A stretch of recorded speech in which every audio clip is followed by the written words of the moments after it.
Listen, I just got finished listening to the album, and I cried a little, I laughed a little, but dude, I love it, and I think it's real and raw, and I think he did.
just waiting on our first speaker, Welcome to Country, so we'll be one more minute.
All right. Good morning, everyone. Minister Duff, good to have you here. Distinguished guests, ladies and gentlemen. My name is Brad McCall. I'll be your chair for this first session of the inaugural Sunshine Coast Health Institute Health Symposium. We're very excited to be able to present this combined effort for our research and educators on the Sunshine Coast. So my first privilege is to welcome, one of our traditional custodians and respected Gubbi Gubbi man, Lyndon Davis, who will open today's event with a welcome to country. Thank you, Lyndon.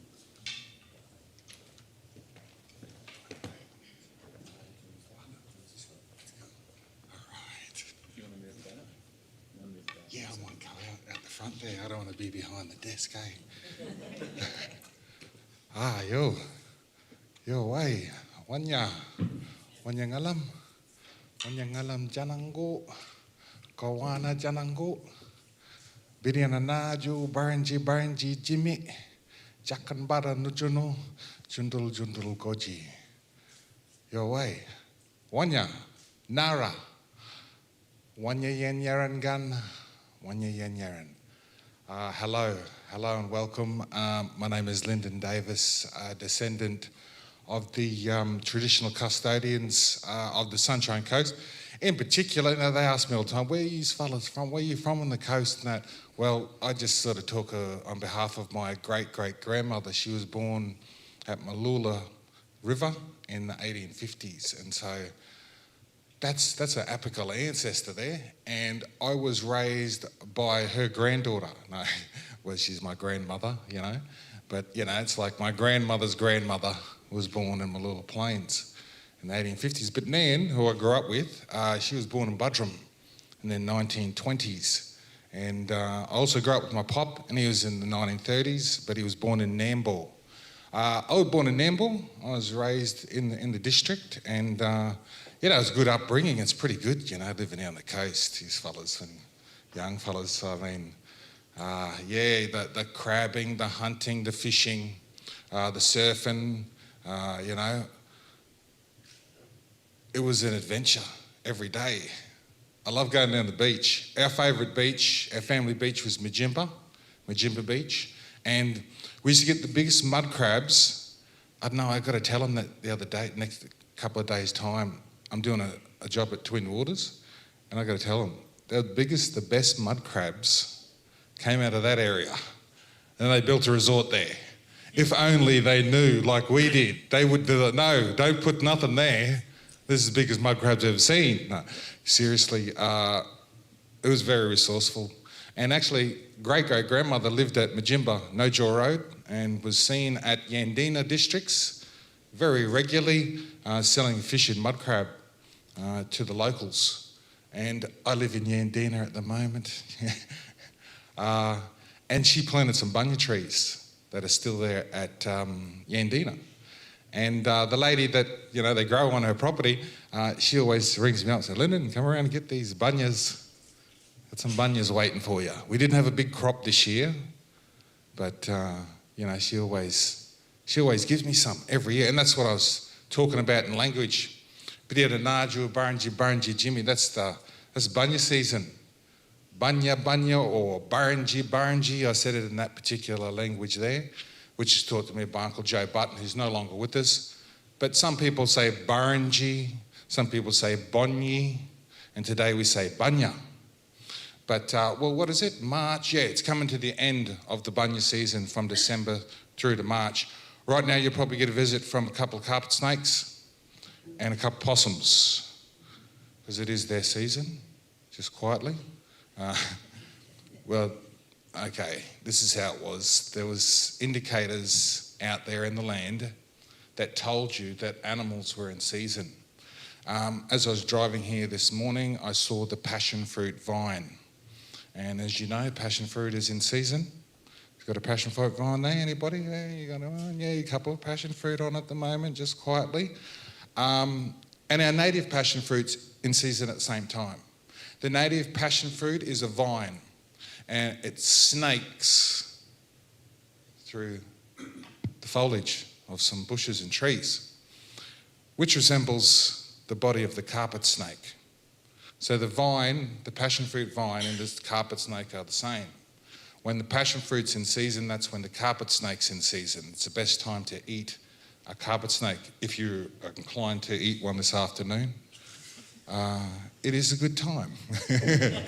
They're full and fat and ready to harvest. I've got a couple that visit me. I live at Yandina, as I said. Yandina is the first township in the Sunshine Coast, 1868. But I live on Caboolture Creek. And if you know your language, you know that Caboolture means carpet snake. Yeah, I used to play against the Caboolture Snakes. What? They just said, they're saying the same thing. It's like the Maroochydore Black Swans. They're saying it twice. Say Maroochydore twice. And Maroochydore just means the red nose, and that's the distinct feature on our black swan, that red beak or red nose. That's what we call it. Muru is nose, Uchi is red. But that carpet snake, he come around to my place. I live at Caboolture Creek. Yeah, there's about 3 or 4 of them that like to come and sleep in my house. And I don't mind, as long as they don't get in my way. I'm going to the toilet, in the middle of the night. Just don't be in the kitchen, you fellas. Stay behind the fridge. And they do stay behind the fridge. It's warm there or something, I don't know. And I remember one time, one carpet snake left his little present. see that thing there? That's how round it was. It's a snake gunang. No, snake droppings. He did a big gunang there, and I had to clean it up, and it was flat like a pancake, and it was black, and it was caked into the ground. But my grandfather has a relationship. I never grew my grandfather, but knew my grandfather. But I lived with my pop. I confused you there. Well, Pop wasn't my pop. He wasn't my grandfather. He was just, I called him Pop, you know what I mean? But my grandfather Davis, he passed away a while back before I was born. But he lived with carpet snakes. And so I said, all right then. I got the bloodline. The carpet snake must know me through that blood. So, yeah, I don't mind carpet snake being in my house. There was one there the other day. He had ate something and he was going past the window, and my cousin, he is frightened of snakes. Yeah, black fella, frightened of snake. He can look at a snake. If a snake was there, he wouldn't be in this room. He would be outside in the car, locking the doors. I go, Nathan, it's not that bad, man. No, but he touched the carpet snake that night. That was a huge thing for him. He goes, I touched it. He was putting on Instagram, everything. Oh, I touched the snake. First time ever. Yeah, well, you know, a lot of your ancestors, they, you know, might have been the same. They might not have been too comfortable around particular animals like snakes. But our family on Chile side, red-bellied black snake, Malulabar, Maroochydore, black swan. And so, you know, when people ask me, where are you from, who are your family? That's them too, those two animals. They're our, that's our family, you know. And, you know, if David Attenborough, he wanted to come and do a documentary on venomous snakes, and he says, who's the one? Lyndon Davis, I hear you know about venomous snakes. Where do we get the red-bellied black snake? I said, David, let's ask anybody around here. Malulabar, this place where the red-bellied black snake lives. Mulu is anything black, mulu. And so that's what that red-bellied black snake comes under that category, and is found commonly in the districts. And as you know, caboolture, carpet snake, Nambour red flowering paperbark tree, Budrum hairpin honeysuckle, Yandina is the crossing place. Yan is to go and Dina is your foot. And so it's just a shallow ford in the Maroochy River where you can cross it when it's not flooding and raining. And right now, it's a shallow ford, Yandina. But there's a lot of Yandinas. There's an interesting one, Kawana where we are, that means a place of the wildflowers. And there's something that women should know. Banksia trees were owned by Aboriginal women. Yeah, not just looked after, not just custodian. No, there's exceptions to it, I don't know. But these women went far, they said, no, we own that tree. I said, what? You own that tree? Yes, and if you want to get some honey or nectar out of it, you come and ask me. And if you don't, I'll flog you out of it. Oh, fair enough, Arnie. Yeah, they treated their Banksia trees very high regard and owned by the women. So Kawana, where they grew, yeah, women's place around here, fellas, is quite late. What, they got a rugby league football grounds here? Look out. No. Hope some women playing football today. But this is women's grounds, women's area. Where's the men's area? On the side of a cliff or up the top of a bunya tree. Yeah, we're pretty dangerous looking fellas, we're crazy. You know, we do things that the women don't do, that's for sure. And we'll be in those particular scarier sort of places and situations to forage and hunt for food and to survive. So I'm privileged to be here to tell you all about this landscape, what I know about it, but I could talk to you for, how long you got? No. Well, I could go for 6 hours straight, but you know, I've got to eat and drink, I suppose, but no, probably not that long. A couple of hours I could go easy talking about this land, not a problem. But I don't have that time, but I'm just, the time that I'm given, I'm very thankful for, that I can say wanya. Wanya is the word for welcome in the Kabi Kabi or Gubbi Gubbi language. Today, if you want to be real thingo, you don't want to get in trouble, say Kabi Kabi.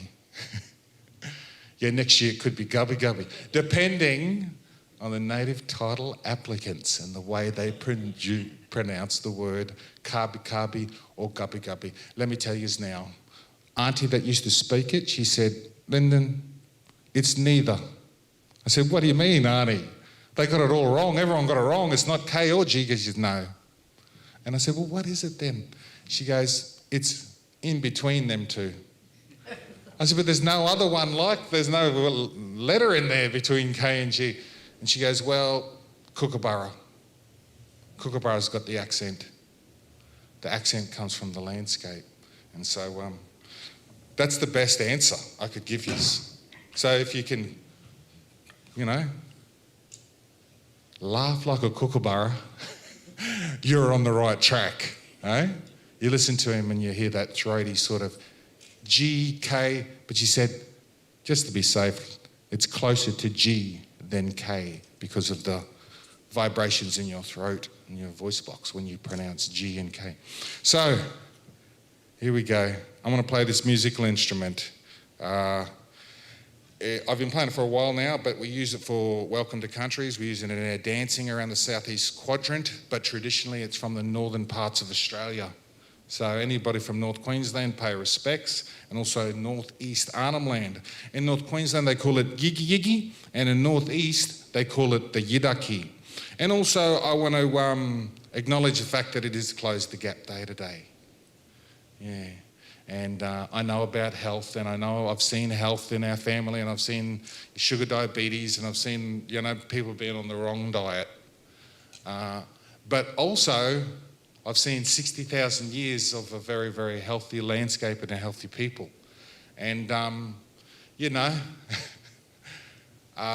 there's definitely some inspiration there for us to, achieve there, to be that really healthy place like it was 60,000 years ago. But, I'm just saying, if you don't look after the land, the people aren't going to be healthy. If you don't do fire-stick farmings and look after ecosystems and other living things, your spirit will suffer. Yeah. And I think that's what's happened a lot. A lot of people have not known about outside of this room. And, you ask people, do you own that land use, fellas? Yeah, we own 60 acres. I said, well, tell me all the trees there. A couple of gum trees and a couple of those other big rainforest trees. I said, no, you've got to know every single tree that's there, every single one of them. That's what the land would want you to do. And so if you know all about this place, then you can look after it for generations to come. So thank you very much for the opportunity. We are the next custodians of this landscape. The more we know about it, the better we can look after it. Wanya.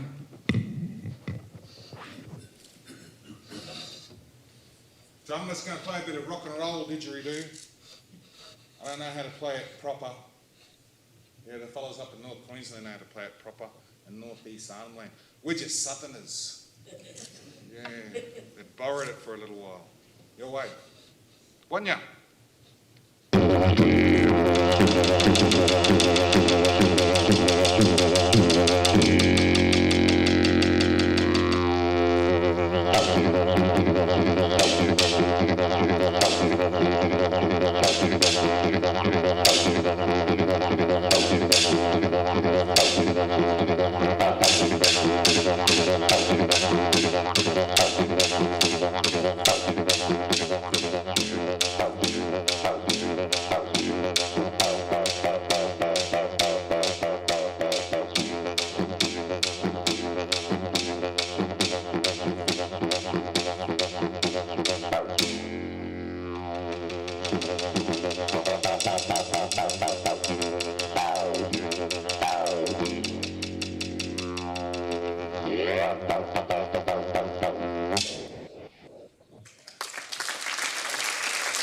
Thank you very much.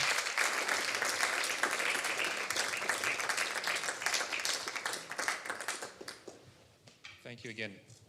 Thank you again, Lyndon, for that marvellous welcome to country and for giving us much to think about and to reflect on. Thank you. It's my next duty to welcome to the podium Dr. Lorraine Ferguson, who's the chair of our Sunshine Coast Health Board. Thank you very much, Lorraine. Thanks very much, Brad. Welcome, everyone. I have to say I'm a real Southerner, and every time I hear Lyndon's welcome to country, I learn a lot more about the area here. So thank you, Lyndon, for that inspiring welcome to country.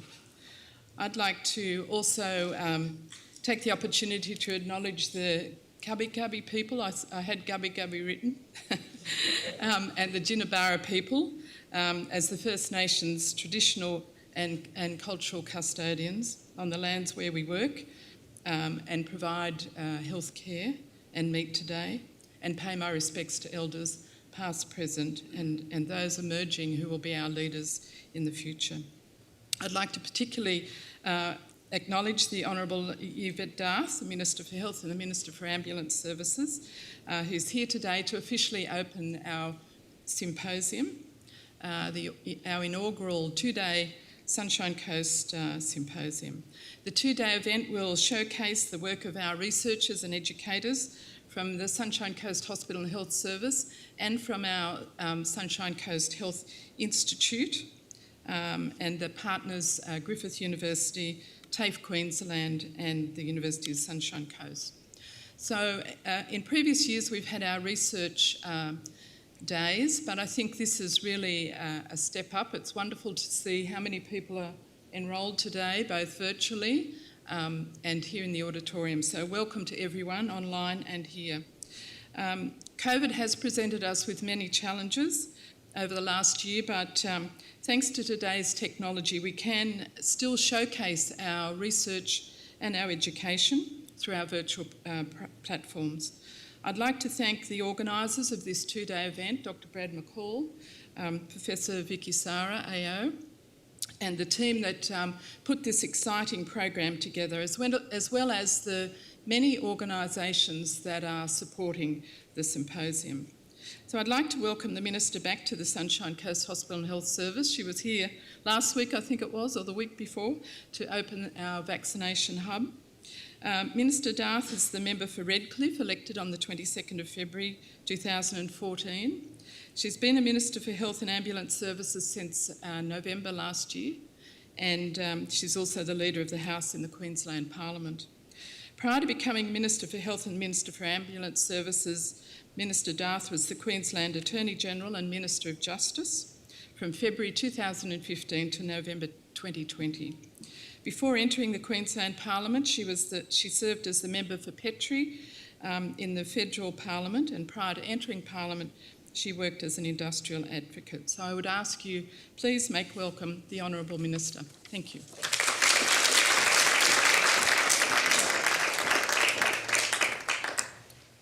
Wanya, and good morning everybody. It's an absolute pleasure to be here. Can I start by also acknowledging the Cubby Cubby and the Jinabou people and pay my respects to the elders past, present and emerging. And I do want to acknowledge Lyndon and his wonderful storytelling, and it's so important, whether it's Closing the Gap Day or whether it's any other day of the year, we need to continue to tell our history, our culture and our story.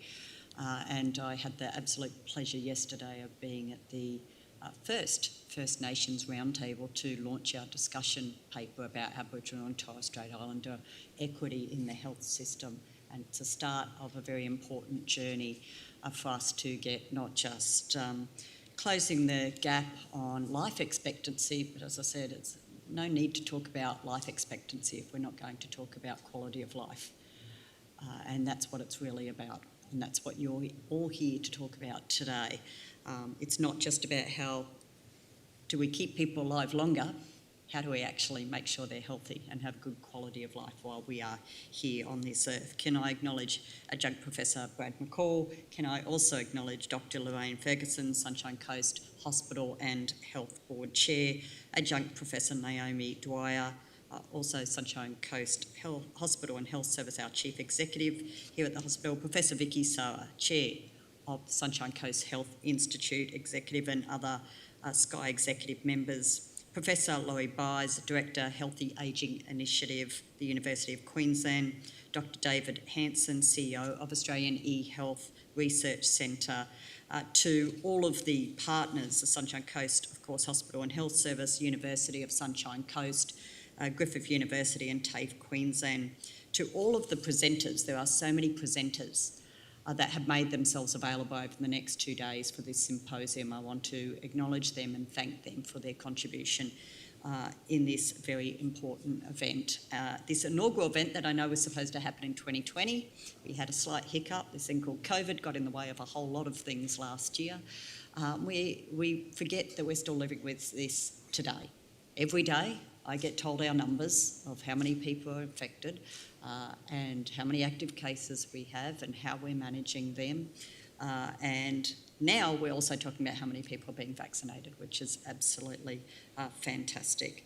And I know right here on the Sunshine Coast they're managing positive cases of COVID. So I want to acknowledge our healthcare workers who are looking after our COVID patients, working in our hotel quarantine, our paramedics, our border control, our police, all of the hotel staff and the great work they're doing. More importantly, I want to acknowledge all the healthcare workers that work tirelessly each and every day, whether we have COVID or not.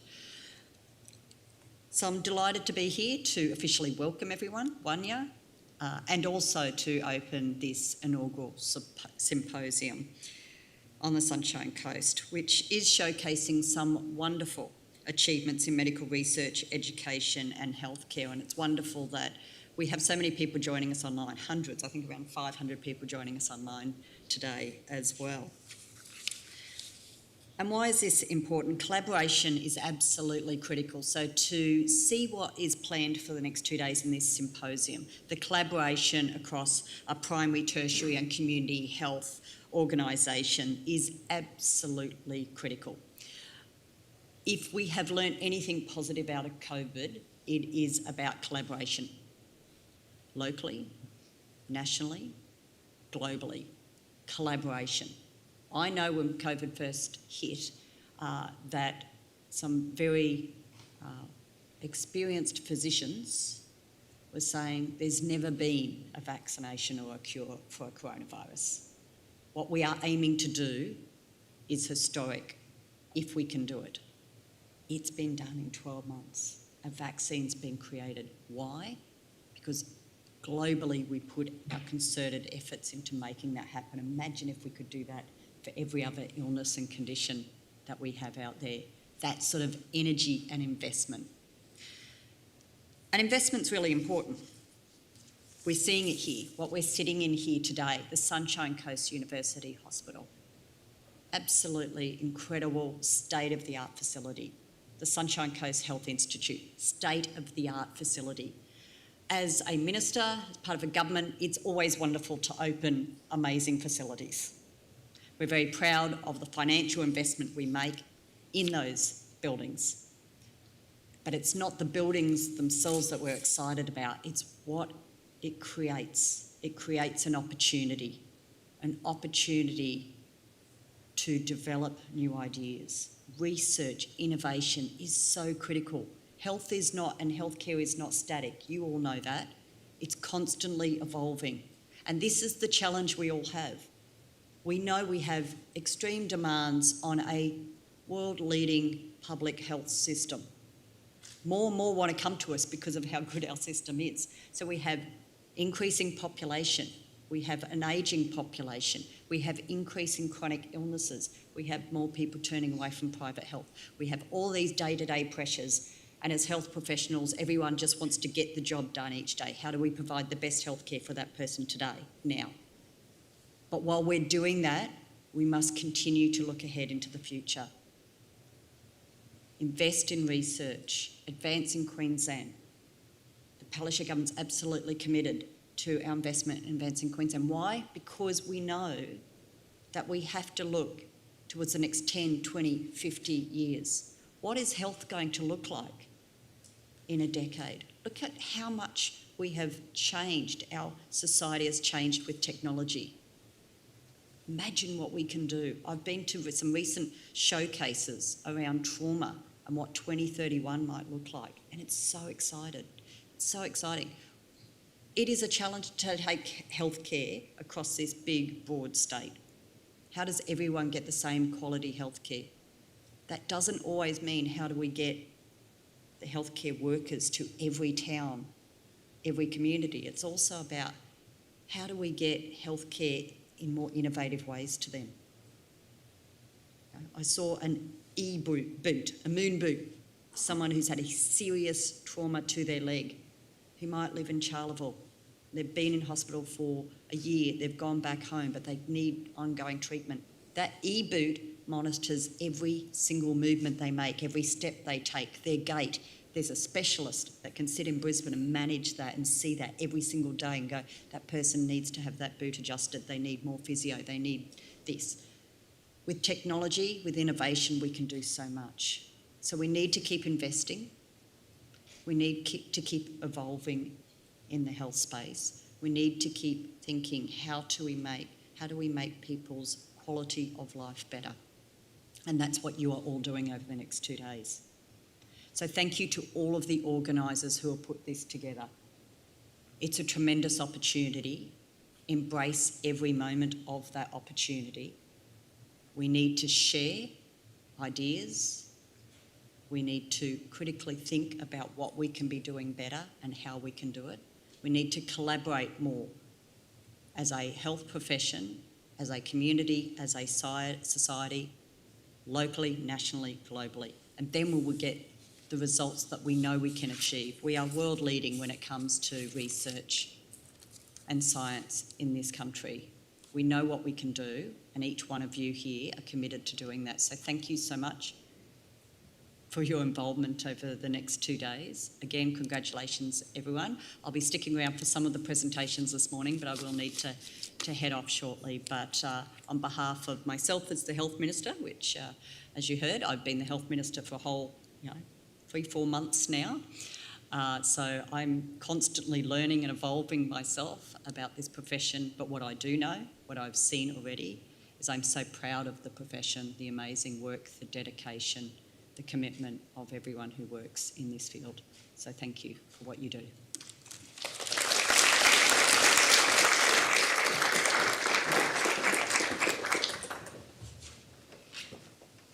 Thank you very much, Mr. Duff. Okay, our next speaker is Dr. Ian College. Now, Ian is talking about from little things, big things grow, and it gives us quite an opportunity to take more perspective on what we're doing here today. So Ian, introducing Ian, graduated in medicine in the 1960s and spent a lot of time as an RMO and then as a specialist in Nambour. Came to Nambour in 1966 initially, did his surgical training at the Princess Alexandra Hospital and overseas in the UK, became the medical superintendent and surgeon at Nambour from the mid-70s, and then a visiting medical officer at Nambour from the 80s up until the early 2000s. So Ian, we're very grateful that you'll take the time to talk to us today about the experience, where we've been in the past, and it gives us an idea of where we can go in the future. So thank you very much for the talk.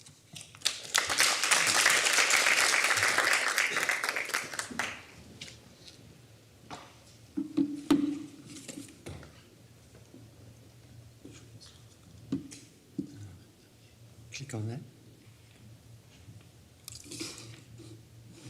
Oops. I've got the... Can't even work the mouse. There he is. There we go. It's a sensitive mouse. Okay. I think. No. Jeff?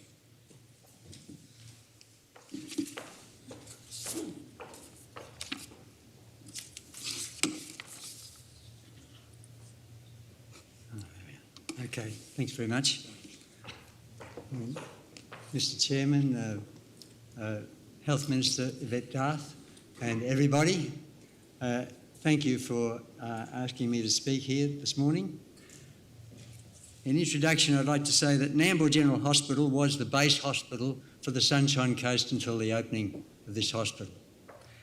And I've been asked to give a perspective of where we've come from, hence the title, When Little Things, Big Things Grow. I came to Nambour in 1973, and for over 30 years I worked at Nambour Hospital, at first as medical superintendent, and then for most of my life as a visiting medical officer, as a surgeon at Nambour Hospital. So I've seen enormous numbers of changes in the hospital, and I'll describe some of them to you as we go. But I thought when I was asked to give this talk 18 months ago that I should look at where we all came from, and that's very interesting.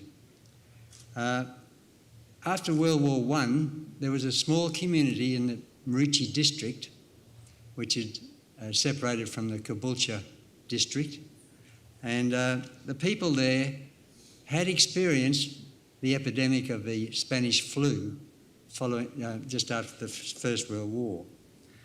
They were challenged with caring for their population because there were accidents, emergencies, and there was an increasing number of epidemics of diphtheria, with records of up to 20 cases of diphtheria a month, and children were dying of diphtheria. The only treatment facilities for diphtheria in those days was at the Infectious Disease Hospital in Brisbane at Wattlebrae or in Gympie. So children had to be sent by train down to Brisbane or up to Gympie. This caused a fair bit of community concern, and as a result, a committee was set up to investigate the ways and means of getting a hospital.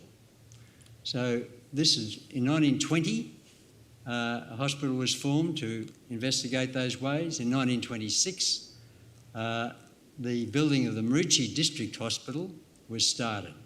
It's interesting that electricity was connected after the hospital was designed in 1927, and at that time there were 47 cases of diphtheria. One of those cases was the child of a policeman who went extraordinary lengths to get his child to Gympie for treatment. The child died. This stimulated the resolve.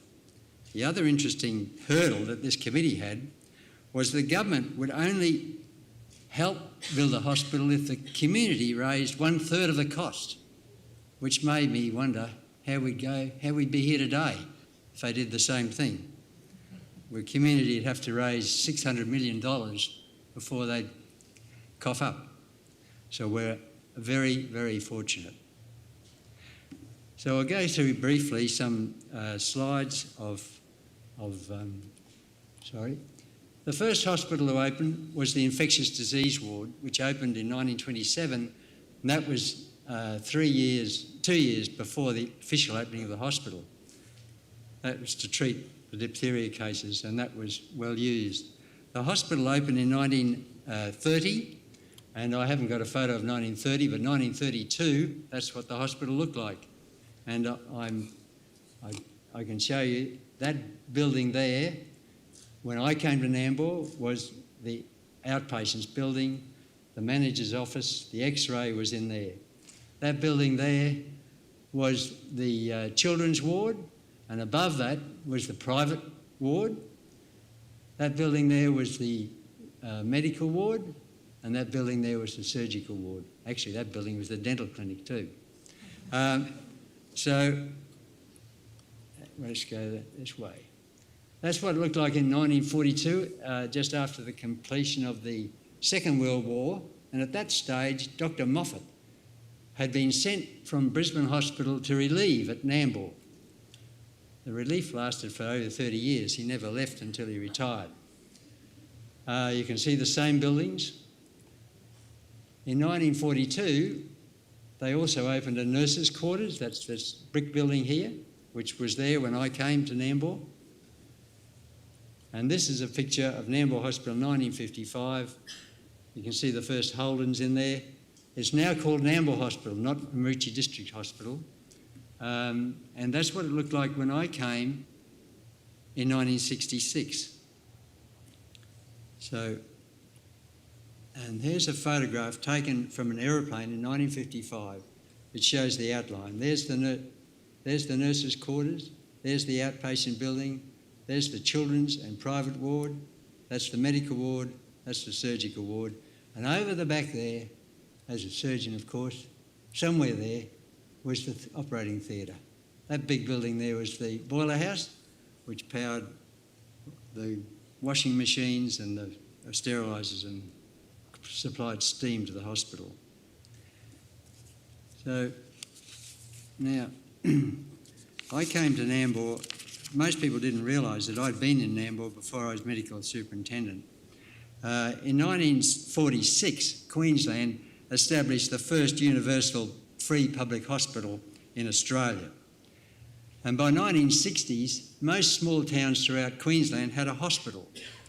The small ones were staffed by a doctor with right of private GP practice. The slightly larger ones had a doctor full-time with no right of private practice.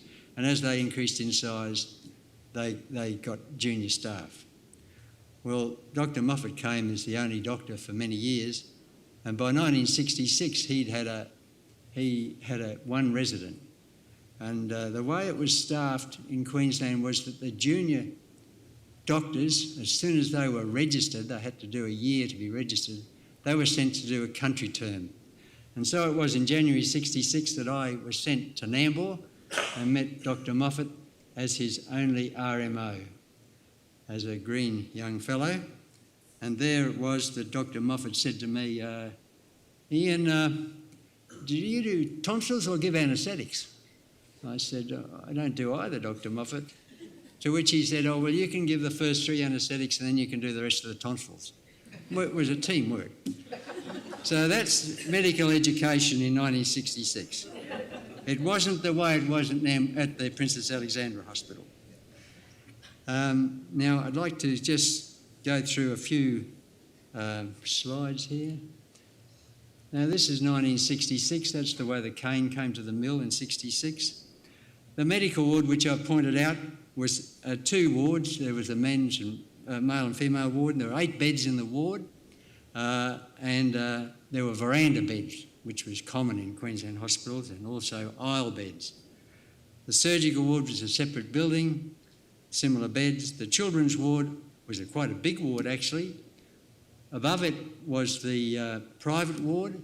The private patients had to either walk up the stairs, or if they had an anaesthetic, they had to be carried up the stairs, which workplace health and safety would have an epileptic fit today. Now, the casualty, which was a very interesting thing, it was a little area of the veranda of the medical ward that had been walled off. It took the space of 1 bed. It had an examination couch and a cupboard. There was no tap, no basin to wash your hands. You had to go out of that area into the sister station to wash your hands. That's what it was like in 1966. The operating theatre was an octagonal building with a ring of, I think it's called dormier windows, and to allow natural light to come in. Mind you, it was designed before electricity came to Nambour. And it had a light, which was a French-designed luminaire. It had a 100-watt bulb in it. It was suspended by 4 cables, and you could adjust its angle, and you'd adjust it, and then for about 2 minutes it would swing and invariably stop where you didn't want it. It was the anaesthetics in 66 were open ether anaesthetics, which I gave. Just as an aside, I went back to Princess Alexandra Hospital after 2 weeks to do an anaesthetic term. I just shut up what I'd done. But after a couple of months there, I got to know people. I found out I'd done more ether anaesthetics than most of the junior doctors and anaesthetists at the Princess Alexandra Hospital. Anyhow, the outpatients I showed you was the outpatients building. Every afternoon we did outpatients. In that building was an X-ray machine. X-rays were taken by Dr. Moffat or by one of the sisters. There was no radiographer. The pathology, we the doctors took the blood tests, put them in a box, and they were sent to Brisbane to be analysed, and within a few days we'd have a result. So if it was really urgent, the hospital manager would allow us to get an urgent test done by QML laboratories that day. Now in 1970, after that I thought I'd never come back to Nambour, and I went back to PA, and I became a surgical registrar and studied surgery, went overseas and came back, looked for a job because I had 2 young children and a pregnant wife, and he said, well, we've got a job in Nambour as medical superintendent because the health department liked to employ surgeons because they got 2 pounds of flesh for the price of 1, and someone to run the hospital and to do the operations. So I took up the offer and came here, and it was exactly the same as it was in 1966. Now that's some of the beds that we had in the ward. That's a bloke with his broken leg in a traction bed. And those beds were the same beds in the medical ward that we saw, the old iron beds. They didn't have nets on in 1970, in 66 or 73. And there's a picture taken in Christmas 41. And those beds remained for the first couple of years that I was medical superintendent. Okay, now 1973, the emergency facility was the same, but a lot busier. I complained about that, and the first change I got, we had an extra bed sacrificed from the veranda, and the ward was expanded, the emergency facility was expanded, and we now had a room to install a kitchen sink and cupboard that was taken from the local wrecker, and so I could wash my hands. It still had bare boards on the floor with no floor coverings. That's the veranda ones with the little slats in between to let the rain fall out. And that's what it was like. But people came. There was a policy, I understood, that the worse the facilities, the people wouldn't come. Well, that wasn't true. They did. And that didn't work. Outpatients was unchanged in its position. We had a radiographer at that stage, the same machine. He did the wet processing in the same little tiny dark room. We had a pathology technologist, and he would do tests in a little tiny lab under the stairs that led up to the private room. It was tiny, pokey, and he had no automation. And the operating theatre was also unchanged, and the light was the same. Now, redevelopment. The Maritchi Hospital Board was aware that was needed development. And its first meeting in 1973, when I was superintendent, they signed the contract to build Block 1, the new block. Most of the next 3 years that I was there, I was running a hospital in a construction site. To make matters worse, the contractor, Katie Morris, went broke midway through contract. And the hospital board and the architect took over finishing the hospital. I learned an awful lot about construction, and I had my own hard hat sitting in my office there when I got an office. So here's a few slides of that's how they collected cane in 73. That's the hospital under construction in 74. That's the hospital completed in 1975. And here's some of the new children's ward, new cots, new sterilisers, and there a young me admiring a light that we used to have at PA. That was the gear in the theatre. So things had improved. Oh, I'll go back one there. Well, my time at medical superintendent was the busiest time of my medical life. It was just terrible. I had a medical staff of 2 residents when I came. I had a visiting physician and a visiting surgeon. Within 3 months, the visiting physician had retired, and he moved to Brisbane to set up practice. That left the Sunshine Coast with the hospital, had a group of GPs. The hospital had a staff of 3 full-time doctors, including me, and 1 surgeon. In fact, at that stage, there were only 2 specialists on the Sunshine Coast, myself and the visiting surgeon. And to make matters worse, the superintendent of Caloundra Hospital resigned, and I was instructed to run outpatients at Caloundra Hospital as well as Nambour Hospital, run the hospital and get involved in setting up the new hospital with a staff of 2 extras to me. It was terrible. By 74, we had 3 RMOs. By 75, we had 4. In 1975, the industrial inspector was sent to Nambour. Things were a little bit better then, but he was sent because he became aware of the fact that the residents were working consistently 100 hours a week, because that had been going on for 3 years, and that is just terrible. He told me there was nothing he could do about the hours, but he could just give us more pay. We didn't have overtime arrangements, we just got paid a set salary. Maybe, I don't know what happened industrially after that. So that's basically how it was, and I'm running out of time, I think, but I should tell you that we now have this wonderful facility. I wanted to talk a little bit about education.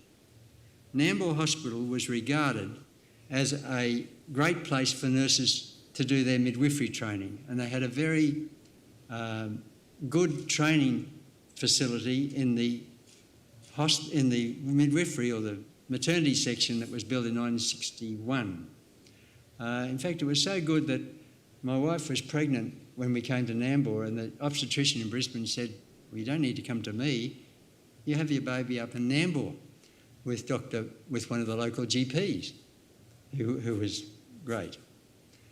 So that's what happened Actually, I should go back a bit. At the hospital, we couldn't have survived without the help of the GPs. The GPs were just very experienced, willing to help. And their experience in anaesthetics, obstetrics and paediatrics was particularly good. And the other thing I forgot to acknowledge was the nursing staff. The hospital couldn't have functioned without this small group of very dedicated, hard-working and smart nurses. We worked well as a team, the few doctors and the nurses, and actually there was a lot of satisfaction working in this small group that had a common goal to treat the patients, improve our facilities and achieve this new hospital which was underway. Well, back to education. The nursing staff, the maternity nurses had a well-organised program with lectures given by the nurses, given by some of the GPs, and in fact I gave some. I don't know what I taught them. Every year was this wonderful ceremony, the nurses' graduation, and they'd line up in their veils, and that was a highlight of the hospital year, and it was very well attended and an interesting occasion. Now, from the medical point of view, in 1973, I commenced a sporadic group of discussion nighttime clinical meetings. And it is of interest that one of the meetings we talked about carpal tunnel syndrome. It was attended by possibly one or two of the only RMOs I had and some of the town GPs. One of those GPs went on to train as a surgeon, and he became a neurosurgeon and practiced at the Royal Brisbane Hospital for many years until he retired. From the medical point of view of clinical meetings, nothing much happened until it became obvious that as the hospital grew, with more staff and more specialists appointed to the hospital, there was a growing gap between the hospital doctors and the GPs who'd really run the whole community prior to that. And my anaesthetist, who we'd appointed, the first anaesthetist to the coast, we discussed that during an operation, as you tend to do, and we started a weekend clinical meeting which was very well attended, and out of that grew the local medical association, which still goes today. Now, so in conclusion, I'd like to say that from the epidemic of diphtheria that stimulated the building of this isolation hospital, the first part of the Maroochy District Hospital, to this place today, little things have grown to big things. With it raises these questions. What have we lost? What have we gained? And what challenges does this growth bring? Which is, I think, a lot of that question will be discussed in this symposium. Finally, in conclusion, I'd like to acknowledge the help of the Nambour Heritage Library, Sunshine Coast Picture Library, and Berenice Alcorn's book, A Hospital in the Making. Thank you.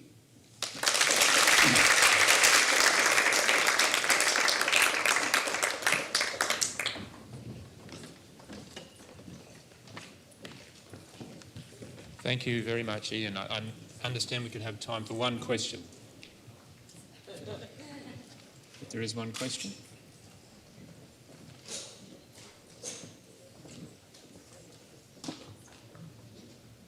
Not at the moment. Yes, there is one. Yes. The question was, which era would you rather work in? Well, at the moment I'm retired, so I'm a has-been. Look, there was no doubt that as things grew, which I didn't really have time to go through, as we appointed more specialists, as facilities improved, services improved, we were able to offer a good service. Back in 73, it was like wartime, I think. Not that I've ever been in wartime. We just had to cope with what we had. It was terrible. So I would much rather be I really enjoyed in my life working with colleagues and a collaborative challenge to a difficult case was one of the things I most enjoyed. Thank you. Thank you. Thank you very much.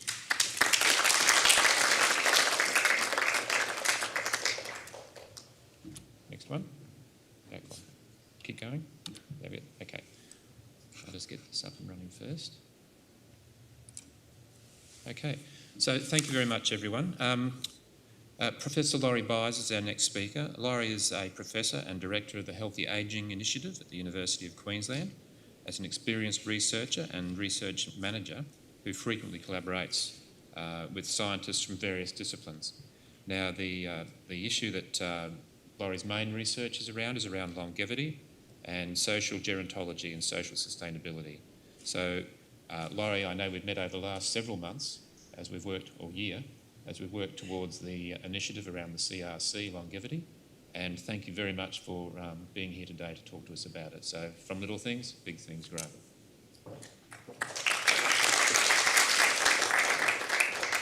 Thanks, Brad. Minister, distinguished guests, everyone, I am so excited to be here. And I'm excited because we're going to take the past and hopefully, and the reason I say hopefully because I'm going to talk about a bit, I want to talk about our future. And I'm going to also draw on what the Minister was talking about, collaboration. It's actually the power of collaboration. So I'm going to talk about the CRC longevity bit. But before I do, I'd like to acknowledge the First Nations owners of the land where we meet today and pay respect to their elders, lords, customs, and creation spirits. We recognise that these lands have always been places of teaching, research, and learning. And we acknowledge the important role Aboriginal and Torres Strait Islander people play within the community. So if you're like me, you didn't know what, do you know what a CRC is? I didn't. 2 years ago, I kind of knew what they were, but I do know what they are now. So what is a CRC? A CRC is a cooperative research centre. And the key is the cooperative. It's about bringing together industry, government, and universities to collaborate, and it's a Commonwealth scheme. And it's to pursue high risk but high reward projects, and it's usually for industries that need a bit of a boost. Ageing, if you've been alive in Australia, you know that there's a huge issues around all aspects of ageing, including aged care and so forth. So again, this is an industry that could do with a cooperative research centre. It's actually a different scheme. It's not like we're used to with NHMRC and ARC. It's a completely different scheme. It's around research and development. Some organisations are big enough that they can have their own R&D department, and they do that. Others outsource it. So that's where a lot of our university partners, we might get a research project from an industry and we deliver on that project. What a CRC is actually about research and challenges that are bigger than any one or two organisations. So this is actually a CRC that has 8+ universities involved, in fact around 10. And we also have a whole lot of industry partners, which I'll talk about in just a second. And then they match funding. So it's funding from universities, from industry, and from the Commonwealth. So it's big, big projects. So why longevity? Why do we need a CRC in longevity? Well, there's no doubt that Australia's been ageing for a very long time due to some good health and the baby boom and so forth. But what's really interesting is we never saw longevity coming. We didn't build infrastructure around longevity. And why do we need to do that? Well, because in less than 25 years, we're going to have 6.5 million of us, and about every one of us sitting in this room is going to be over 65. There's going to be a lot of us. So we got to start planning now. So it's only a problem. Having a lot of people over 65 is only a problem if we continue with business as usual. And what I mean by business as usual is that we push people into retirement. We don't create opportunities and choices for people to continue working. Second of all, we develop products and services which withdraw people out of the community and put them in little bits and pieces like retirement villages and so forth. And we have a narrative around burden and dependency. So if we continue that, we're going to have a problem. However, if we flip it, if we actually look at older people as an asset, all of us become an asset, and we start to create infrastructure that actually supports that asset to continue and to be vibrant members of our community, continue to be productive and continue to engage. That means we have a whole new suite of products around housing, health products, financial products, work products, arts, sports, all sorts of different things that we can do. So changing the status quo is going to be complex, but we actually need to start right now, and we need a multi-sector approach to be able to do it. So if we want to change that dependency ratio that we keep hearing about, if we want to change it, we've got to work on it together.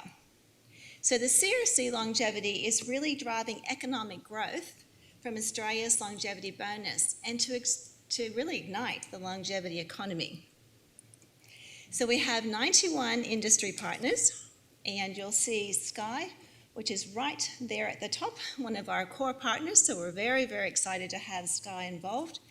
And there's 91. We've got 35 small organisations, 19 medium, and 37 large. So we've got a really nice suite which shows you the demand for this particular CRC.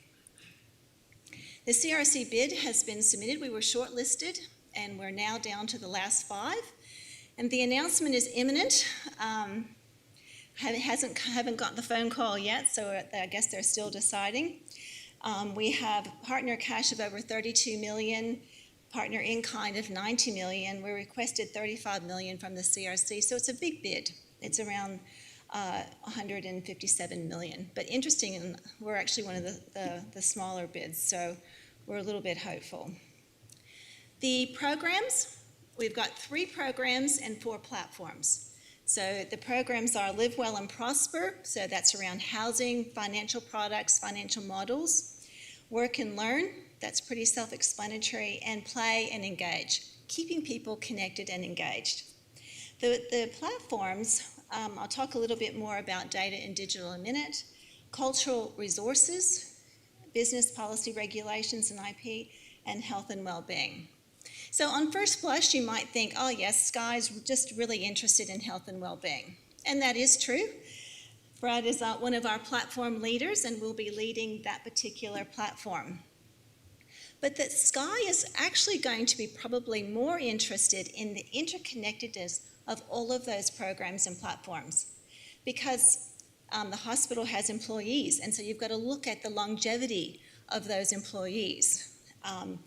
Also where people live, how people engage, and so those are also your patients and so forth. So the platforms and the programs are all connected, and there'll be a lot of opportunity for Sky and all the partners to really invest and engage in projects around those 4 platforms or 3 platforms. I want to talk a little bit about data.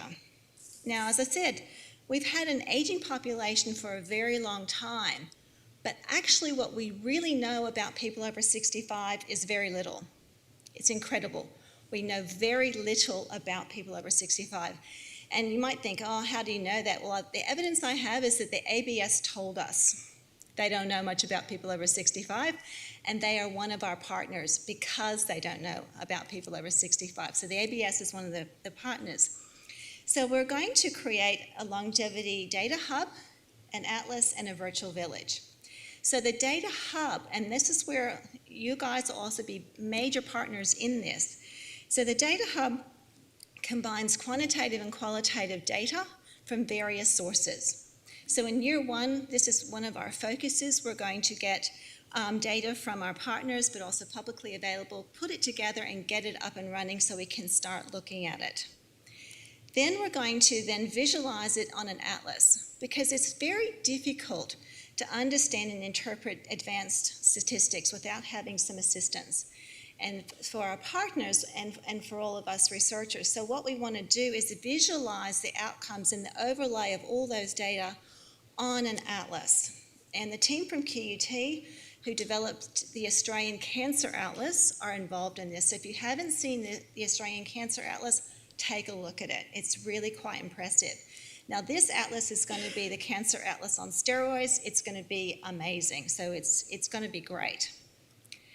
And then we're going to be having a virtual village. Now the virtual village will be continuous data that will feed into the data hub that will then be visualized in the atlas.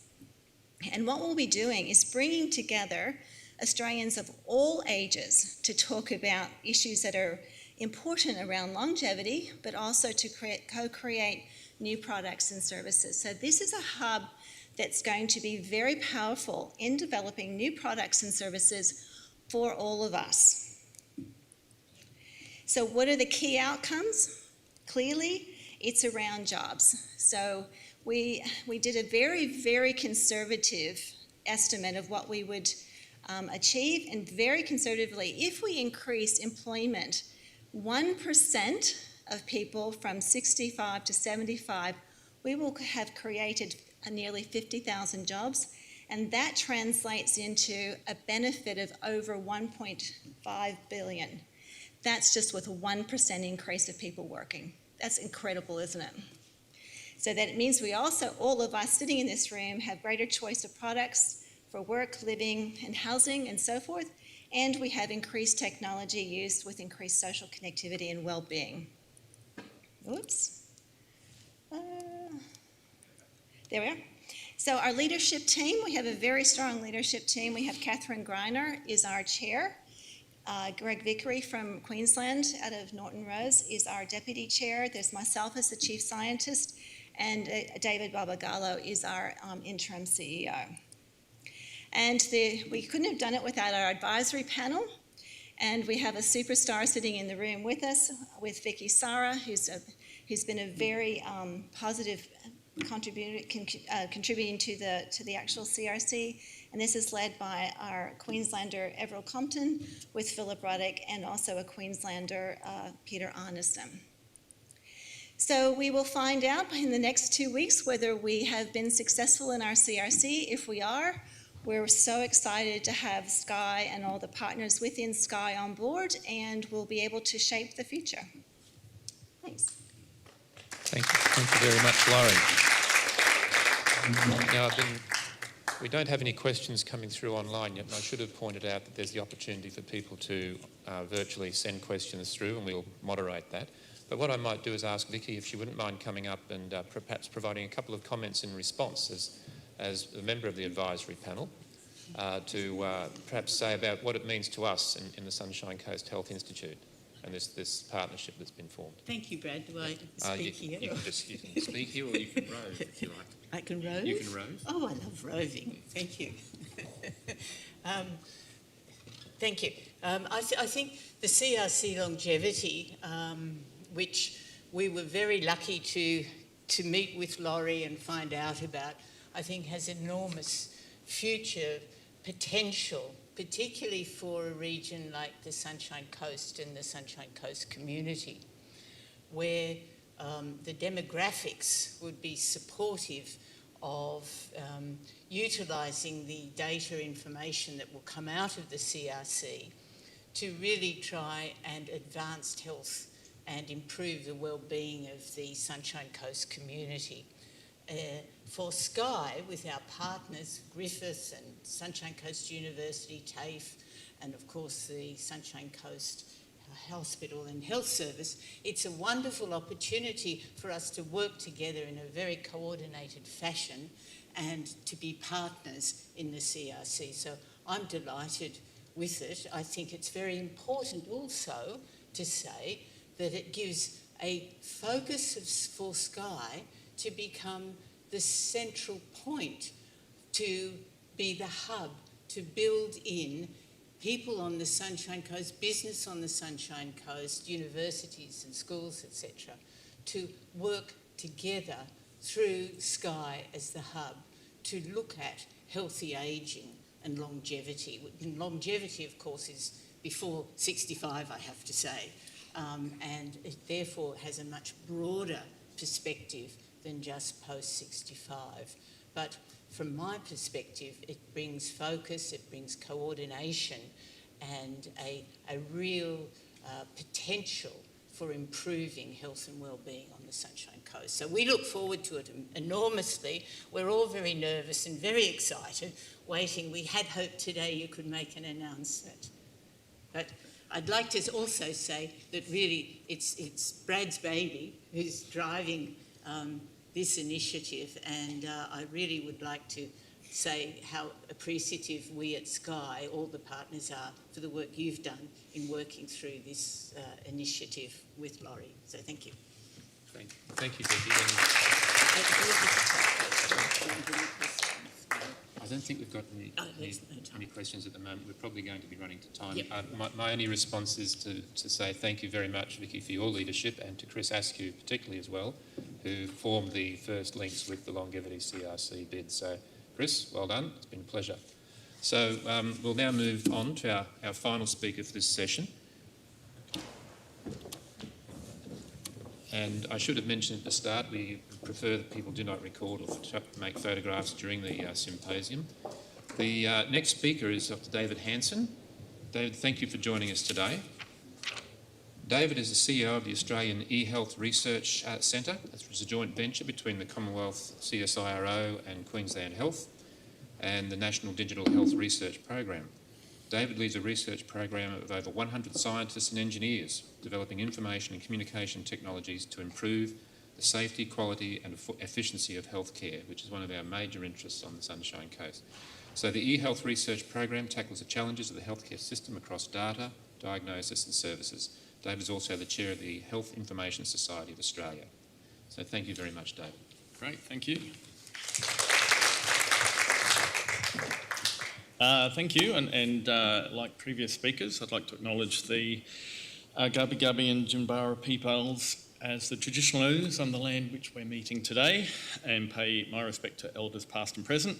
I really did enjoy the welcome to country from Lyndon, and also the talks from Laurie and also Ian. I was actually born in Nambour Hospital, and so was Dad.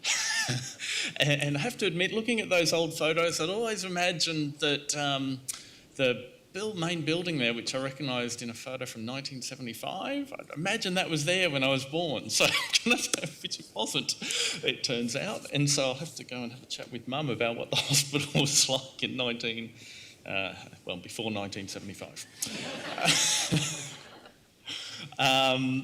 So thank you. I'll pick up some comments before I start, particularly around collaboration, which the Minister mentioned, and I hope through the talk today and what I talk about, I'll try and pull out where we're collaborating really strongly into Queensland Health and Queensland research institutes and universities as well, and that's something which we really pride ourselves in the Australian Health Research Centre. Okay, let me work out how to there.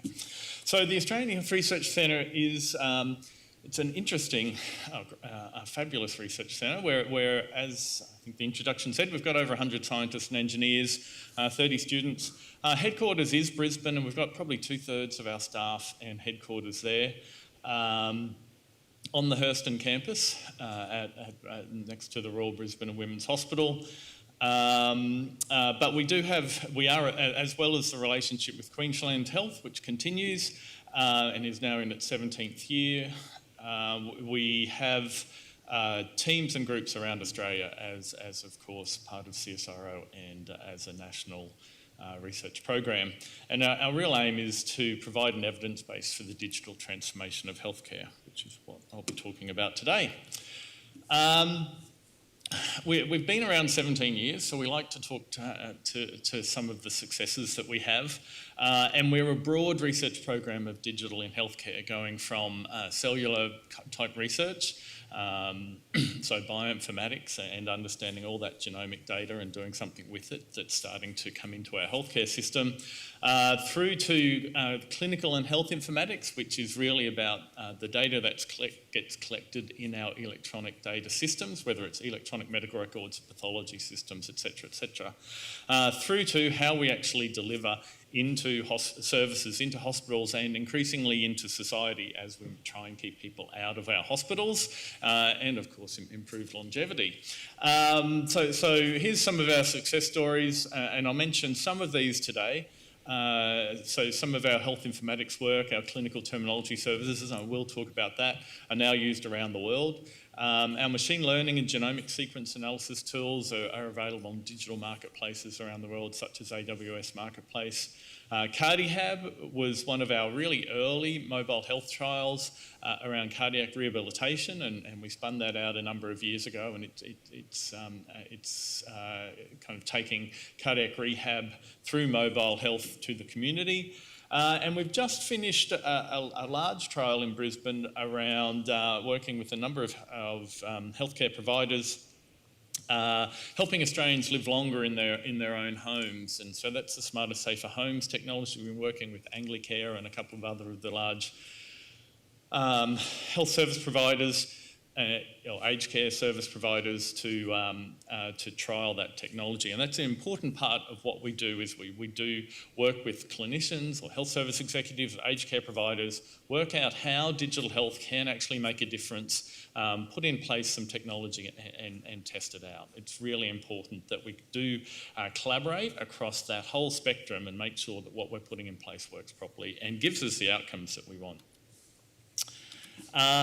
So today I'm actually going to talk about trends in health IT and where they're being picked up in Australia, and in a couple of these I'll dive into some examples of where we're working with our partners.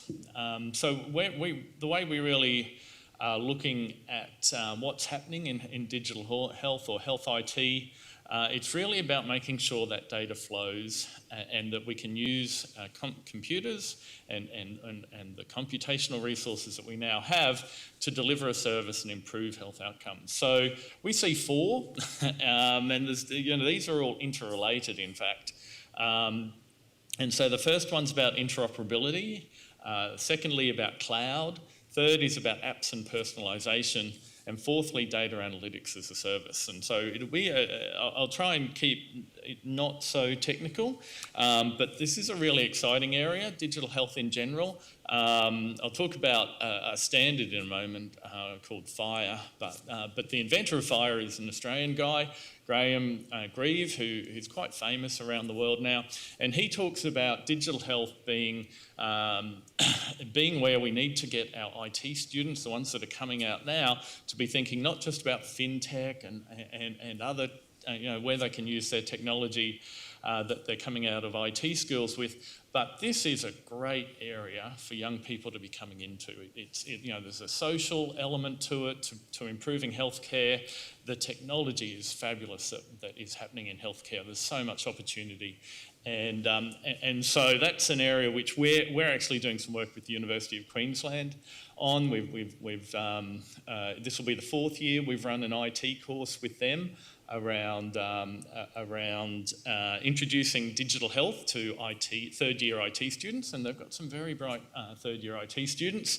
As part of that, we actually look for clinical projects where the students form teams and build a digital health app.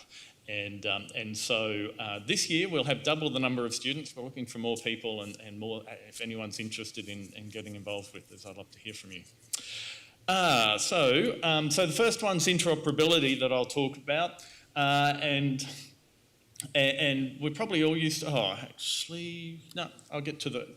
come back to the iPhone in a moment. And so really, what we're increasingly talking to, the Minister talked about the Smart Boot, which of course allows, clinicians to monitor lots of information coming from someone who's got an injury. And they're the sorts of apps which we want to see where the data's flowing privacy, security, all that needs to be respected. But it's really important to get the data to the clinician in a way that not just the clinician can see, but we can make that computable.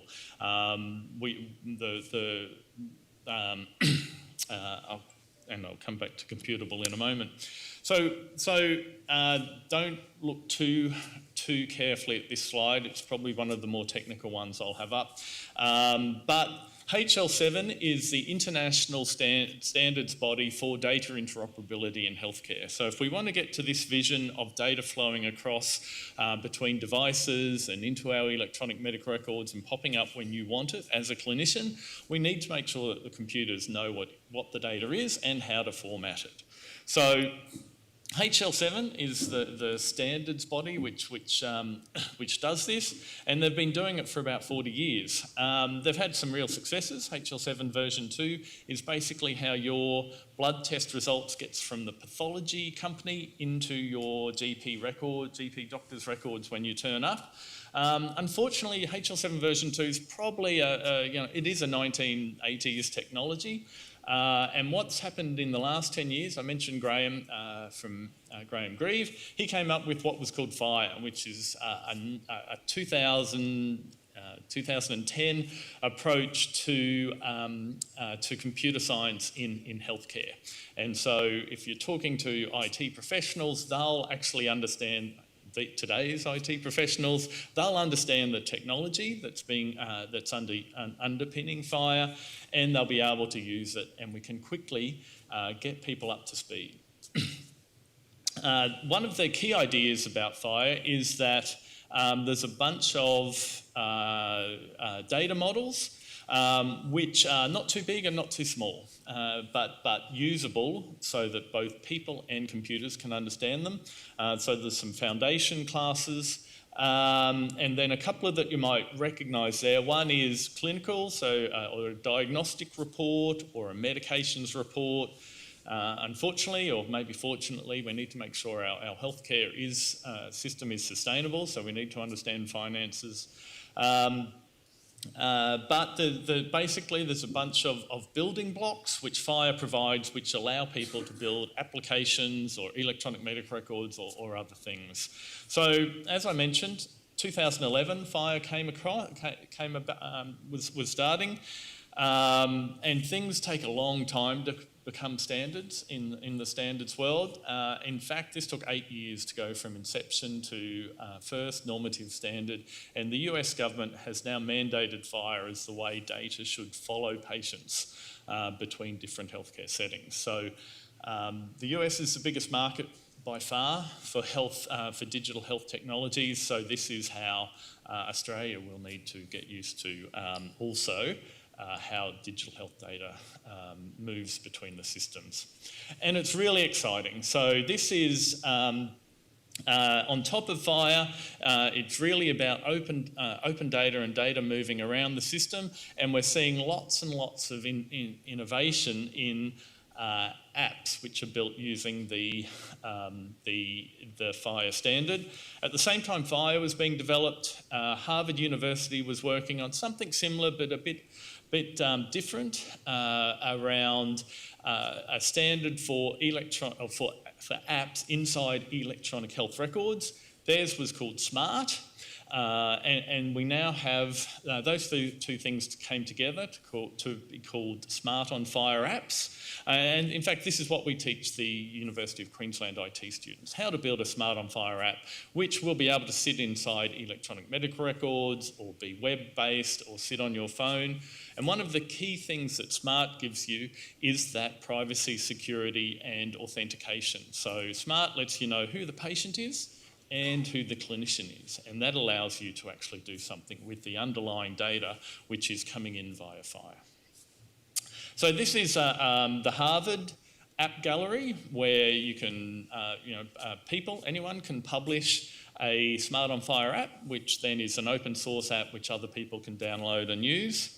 But the exciting thing is that both Cerner and Epic, and I know Sunshine Coast University Hospital has Cerner as their electronic medical record, they have both launched app galleries. So, and there's a Brisbane company called DoseMe, which has probably got one of the most famous apps on the Cerner App Store. Cerner certainly, have been promoting it as a way of calculating doses of various drugs for chemotherapy. But again, Cerner and Epic are really pushing the adoption of these standards, and the reason for that is that they've got a lot of business around the world. Cerner's just signed with both the US military and Veterans Affairs, and so these things are becoming platforms. So rather than a straight electronic medical record, they're platforms where you can build an app, and it's important that we do move our electronic medical records and other systems from being just a product to being platforms. It's really important when you do implement any sort of digital health project that the data is separate from the application, because the data will need to outlive the application. So we just heard about longevity. You will need to, if you can imagine 30 years from now, we probably won't be using Cerner. Maybe. But Cerner will be very different. There'll be lots of other applications, and we need the data because we will outlive 30 years from now. Yep, I'm pretty sure I will. That's my aim anyway. And so I want the data that's being collected in the health system now to be available then, and the apps will be different. So we need to start be thinking about this differently. And that's where FHIR comes in. It provides that mechanism to move data between applications in an understandable way. So this is, and I've just told you about FHIR. I haven't told you what we do. We've got a bunch of products and services, a whole list there. The main one, I guess our core one, not our main one, is a terminology server. So I won't flick back, but one of the core parts of the FHIR standard is about terminology. We help Graham with the development of that part of the standard, and because this was an area we're already doing a lot of research. And so, so we have a terminology server, Onto server, which is the most advanced FHIR terminology server in the world, and provides a view of clinical terminology. So if FHIR provides the information model, it provides a kind of packet of data. Clinical terminologies or vocabularies, or not just clinical, other ones, are the bits of data that you put in that information model. So here is a view of SNOMED. SNOMED's probably the de facto standard for clinical terminology around the world. In Australia, it's Australia's standard for collecting clinical information at the point of care. So if you can actually Google shrimp. If you Google shrimp and CSIRO, the first story will probably be about prawn food in North Queensland, but the second one will be a link to our terminology server, where you can actually go and have a play with our terminology server via the shrimp browser. The nice thing is we've actually worked with the Australian Digital Health Agency to stand up the National Clinical Terminology Service. It uses our terminology service so that to standardise not just SNOMED CT across Australia, but lots of other terminologies used in healthcare. Think medications and the Australian Medicines terminology, lots of other things. But we've not, free license in Australia. I'm pretty sure some of the techie guys at the Sunshine Coast University Hospital have taken advantage of the terminology server and are playing around with it. And we've actually now, that's a fee-free license in Australia, still have to get a license. But it's now powering national terminology servers for the UK NHS, Netherlands Health Service. We've got lots of users elsewhere around the world. So this is a piece of technology which is powering that transition to that FHIR data standard around the world. In fact, not just FHIR. So there's kind of other, not so much competing, but other parts of the ecosystem, things like OpenAir, if anyone's heard of OpenAir, or OMOP, where they're actually taking our terminology server and making it part of those open standards as well. To give you an idea of what all this allows, Apple, if you have a Cerner electronic medical record in the US and you have an Apple phone, then you'll be able to access your electronic medical record from your hospital straight onto your phone, and that's done using the Fire server. So once Cerner turn that on in Australia, or it comes to Australia, patients here will probably, whether this gets turned on or not, whether Apple brings it to Australia or not, I don't know. But it's possible that once Cerner open their Fire server in Australia and Apple turn it on, we'll also be able to access electronic medical records directly from the hospital. Interestingly, it's the only thing Apple do where the data doesn't go through Apple servers. It goes straight from the hospital to the phone. So cloud, I'm not sure how much, I've got a few minutes left, I think. So I'll race through the others just to give you an idea. But one of the key things I wanted to get across with that Fire story is just around the innovation that's happening in digital health and the opportunities to be involved. So when it comes to cloud, there's lots of things that we need to do which we probably don't have the compute. In the old days, we would download a program onto a local server and then use that program on our data locally. Cloud, and in fact the fourth trend, digital analytics as a service, are really changing that. I mentioned that we do a wide range of things. Our medical imaging teams have been working around Australia, particularly around Alzheimer's disease. We provide most of the image analysis for Alzheimer's disease trials around Australia, and we've provided data to the company in the US with the Alzheimer's drug going through FDA approval out of those trials. So some really interesting ways, but at the moment that's a research tool. You can upload some MRI images of brains and it calculates a bunch of factors around Alzheimer's disease. We're looking at how we take that. Now that there's some drugs coming to market, we're looking at how we make that actually through TGA a clinical product. But I wanted to mention here some work we did last year around COVID, and our bioinformatics team, who really do a lot with cloud computing and accelerating science. There's a website called nextstrain.org, which is looking at all of the COVID genomes that have been published around the world and picking up, which strains are popping up in what countries. You can actually look. This is from their website. Our team's actually been working. Their initial work was with the Australian Centre for Disease Preparedness in Geelong, which was where the AstraZeneca vaccine did its animal testing. And so CSIRO did the animal testing for there, and Dennis and her team did this work initially to help them select which strain of the virus to use on the animals. And so from that, they've actually put up a cloud-based service to provide search engine for SARS-CoV-2 mutations, and we've got various countries around the world starting to use that to look at what mutations they've got locally.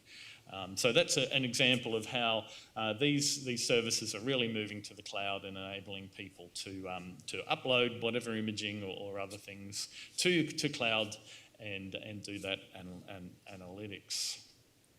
Apps and personalisation.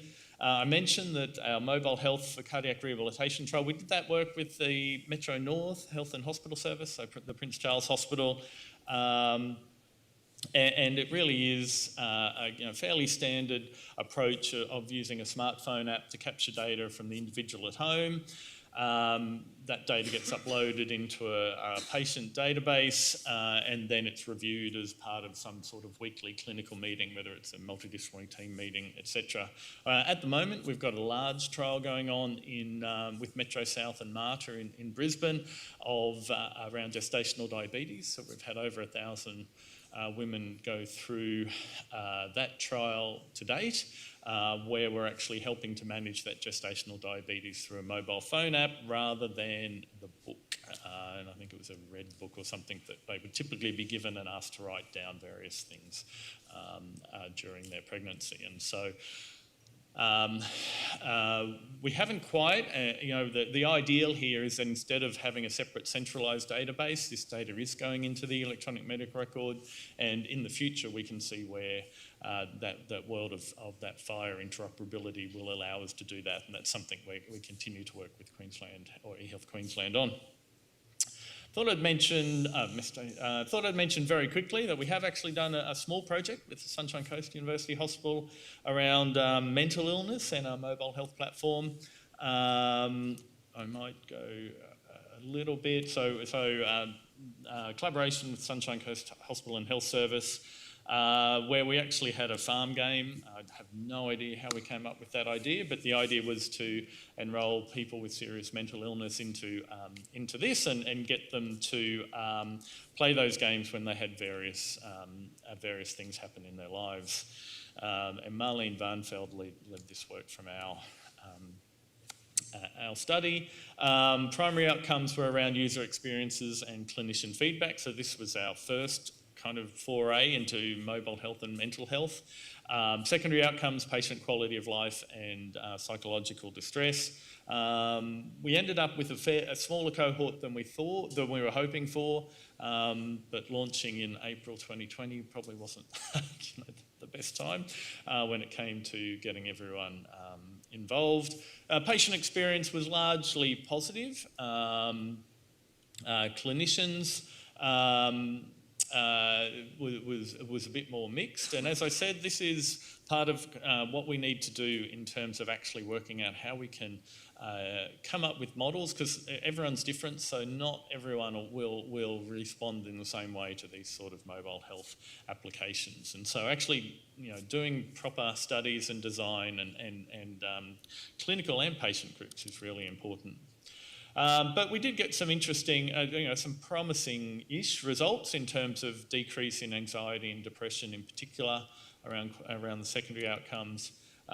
Patient mood testing, it was a fairly small group, so the weekly survey completion wasn't always, and as I mentioned, this was a small one.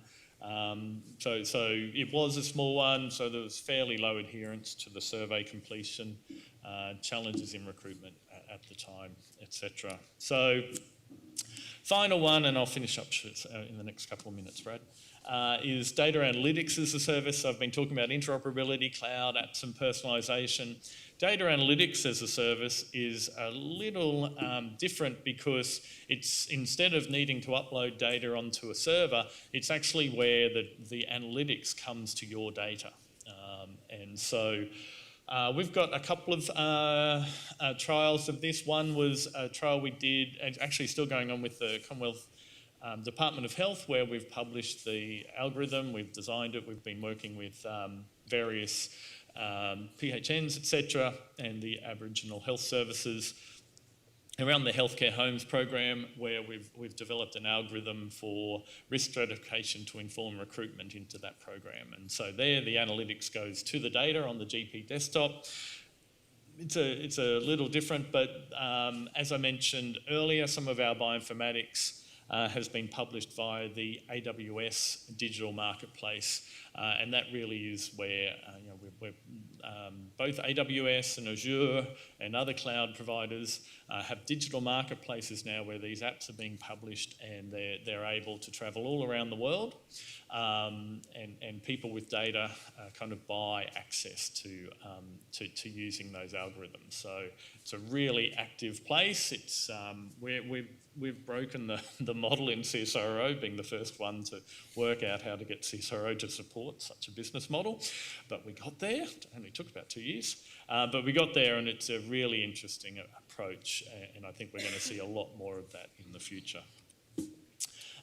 Fifth, and one slide away, Brad, added a fifth trend in health IT, which is artificial intelligence and machine learning, because it's very hard to talk about digital health without AI and ML these days. And I don't think I've mentioned it, but almost everything you saw me talk about today had some level of artificial intelligence and machine learning underpinning it. And so rather than tell you all about that kind of underpinning technology. We actually have a report. It's available online. I find increasingly a lot of people don't realise that AI and ML is actually already, it's a 60-year-old technology which has been continued to be developed, and B, it's already being used in limited ways within where it's generally where people feel that it provides the right technology to achieve an aim. So we've got a report. It provides a primer. It's very short, 6-primer, just explaining what the family of technologies are. We hope that's readable for everyone. And then 34 case studies across data-driven intelligence, imaging and vision, knowledge, representation and reasoning and human understanding, where we explain how we use AI and ML across our technologies. And that's where I'll finish. Thank you very much.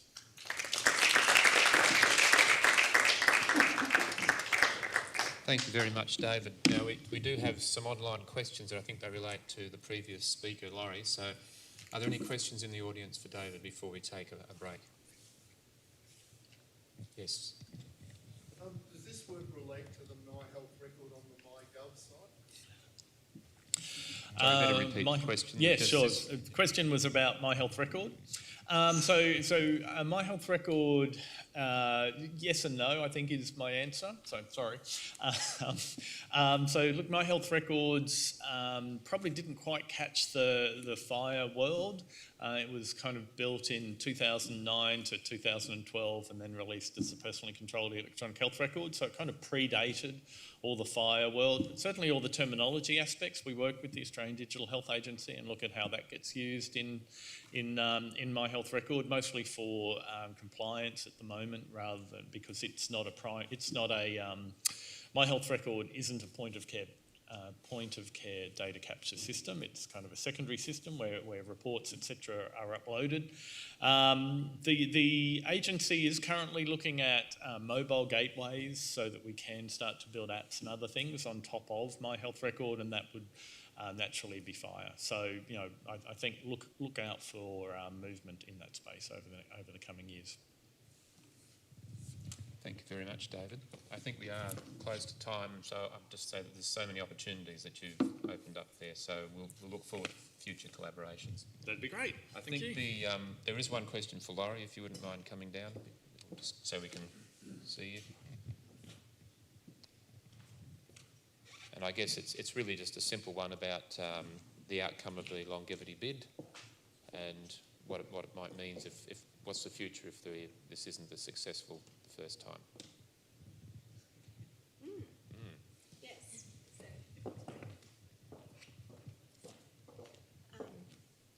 Yeah, it is a great question. It's one that the question is, what will we do if we're not successful? There's a couple of options, and we've been discussing those with our interim board. One option is to go again. They're having another round, and I think it opens in the next couple of months. So depending upon the feedback from the CRC committee, we could actually go again. And in this current round of the 5 bids, my understanding is a couple of them are rebids. So it's not unusual to go twice. So that is one option. The second option is to do it ourselves, is to come together, bring that $32 million and to create a longevity institute, center, whatever, and actually move forward with it ourselves. So that's another option. And then, or we probably what we will do either way, whether we win or whether we don't, we'll have a partners get together, a partners summit or whatever, and we'll discuss all of those. If we do win, it takes 6 months to set up the CRC, so we'll obviously have to make some decisions around setting up a company, so we'll do that. So either way, we'll probably have a summit to decide what we were going to do depending upon the outcome, which we hope to know, they've said in March, so hopefully we'll know before Easter. That'd be good. I thought you said you were going to go and have a party, but no, it's something else. Look, that's it for the first session. Thank you very much to all our speakers who've taken such time and effort to bring their presentations to you. I hope the experience has been equally enjoyable online, where most of our registrants are for this symposium. So it seems to be, I'm getting some thumbs up there, so that's good. We're now going to take a short break for station identification, as they say in the old language, and we'll be back at about 10:30. Thank you.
tossed in like a castaway.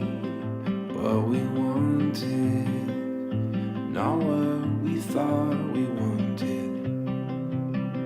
Tossed in, you couldn't see it coming. What we needed, not what we thought we needed. Don't give up, don't give in.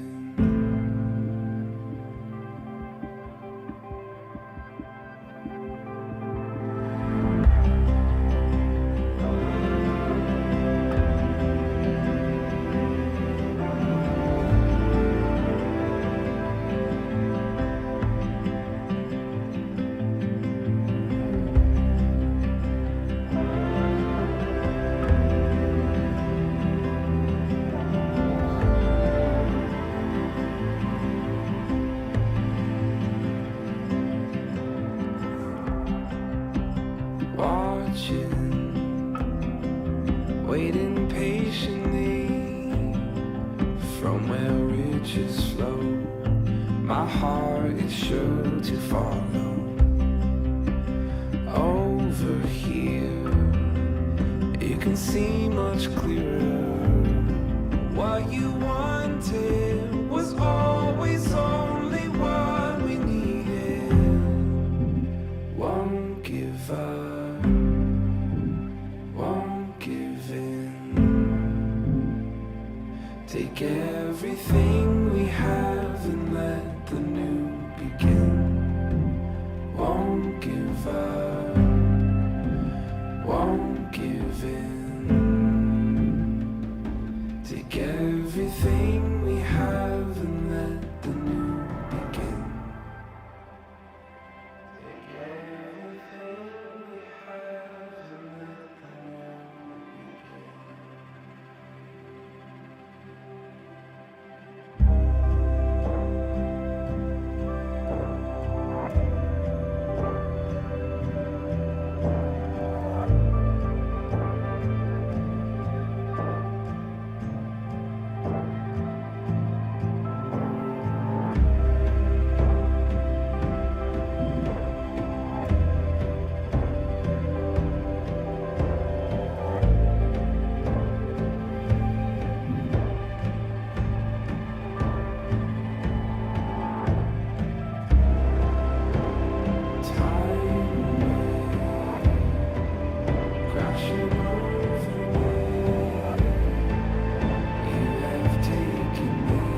Okay, good morning everyone and welcome to the second session today. I have the pleasure of introducing you to a number of speakers and we will be discussing optimisation of health service efficiency. My name is Dr. Ruth Devine. I'm one of the geriatricians at the hospital. My co-chair is Associate Professor Joe Wu, who's an academic with the University of Sunshine Coast and a research fellow and a part of various editorial boards that I've had the pleasure to meet during COVID last year. This morning, we will hear from a number of speakers, from the patient perspective, the GP, community groups and the hospital. We'll be learning about gypsies and we'll be walking through the garden project. At the conclusion of the session, the speakers will come together and form a panel, and I encourage you to place questions on the chat online so my colleague Joe can collate the themes and ask questions on your behalf to the panel. Firstly, I'd like to introduce to you Margaret Willis. Margaret is going to take us on a patient journey, describing her husband's experience through the health system. She will also touch on her role as carer, patient advocate, and work done as a consumer representative to 2 health services. Welcome, Margaret. Thank you very much, everyone, and good morning. Today, we're going on a journey. It's a journey that I started with my husband in 2008. It was an actual journey. We started off in a small motorhome from Brisbane and stopped off at various destinations on the East Coast. We went through 3 dust storms, which we wrongly thought had affected my husband's breathing. By the time we reached Eden, he could hardly put one foot in front of the other and could only sleep sitting up. And so began his health journey. I wanted to take him to the nearest emergency department, but he flatly refused and insisted we come home. He was certainly not fit to drive. So, for the next 2 days, I drove the motorhome back to Brisbane. Our GP referred my husband to a heart specialist immediately, who in turn referred him to Prince Charles Hospital. The cardiac team took over our lives, or so it seemed. All kinds of investigations and tests took place. Various clinicians spoke to us, giving confusing information using technical terms. I wrote them all down and did research when I got home. At the time, my husband's ejection fraction was 13%. I didn't realise at the time that that was quite low. At the next consultation, I had lots of questions. The outcome was dilated cardiomyopathy. Something new in our lives, along with melanoma, cellulitis, arthritis, asthma, etc., etc. So in 2010, a pacemaker defibrillator was implanted. Eventually, the ejection fraction went up to 30% after being prescribed Entresto when it came off trial. Since those early days, we've had to cope with other health issues as well. I have asked so many questions, and if still in doubt, I've always gone online. I'm 80, and many people of my age do not have the ability to understand or to research online. I'm lucky I can do that. So, when I was invited to become a consumer representative at Prince Charles, I jumped at the chance to find out more about the health system and perhaps help to improve it in some way. It was the best thing I had done in a long time. 2 years ago, we moved with my family to a 2-house property just north of Yamundi. And so here I am as part of the Sunshine Coast Health Service. Since then, we've had to cope with bladder problems and a catheter for 8 weeks, the ejection fraction dropping to 10% last November. So now we're waiting for the next echo. There was a massive increase in weight, which we found was ascites, and of course, constant breathlessness. My husband now uses a walker. Every morning I'll look to see if he's still with us. Since 2008, I have seen a shift in the communication and understanding between clinicians and patients. It works both ways. We need to understand each other, and we need honesty from all parties. Now I go to every appointment armed with a list of questions and my trusty notebook to record the information. My husband wouldn't do this. He's one of the old school who believes that his doctor will tell him what he needs to know so that he doesn't have to ask questions. I'm a bit of a thorn in his side. I encourage everyone I see and talk to have a notebook and to ask, ask, ask. I'm a strong woman, as are all the women in our family, but there are times when it's very hard to cope, and all I want to do is to get in my car and keep on driving. We, as carers, need to get away at times, not because we don't want to do the caring, but because we need our own space and interest to keep sane. We now have another family journey which was started 10 days ago. My 29-year-old granddaughter has been diagnosed with aggressive breast cancer. Finally, I believe that knowledge is order and confidence in managing a life that is flawed by ill health. Thank you so much.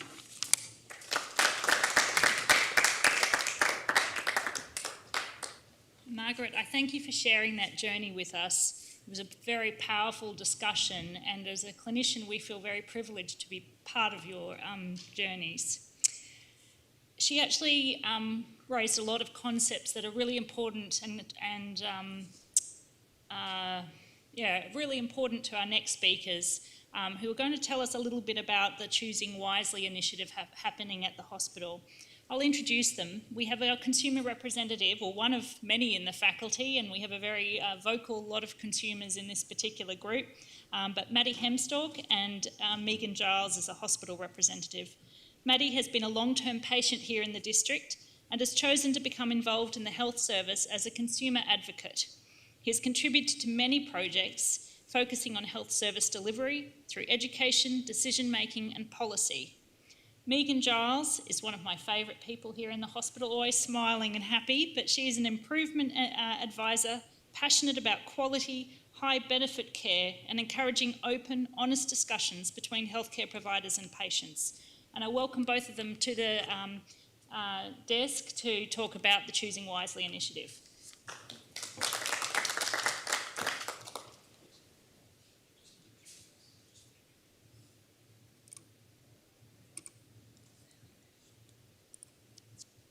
Perfect. Lovely. Well, good morning, everybody. I'm Megan Giles, as Ruth finally introduced, and I'm privileged to be with Maddie Hemstork, one of our consumer representatives today. It is really exciting to be a part of this session, which is optimising health service delivery, and particularly the opportunity to follow on from Margaret's journey as well. So what is Choosing Wisely, and what are we talking about today? So the Sunshine Coast is proud to be a Choosing Wisely champion health service. And that means that we're part of a national and actually an international movement committed to helping our consumers and our health professionals talk to each other about the options for test treatments and procedures. The idea and what we want to be able to do is to reduce the things that don't add value to our patients, their families and carers. We're part of a growing number of health services around Australia who have joined this movement. I think at the current count there's about 33 other health services. So how did we come to be a Choosing Wisely champion health service? The first thing I ever knew anything about it was when Dr. Mornay Blanche, who's our medical lead for safety and quality, came to me and said he needed help with administering some sort of survey. So in our very first year of being a champion health service in 2018, there's a lot of organic growth. We did some surveys, we had some corridor conversations, we had an interest group, and a lot of awareness raising from there. So what did our first survey say? And what we did, we surveyed our health professionals, we also surveyed our consumers as well. 60% of our clinician respondents did agree that there was a problem with the use of unnecessary test treatments and procedures, and almost all of them agreed that having those unnecessary test treatments and procedures can be harmful for our patients. But interestingly, over half of those respondents also said that they had limited influence over reducing those unnecessary test treatments and procedures. We coupled that, or had that marry up with our consumer feedback, but not surprisingly, because it was brand new, the majority of our consumer respondents hadn't heard of Choosing Wisely. But what was interesting is when we spoke to them about what might be those barriers to asking questions when you've got a doctor or other clinician in front of you, the top 3 barriers were trusting in that doctor's judgment that they did in fact know best, not believing that the questions, and we'll come to the choosing wisely questions in a moment, might relate to their condition, but also that having limited time to be able to really have that detailed discussion from there. So realising, and the lovely thing about Choosing Wisely was that we had a number of clinicians around our hospital and health service who were really keen to talk about Choosing Wisely, and so we realised that we need to give this program some structure. We also realised that Morna and myself could not do this alone. We're not dedicated Choosing Wisely leads, but it is something that we're passionate about, and we can see the lovely opportunity that Choosing Wisely does have to underpin most of the things we do here in the health service. We know that if we focus on safe and high quality care, it will lead to sustainable services for our community as well. We also recognise that a hospital visit only represents one small part of that care continuum, and so we chose to bring together a Choosing Wisely faculty or steering group, committee, whatever you'd like to call it, to start having these conversations in a meaningful way. And so recognising that small part of a patient journey, we invited consumers to be a part of it, our primary healthcare networks, our PHN, our clinical schools, our junior doctor society, recognising we're wanting to bring change around from that through culture as well. We also had some key enabling functions, so having a medical lead, having some program coordination, our communications and corporate affairs support with awareness raising, and having executive sponsorship. In developing our program, we focused on awareness raising, celebrating what we already do really well to Choose Wisely, because there's a lot of great stuff that we do, and supporting those ideas from the floor. What do our clinicians see that's important that we can do to reduce the things that don't add value to our patients? The really lovely thing, I think, when I have a look at this photo here of our inaugural faculty, is that we've got about 20 people in that photo there. And I know when I look at it, and the question I pose to you is, can you tell who's a clinician and who's a consumer? Because I think I look at that photo and I think any of us could be a patient, a family member or a carer, and anyone in that photo there could be a clinician as well. That collaboration is really important in what we do. So as a faculty, what have we done? One of the things we have done, and I'll throw to Maddie here, but we've tailored the Choosing Wisely questions to make sense to our consumers and community. Yeah. So we adapted the 4 out of the 5 Choosing Wisely questions. What are the benefits? What are the risks? And what are the alternatives? And what if I do nothing? And then during COVID, we decided we should probably add how is it going to be delivered to make it brand. So I think how it's going to be delivered is quite important from a patient perspective. Is it going to be in the hospital as an inpatient, outpatient, or out in the community? And I think also to that, what's been really powerful having consumers on our working group is the importance of messaging. So one of the things when we talk about Choosing Wisely, initially we were talking about low value care. And I think what was pointed out really quickly was that what's that perception of low value? And if we're looking to reduce things of low value, does that suddenly mean, hey, you're not valuable enough to receive this particular care? And so I think for me, it's really quite pivotal there. But we now talk about low benefit care. So what's going to be of low benefit to our patients? The other great thing in terms of looking across that care continuum is working with our PHN and with our GP liaison officers here in the HHS. We've incorporated Choosing Wisely resources into health pathways, and that's a platform that helps to guide our GPs and primary carers of what can be and should be referred into our specialist services and what can be managed in the community as well. Celebrating and enabling our improvement projects is also a really important part of our program. So it is about registering those. We have a quality improvement register to share and look for opportunities to expand the great things that we're doing. And also we can have a look there, but one of the photos there, we look to celebrate through things like a poster competition, which we held pre-COVID in 2019 as part of our Patient Safety Day. Partnering is really important. So we have gone from just initially thinking about just who are our stakeholders, interested people in the HHS, but more broadly to PHN. We've got the library on board now. We've got a junior doctor society, our clinical schools. And if I can chuck in a quick plug there as well, if there is anyone, so from community or within, who's really keen to get in Choosing Wisely, I'm certainly really opportunistic and would love to have a chat about you about how we might be able to work together and contribute as well. Also what we've done we look at how we support our junior doctors or junior staff and our students. So if we want to bring about culture change and question the things that may not add value, how do we help people to have those conversations as well? So communication and awareness raising has been absolutely critical. You can see the number of examples there, from media releases to branding and celebrating improvement projects that we do. One of the other things that I took great delight in at the end of last year was the work that Scott Schofield, who will be presenting later this morning, in establishing an inaugural ED Innovation Showcase. And what he did had nothing to do with us, but some really great examples of Choosing Wisely projects in action through that. But a lot of it has been about providing collateral, posters and information sheets. And I guess, Maddie, what's been the impact of those? Yeah, so we had consumer feedback. So a patient feedback was provided to this SCHS just 2 weeks ago that saw a brand poster downstairs at SCU, and it happened to guide their conversation with their doctor, particularly around the option to do nothing. One of our facility members outside the HHS experienced a chronic condition, undergoing multiple surgeries, and have seen little improvement. This was an impact on their daily living, and the multiple outpatient visits didn't provide her with a better understanding. Our facility member shared the patient information sheet with them, and they were reported it was helpful, and since shared it with friends and family also.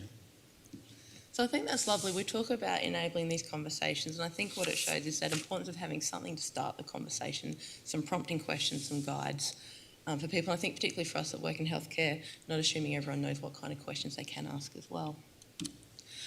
So from a program perspective, we took a quality improvement approach, which means we established some measures to know, are we making a difference? So looking at outcome measures, and our primary outcome measure is, and we collect this information through surveys, but how confident do our consumers feel to ask questions about tests being recommended for them? And we can see from the data there, we are heading in the right direction towards our goal. The really lovely thing, in terms of process measures, so what are the things we need to have in place to help achieve those outcomes, is that one, we're raising awareness of choosing wisely within our health service here. So our doctors and our nurses and allied health can be open to having these conversations with our patients as they come in. We're also, in terms of embedding Choosing Wisely recommendations, so a lot of specialties have recommendations of things to question. We've achieved or exceeded our target of the percentage that we want embedded in business as usual. That's just the way we do stuff around here. But I think one of the interesting things is, and it's a bit of a stubborn indicator there, but it is the level of influence that our clinicians feel they have to reduce unnecessary test treatments and procedures. That's an opportunity we have to work on going forward. And I think the other great thing what we've done is just to make sure from a quality improvement perspective that we're not creating problems anywhere else in the system.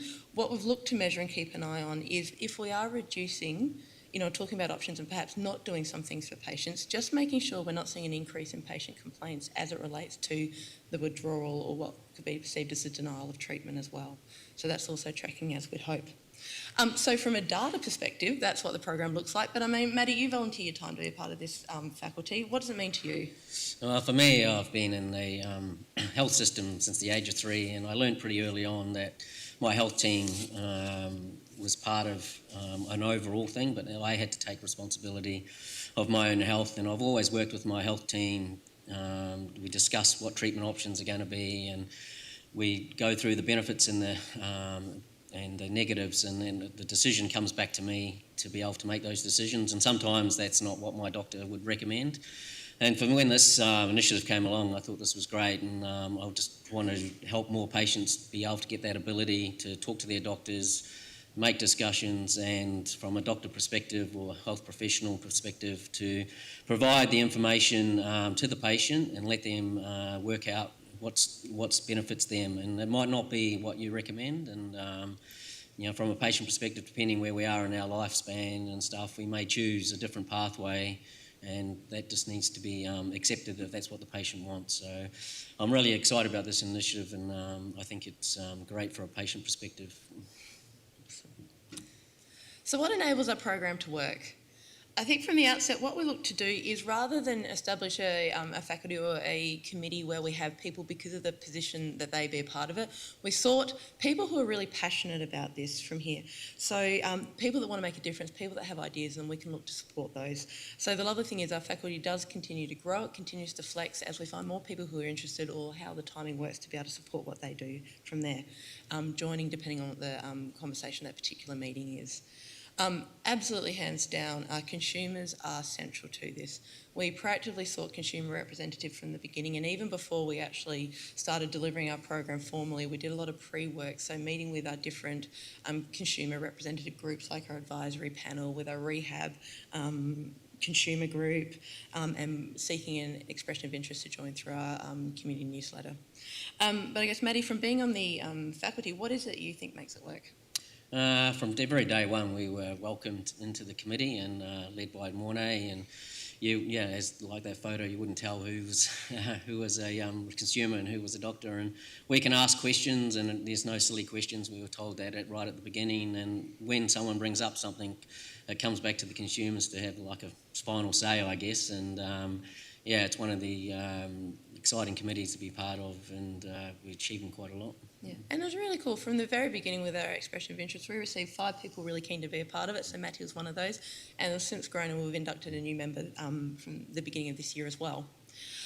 What else has helped to make the program work? So we do have executive sponsorship, so Naomi Dwyer as our Chief Executive is that sponsorship person there, so it helps to make sure that this does have visibility at the organisational level. We have taken that quality improvement approach, which means we're really keen to know what ideas, what do people care about on the floor, and how can we support those, and helping to erase those and helping to share those across our hospitals and our different facilities across the Sunshine Coast and Gympie region. What's been really fabulous also is that we recognise that in order to drive this quality improvement activity, often we need a little bit of funding just to establish that proof of concept. And so we're delighted the HHS with Wishlist, our foundation, created a co-funded Choosing Wisely funding category. So that was together, we established a fund of $50,000 to support Choosing Wisely related quality improvement activities. And to date, we've funded 6 initiatives through that over a 12-month period. We've also taken that phased communication strategy. So firstly, seeking to raise awareness about choosing wisely amongst our clinicians. And the reason that we do that before going external to our consumers and committee is we want to set people up for success. And I don't know, but I can't think of anything more scary than going in and, being armed with these great questions to suddenly have someone looking back at you, sort of going, well, who are you to question my authority? Of course I know what's right. I think if that was to be me, I know I'd never ask another question in my life as well. So we have done a lot of work internally to encourage and welcome those questions into appointments and consultations. So from my perspective, I think that Choosing Wisely is a really valuable and it's a wonderful initiative to be involved in. The strength of it, from my perspective, is that it applies to staff in all disciplines and specialties, so it's not like it's something just for surgery or just for medicine or something like that. I think we all have opportunities to question the things that might not add value to the patients or not. But I think, and it comes back, Margaret, to your opening there, but I think what's really important is it recognises patients as experts in their journey and helps by asking questions to be true partners in their care. All right, and that's all. Thank you.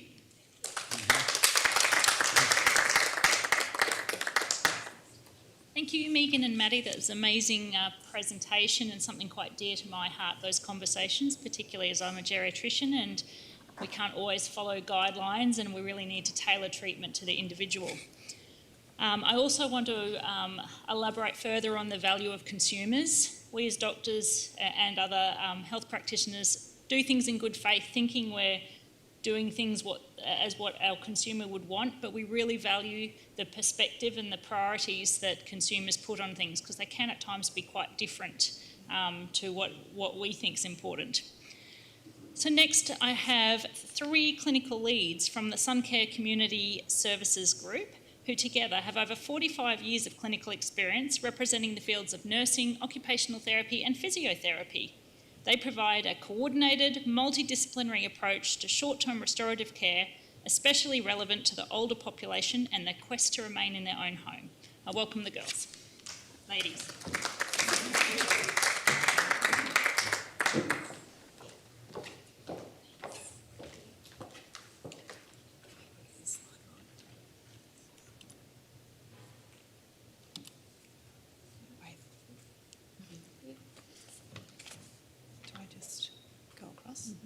Or click it.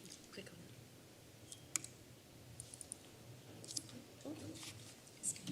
it. Sorry. Hello and welcome, fellow health enthusiasts. My name is Elish and this is Fiona and this is Lynn. We are here today to talk about this amazing program, the Short-Term Restorative Care Program, or STRC. Suncare currently offers the STRC program across Brisbane and Wide Bay, and we are the only provider of STRC program on the Sunshine Coast. However, Suncare's home care services are available throughout South East and Central Queensland. We service Gold Coast, North Lakes, Sunshine Coast, Gympie, Hervey Bay, Bundaberg and Rockhampton regions. Suncare has been assisting people in their homes for 50 years, and our vision is making people's lives better, which is exactly what the Short-Term Restorative Care Program is helping to achieve. Through programs like STRC, we aim to provide innovative, personal solutions that support people to live their lives their way. With the combined efforts of community partnerships and dedicated Suncare staff, this program is making genuine positive change in the lives of people living independently in the community and their families. So we are here to give you a brief overview of the STRC program and how we connect with services throughout the community to support our clients reaching their goals.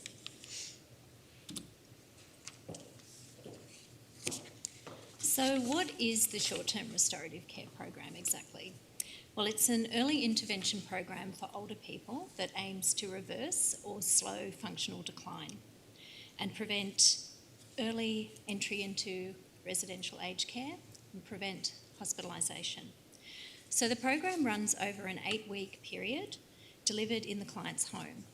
Clients may take up to 7 days leave without it impacting their service delivery or their funding. So short-term restorative care is an intensive and goal-orientated program. Each program is tailored to the client's individual needs and involves community partnerships, intensive multidisciplinary interventions in consultation with the client's GP. So the client has full involvement in the program. Throughout the program, the client is involved in all decision-making around their service provision, their budget, and any changes or additions to their goals. The government provides Suncare with a daily financial amount for therapeutic services and therapeutic equipment for short-term restorative care participants. Some approved short-term restorative care providers will charge a daily care fee in accordance with government guidelines. However, Suncare waives this fee, making the program free of charge to the client. Suncare have 71 short-term restorative care packages in total, with 19 of these delivered on the Sunshine Coast. Short-term restorative care relies on community partnerships to be able to deliver the best possible outcomes for our clients.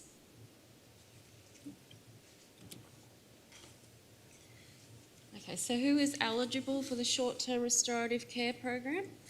So basically, to be eligible for the program, clients first need to be assessed by the Aged Care Assessment Team, otherwise known as ACAT.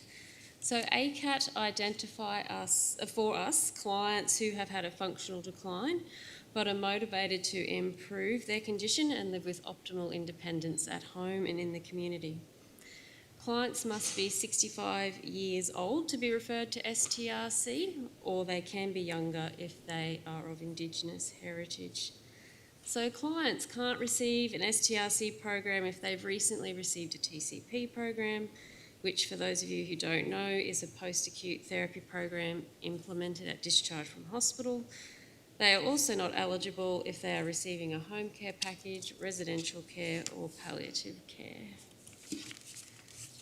So how is a client's STRC program implemented?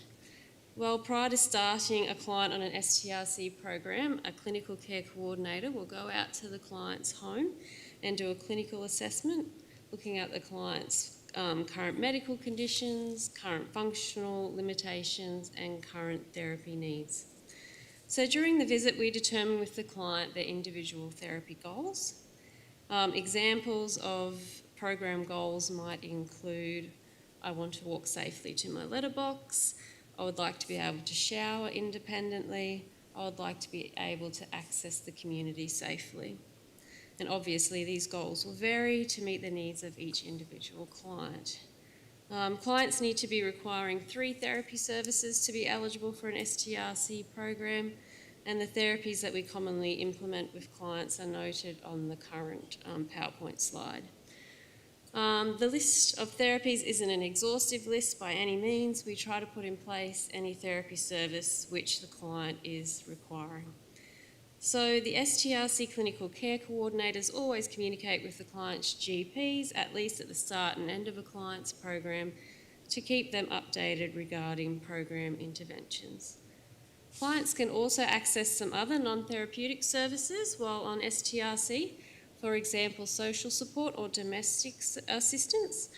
We just can't double up on any existing CHSP services that the client might already have in place with those other services. The STRC program also often funds therapy equipment and minor home modifications for clients. So, for example, if an OT came and told me that one of my clients required an electric recliner chair and a handrail in the shower, I would fund those aids for the client out of the program budget, so long as those purchases did fit within the realms of that budget. Thanks.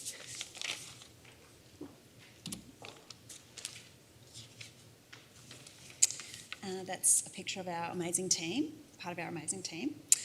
Developing community partnerships is imperative in providing clients with a well-rounded, holistic support structure to their program. This allows for a wide range of goal-setting options that are fully supported throughout the program and beyond. It allows for client awareness of support available to them in the community and otherwise, and with the program support, the answer for the how-to questions about care and support access in community are often answered. Nurse navigators, GPs and specialists, community care providers, nursing and allied health teams, as well as specialised community programs, all have a role to play in the success of the client's individualised goal plan and how they want to continue their care after the program has finished. Through the promotion of community support and the consistent communication throughout the program, often the client feels a sense of confidence in navigating support and how to access information if needed. And this is a key player in empowerment and the promotion of independence and choice.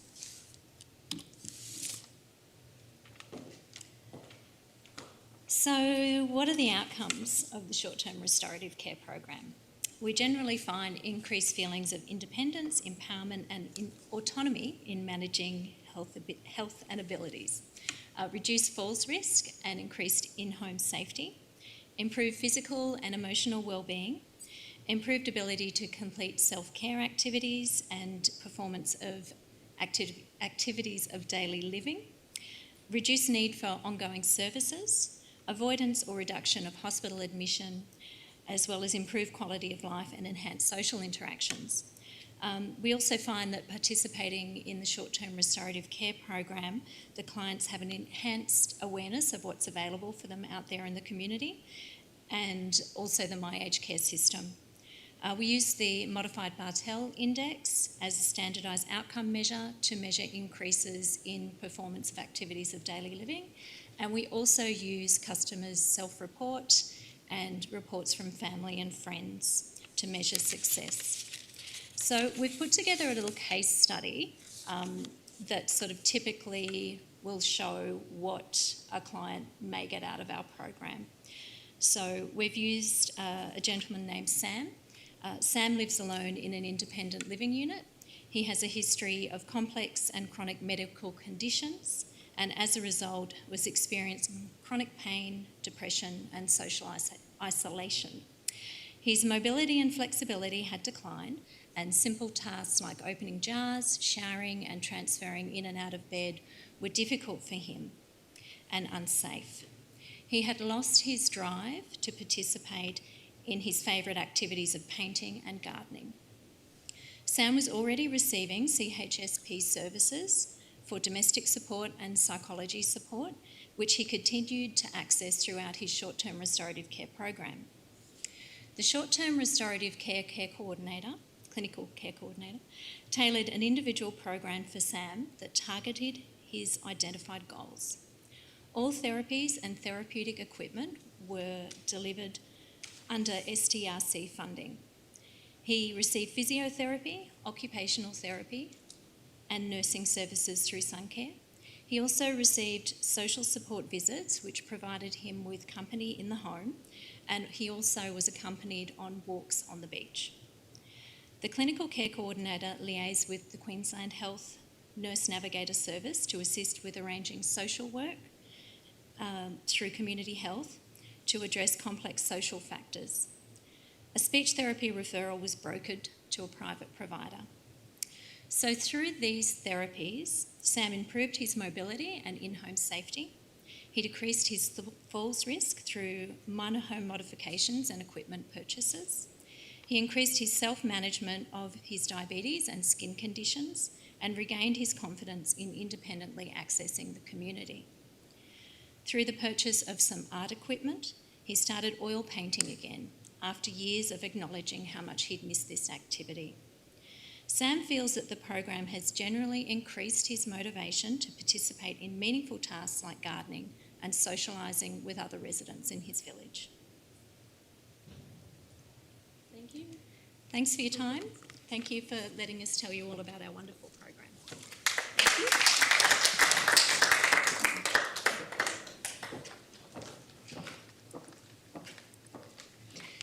Thank you, Suncare ladies. That sounds like an amazing initiative, and it's all about quality of life, isn't it? It's not just about quantity at life and living, struggling and not enjoying your pastime. So that's a really lovely initiative, and I'm surprised Sunshine Coast only has 19 packages because I can think of a zillion people who could benefit. I also want to touch on everyone seems to be quite timid out there in the IT world and online, so keep firing your questions because we will be looking at them and putting them to the panel. No question, you won't be identified, so no question is too silly, it's all good. Next up we have Professor Greaves. He is the Director of Cardiac Research and Senior Staff Specialist in the Health Service. More recently, his research interests have shifted from individuals to a more population-based principles, especially looking at workplace health, cardiovascular screening and data integration. Today, he will present findings from his work with GPs and cardiovascular risk assessments. Thank you, Professor Greaves.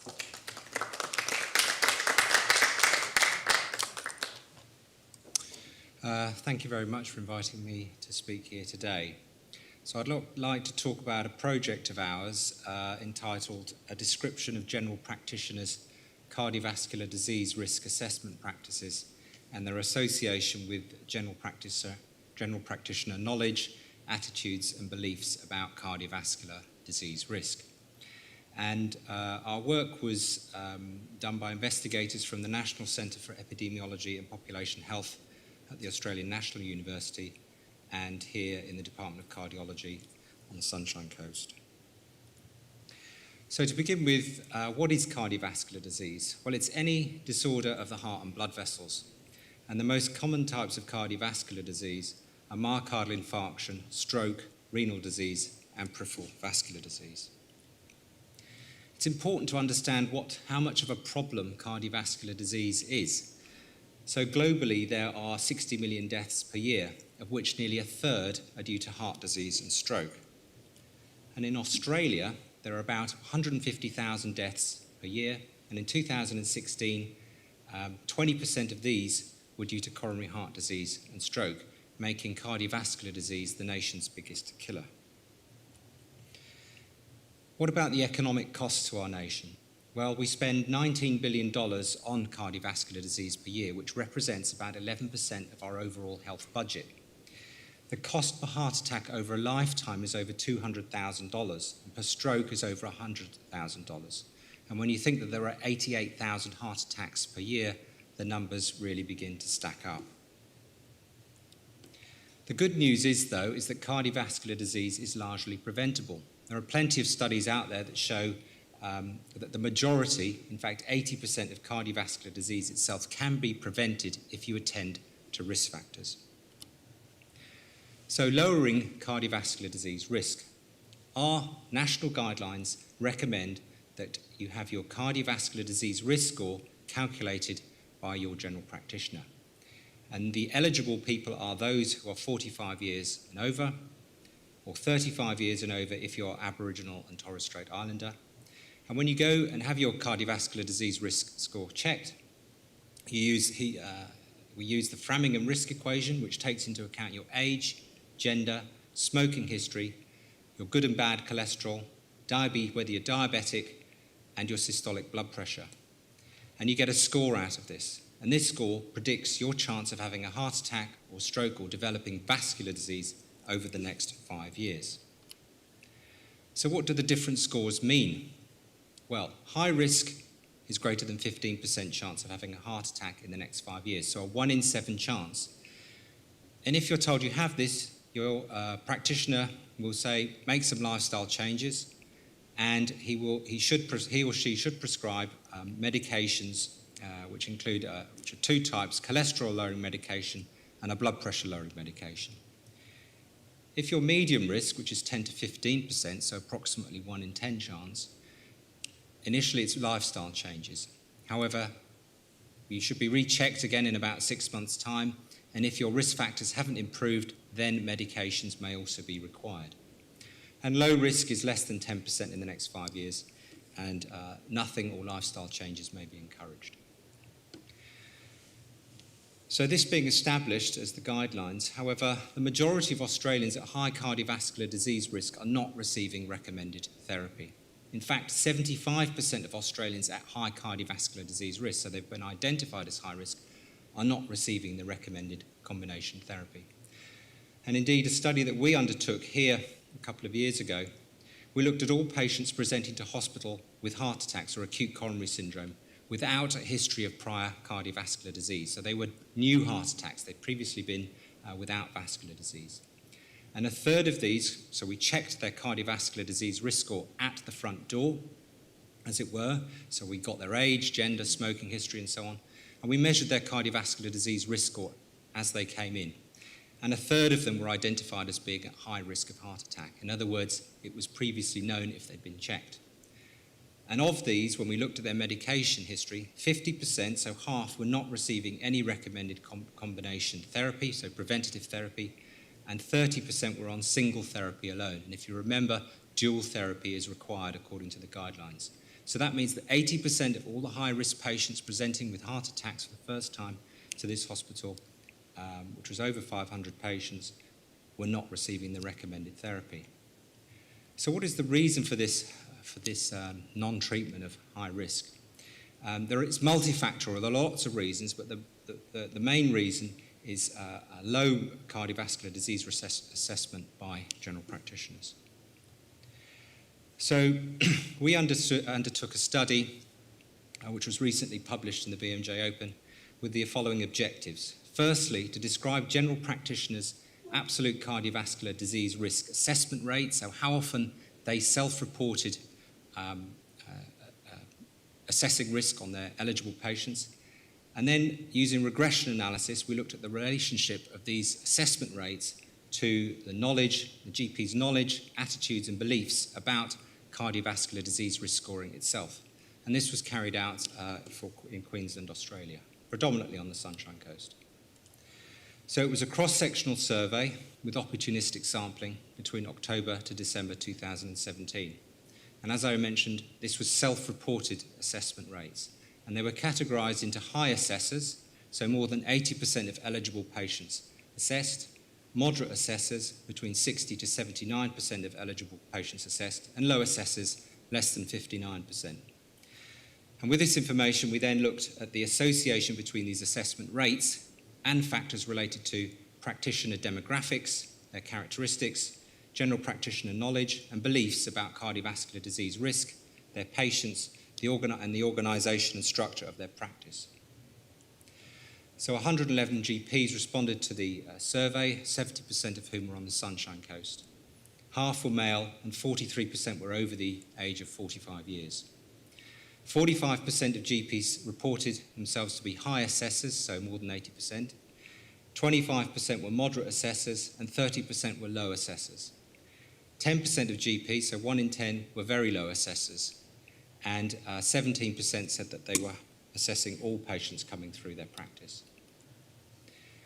96% of GPs were aware of the concept of cardiovascular disease risk scoring. However, 1 in 10, again, were unaware that CVD risk should be assessed in all of their eligible patients. And 10% again didn't score, admitted to not scoring any of their patients. 70% used the Australian cardiovascular disease risk calculator, and there are several other calculators out there. And the average time, or about half of GPs spent up to 10 minutes telling their patients about cardiovascular disease risk or counselling them. So when we looked at the association of these assessment rates with general practitioner demographics, their knowledge and beliefs about cardiovascular disease risk, we had the following findings.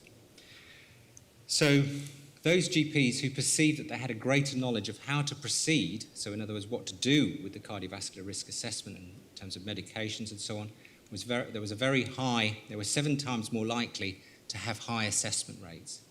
Those GPs who believed that they had sufficient time to undertake assessments during their practice also had a fourfold nearly increase in their higher assessment, more likely to have higher assessment rates. Those GPs who believed that their patients would actually comply in lifestyle changes and take their medication were twofold more likely. And those GPs who believed that their patients understood the actual concept of cardiovascular disease risk also were more likely to have higher assessment rates. Lower assessment rates were really assessed with those GPs who found it difficult to opportunistically assess patients during their practice. And interestingly, older GPs were more likely to have lower assessment rates. And those GPs who were found to have a lack of knowledge of who to screen also were more likely to have lower assessment rates. When asked about the enablers, what might make GPs more likely to carry out higher levels of assessment, things that came across were better consumer education for both the GP and the patient, encouraging nurses to pre-screen, and also whether practice nurses themselves could carry out the assessment, computer prompt reminders, the ability to recall eligible patients, and having adequate funding and incentives for such a programme. So in conclusion then, the majority of GPs report using the absolute cardiovascular disease risk calculator that's on the Heart Foundation website and from the NVDPA guidelines. However, relatively speaking, the proportions of eligible patients undergoing CVD risk assessment remain low. But increasing cardiovascular disease risk assessment may be achieved by increasing GP and patient knowledge, introducing nurse-led assessment, and allowing GPs to have the time they need to undertake assessments. Thank you.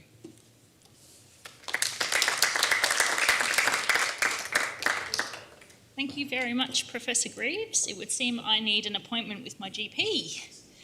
Next up, we have Edwin Cruz. Dr. Edwin Cruz is a general practitioner in Mullaney. I'm not quite sure how he does everything he's got here because he always seems to be in the corridors at work. He works here at the General Practice Liaison Unit at the Sunshine Coast Hospital and Health Service as a gypsy, as I mentioned in the introduction. So a gypsy is a GP with special interest, and he's worked at the Mental Health Unit of Gympie Hospital as a gypsy. Edwin is passionate about health system improvement and new models of care, especially integrated and collaborative care initiatives crossing traditional boundaries. He is a member of various local, statewide and national professional organisations, groups and committees working on health policy and health system improvement. Welcome, Dr. Cruz. Thank you very much for the introduction.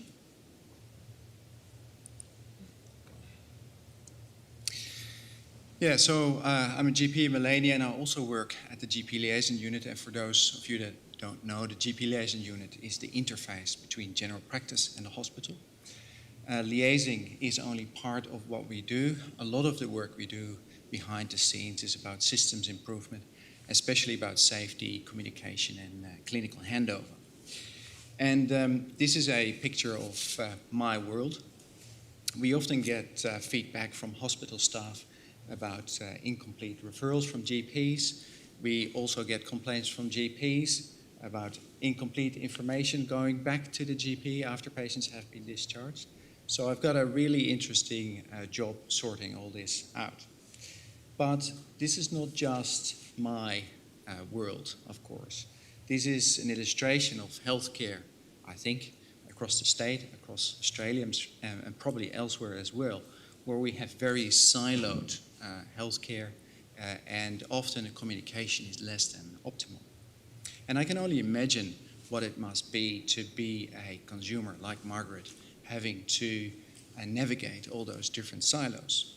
Thankfully, as you've heard today, there's a lot of good initiatives happening here in the Sunshine Coast, and one of them is the GYPSY project. And as said, the GYPSY stands for GPs with Special Interest.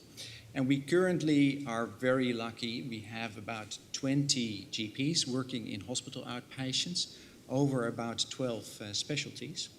And as our DG, Dr. John Wakefield, said recently, it is all about collaboration. And collaboration appears to be the theme of this morning.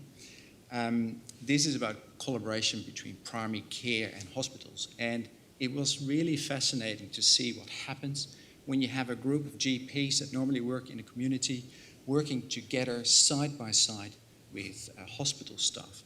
And all sorts of new initiatives started to happen. For example, improved discharge processes and clinical handover back to community GPs. But also GPs learned a lot about certain areas, specialties where they worked in, and were able to take back those skills and knowledge to the community, benefiting their patients and their colleagues. The model originally came from the UK in 2000. In 2016, here in Queensland, the HIU released funding, and pilots started here in the Sunshine Coast in 2018. Other pilots started in the metro area and in the Gold Coast. And since last year, part of the GYPSY model is business as usual, and part of it is still project funding.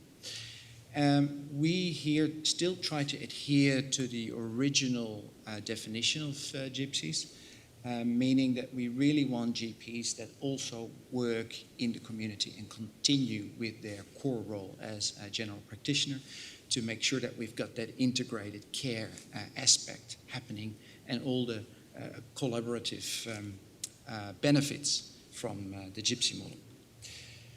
So what we've seen, this is some data from our initial trial a few years ago. We've seen a decrease in wait lists. There was a high discharge rate, meaning that the GYPSYs in the GYPSY clinics released or discharged more patients back to the community, which is important for us because that allows patients to continue their care closer to home in the community, but also frees up appointments for patients who really need to be seen by hospital teams. There was a high satisfaction by patients, consultants, and GYPSYs. We also saw, interestingly, a few increases in wait lists.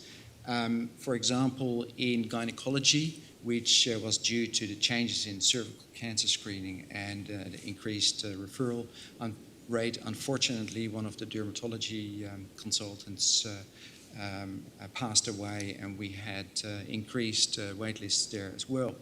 So measuring wait lists is a little bit tricky because it is depending on so many other factors.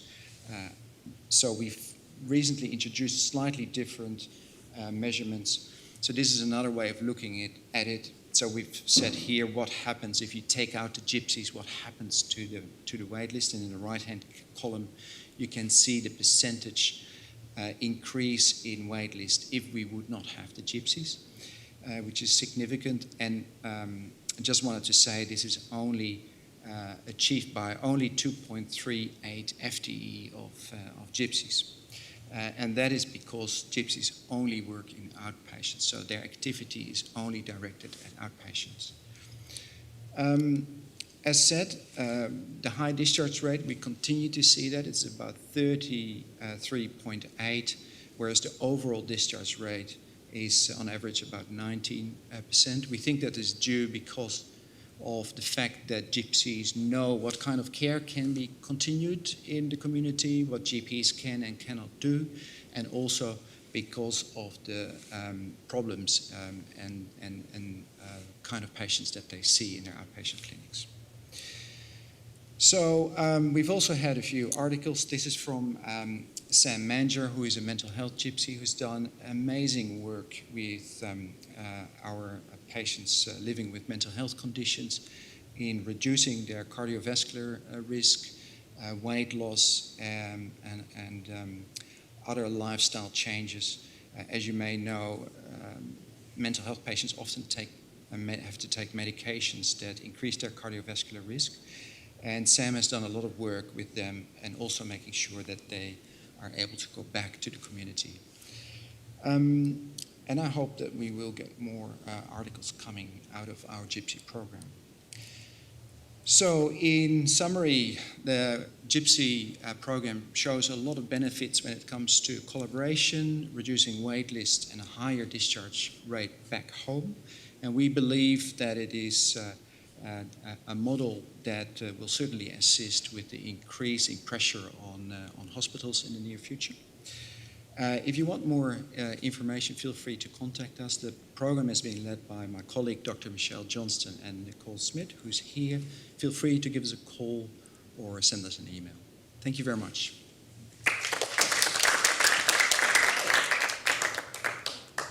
Thank you, Dr. Cruz. I can see a lot of promise with that, and particularly that whole lifestyle integration, the psychiatric element. I can see the whole patient being focused on and much better with the GP input, and also understanding each other's role and how things can be integrated better. That's awesome. Next up, we have Dr. Scott Schofield. He is an energetic, innovative paediatric emergency specialist who I try to get a bit more background on, and his colleagues actually tell me he's got his finger in many pies, introduced me to his special chair downstairs that he has because he's so tall, and he was actually well liked by everyone down there. One of the pies he has his finger in at the moment is working with the Health Improvement Unit to promote a positive work culture focused on clinical excellence and patient safety. And today he takes us gardening with the Garden Project. Thank you very much. Let's see if I can bring this up. So thank you for having me. My name's Scott Schofield. I'm a paediatric emergency physician based primarily here at the Sunshine Coast University Hospital. Emergency departments are a very large, multidisciplinary, unpredictable, often chaotic, complex system. And today I'm going to reflect on the Garden Project, which is something that I have sort of planted a seed to create in an effort to optimise the efficiency of how we deliver healthcare in our environment in the emergency department. With the intention, as mentioned, of mostly growing a positive culture across our critical resource, which is our staff, for quality improvement through promotion, support and success of clinician-led innovations. So this project began in early 2019, a year when I was fortunate to be part of the first full cohort of Clinical Excellence Queensland's Healthcare Improvement Fellowship, a 12-month 0.5 FTE fellowship bringing multidisciplinary senior clinicians together in an effort to increase the capability of healthcare improvement leadership across the state through a curriculum of complexity science and the healthcare-related streams within that. I've always had a personal interest and drive for frontline clinical improvement, and so do many of my colleagues in the emergency department, actually. Our emergency department, like most others, are full of action addicts, yes people and doers. And with a distributed model of responsibility for organisational and governance, this means that at any given time, there can be countless numbers of projects being led by individuals or groups of clinicians simultaneously, and like many other places in healthcare, these are often siloed.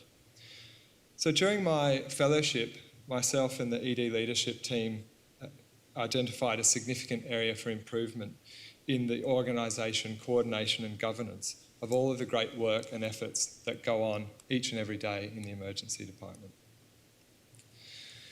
Without wanting to jump immediately to solutions, I surveyed a broad representative sample of our multidisciplinary staff in the department, asking about the current environment relating to quality improvement.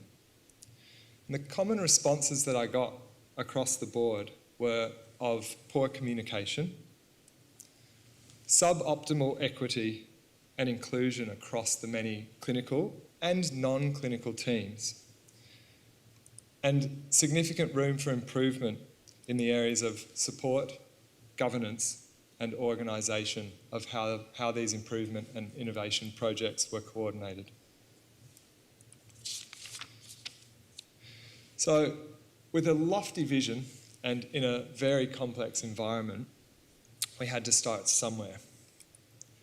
There's a great quote from a military officer and US President Dwight Eisenhower, which references the fact that nothing ever goes exactly to plan, but without a plan, we're mostly lost. So we formed a large team with those staff who are enthusiastic for this project and representative of every clinical and non-clinical group within the department. We made plans for regular monthly meetings, an interactive communication board with multiple elements to engage our staff, regular quality huddles which would be run on the floor and again engage our clinical staff, education and support processes for staff interested in improvement projects, and a twice yearly innovation showcase, which would be the spectacle and culmination to really communicate the great work being done. The communication board was a fun and low-hanging fruit that went up almost immediately in the central corridor of our emergency department. Went up on butcher paper, which was great because it was frequently changed and tweaked with small PDSA cycles and adapted to fit the needs and the way the staff was utilising the board. It comprised of three main functional areas. The first was a living repository of all of the projects that were currently happening in the department, with the project titles and aims and the team members involved, as well as the current status of that project, with the aim to direct staff to the relevant team members for those interested, and also to improve networking for clinicians who are involved in projects that were similar. The next was an open notice board for project team members to post updates, current data and run charts, or any other critical information. And the third area, which you see on the right, was an interactive area for staff to write on and post stick-up notes with common problems encountered and ideas for improvement, as well as an effort to effect matrix, where these ideas could be springboarded into action during the quality huddles. The quality huddles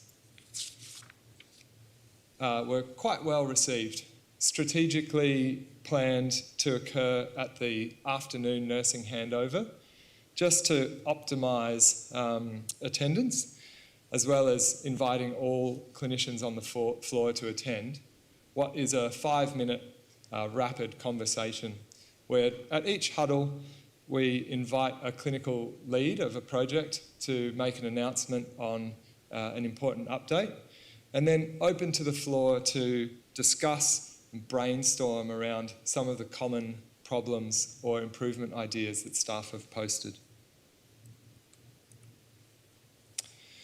So as we approached the end of 2019 and we're reflecting on our plans, what we had achieved, and what changes would need to be made into the future, there was a realisation that our regular meetings really were not working.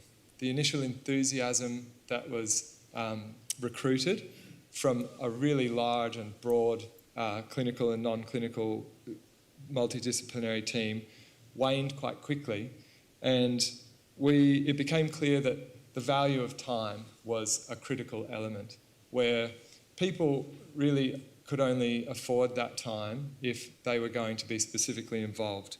So we've moved away from regular meetings to a more tailored an interactive way of engaging those staff who are relevant to each project. We've had ongoing feedback from staff that dedication to QI projects outside of frontline clinical care needs to be incentivised by supported time away from their clinical work. That there needs to be objective and sustained positive outcomes, and that these outcomes need to be effectively communicated, where acknowledgement of time and effort spent at the very least should be held as a high priority. So we're putting some strategies into place for these things to continue, and then of course coronavirus happened. 2020 was a little bit tough for the Garden project, with a shift in priorities in our department, lots of physical changes to accommodate potential pandemic response, financial challenges, and many QI projects being put on the back burner. But we have celebrated some great achievements. The inaugural Sunshine Coast Hospital and Health Service Emergency Innovation Showcase, which was initially planned for May 2020, was postponed but ran successfully in November last year. It was held in physical meeting spaces at each of the 3 sites, here in the Sky Auditorium, at the Nambour Auditorium, and in a meeting room at Gympie Hospital. We had extraordinary attendance, in fact with only sitting room on the stairwells here in the Sky Auditorium.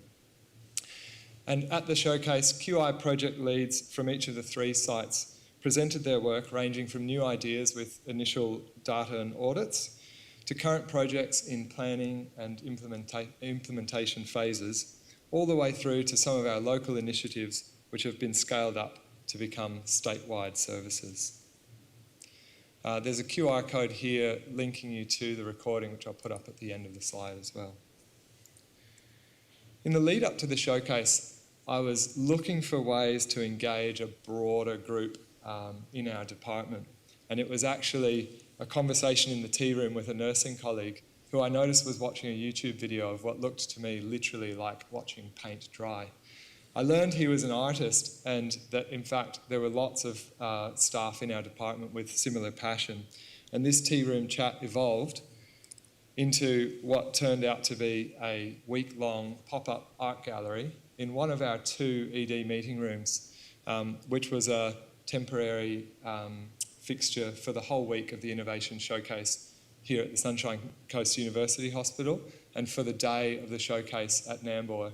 This is an opportunity for staff in our department to show and celebrate their passions outside of work in the form of various arts and crafts.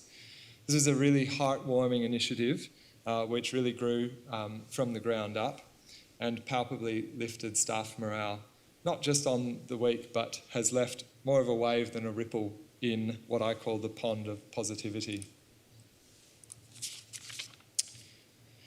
We've been grateful to receive funding from Wishlist for permanent magnetic whiteboards, which have gone up and are in an early phase of their sort of final design. And one of my favourite things that has emerged from this project and in this space is a staff-initiated and ever-changing graffiti section, which prompts for interaction from staff and has included things like your favourite Christmas song, favourite movies, and various inspirational quotes as well as doodles. And it's actually a really light-hearted thing to walk by each week and see change. There are too many individual project successes to name them individually, but for a taste of these, I would encourage you to follow the QR code link and watch the recording of the Innovation Showcase, and stay tuned for our next showcase, which should be happening towards the middle of this year. The next and most immediate challenges on the horizon include refreshing and motivating a sustainable team of champions across our multidisciplinary workforce to continue to work on this project in our department. The resource of time is really critical to this for the success and sustainment of the project. And we are nearing the finalised design of the permanent communication boards, which will be associating the NSQHS standards into each QI project that is occurring in our department to encourage familiarisation and acknowledgement of these in our daily clinical practice, as opposed to just a sprint right before accreditation. And some of the more lofty goals of the Garden project are to proactively engage staff to create a shared vision for our department, and the director group to engage with this to create transparent strategic priorities, where staff can see these as a guiding light for ongoing QI efforts, and work towards a strategy that values the ongoing investment in QI contributions from clinical staff through access to time and resources. This is a passion project which I know adds value to clinical excellence, patient-centred care, and staff engagement and retention. As I mentioned, you can follow this QR code to watch the Innovation Showcase, and I hope that I can have a bit of a chat with the digital audience with any questions or comments with your experience on anything similar in your work environment in the panel discussion. Thank you.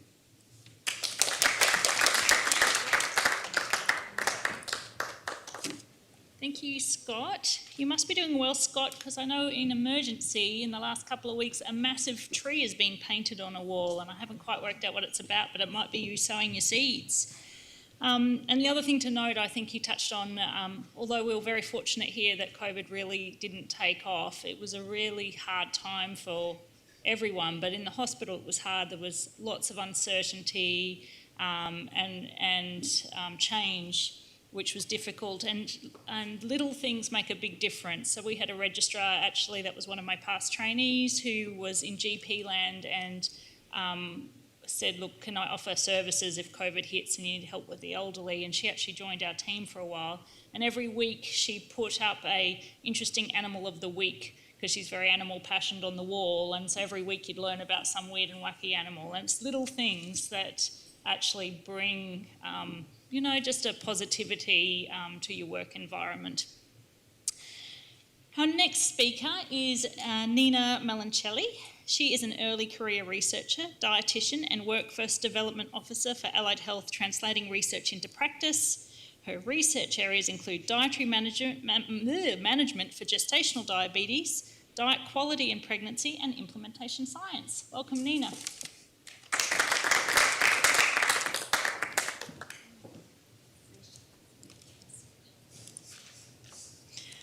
Thank you, everyone. So it's a real honour to be in amongst such a great morning session. And today I'm hopefully rounding this out with talking more about implementation science and knowledge translation rather than the actual project, which was a part of my PhD, which was really around a dietitian-led model of care for gestational diabetes.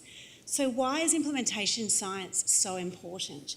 Well, good evidence and good research, even the best of it, often goes to a place to die. That is, it takes around 17 years for research to be translated into clinical practice in healthcare. And even more alarmingly, in Australia, around 60% of our care is based on evidence, and up to a quarter of our care is potentially harmful or not needed at all. So enter implementation science, which is really the scientific study of the methods that we use to speed up that translation of evidence into practice. A similar related term, knowledge translation, is really about the process, and I really like this definition because it talks about it being a dynamic and iterative process using synthesis, dissemination, exchange and ethically sound application of knowledge to improve health services and provide effective health care. So why was I so interested in implementation science? Well, I was really interested in implementing a gestational diabetes model of care that was based on evidence that was produced a decade earlier. At least it wasn't 17 years. And that evidence came from the US that said that if dietitians were really involved with women diagnosed with gestational diabetes and actually saw women at least 3 times, that they required less insulin, or later initiation of insulin, and there was a trend towards less preterm birth. This became so important that it actually became embedded into our clinical guidelines in 2015. So I was really interested in how we might implement this minimum schedule of dietetic appointments for women here on the Sunshine Coast. So the research aims were definitely around how effective is this model of care. Are we able to achieve this minimum schedule of dietetic appointments? But I was also really interested in using an implementation framework known as IPARIS. And at the time, there were very few studies that had been published around the prospective use of this framework. So often in implementation science, we see frameworks get retrospectively fitted to try and understand what went on with a particular project. And again, why was I so interested in this? An earlier study that I did looked at those Queensland clinical guidelines, and we really found that the action of publishing guidelines doesn't mean that they translate into practice. So we saw that basically the guidelines were very poorly implemented right across Queensland Health, and that minimum schedule of dietetic appointments that I was so interested in really hadn't been implemented very much at all. So I chose the IPARIS framework, which stands for Integrated Promoting Action and Research in Health Services. Not very, doesn't roll off the tongue very nicely, hence IPARIS. And I really selected it because it has such an applicability to health services research, but also there was a good training program within Queensland and really a good sort of hub of people that use this particular framework. So there was some support out there. IPARIS says that successful implementation requires three main constructs. So that is the innovation, the context, and its recipients. And what sets IPARIS apart from many of the other frameworks, there's actually over 170 frameworks on implementation science, is around the facilitation. So you actually need to actively facilitate change in a setting. So breaking it down more simply, it's really around what are you trying to do, where are you trying to do it, who are you doing it with, and how are you going to get there. So my study design was a pre-post intervention. I was looking at what happened with women prior to us changing the model of care and then what happened after. And it was women here at the Sunshine Coast University Hospital. I used the IPARIS framework, as I said, to diagnose what was going on, so prospectively, but also used it to describe and evaluate some of the outcomes. Breaking down this particular model of care into those constructs, what actually happened is we evolved into what we now call a dietitian-led model of care. So women that were able to manage their gestational diabetes through diet alone were seen by a dietitian. Seems fairly appropriate. And all women achieved that set out to achieve that minimum of 3 appointments. However, women that needed additional attention or required medication were escalated into physician and diabetes educator-led care. The recipients were actively those within the diabetes team, and the patients didn't really know what was going on, so they were considered passive recipients. The context was the local diabetes team, but organisationally it was Sunshine Coast Health Service, and externally we had to look at Queensland Health also being a context. The facilitation, which is really key for IPARIS, was actually led by myself. And so 5 years on, having undertaken a number of projects, I actually still consider myself to be a novice facilitator, but back then I was very novice. I was supported by an external facilitator, and I'll unpack a bit later why facilitation might have been a bit of an issue. But we did have implementation success. That is, we actually managed to increase the women accessing a dietitian at least 3 times in their pregnancy from 26% to 88%. So that was really a great result. However, contrary to what the evidence said, we also had more women requiring medication, up to 10% more women after accessing more dietetic care. As you could imagine, as a PhD candidate at the time, this was devastating to me. But the advantage of using IPARIS was I was then able to start unpacking what went wrong. And these were some of the lessons learned, I guess.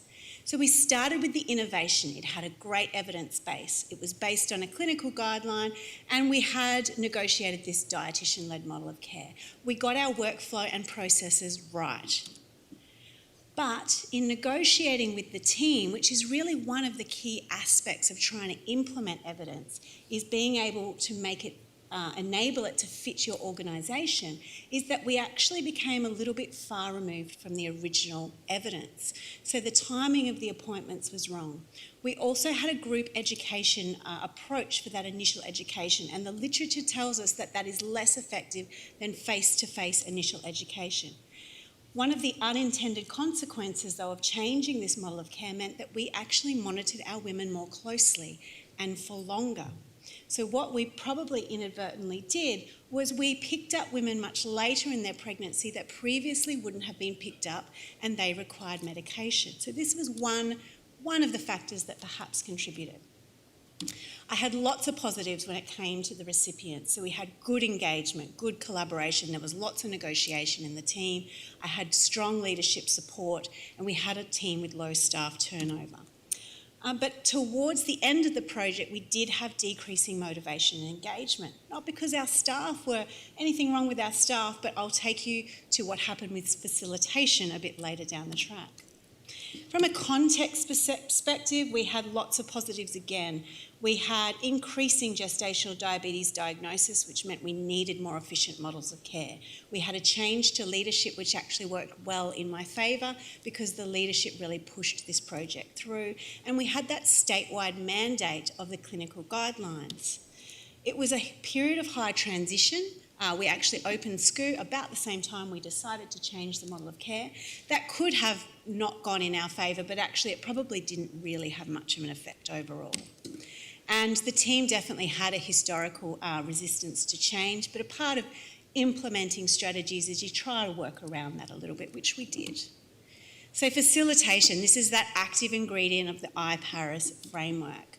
I had good training and support, and initially I was highly visible within the team and very present. We had fortnightly meetings.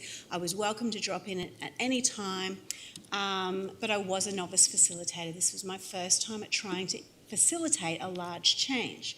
Also, I dropped a bit of a bomb. Well, actually, I dropped a baby. I went on maternity leave as soon as the model of care got implemented. So here you go, guys, we've done it. I'm going to have a baby.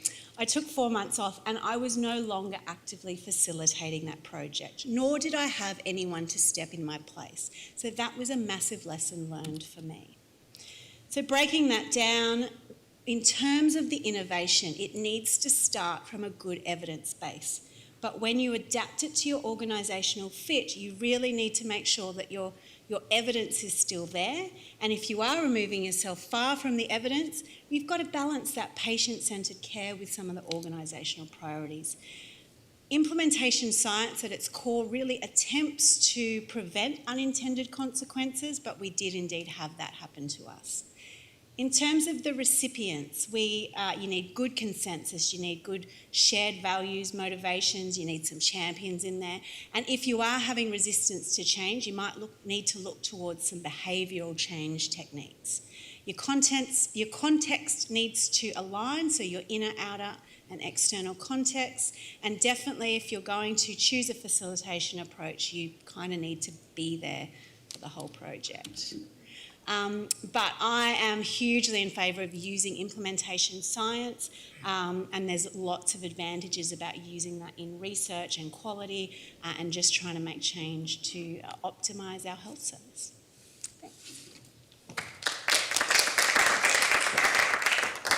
Nina, that was very exciting, and I can see you being a fantastic supervisor of junior colleagues coming through. You're very articulate and on point. Next, I'll get our panel members to come up on the stage so that we can fire some questions that have come from the audience at them, if that's all right. And I'm going to hand over to my co-chair, Jo Wu.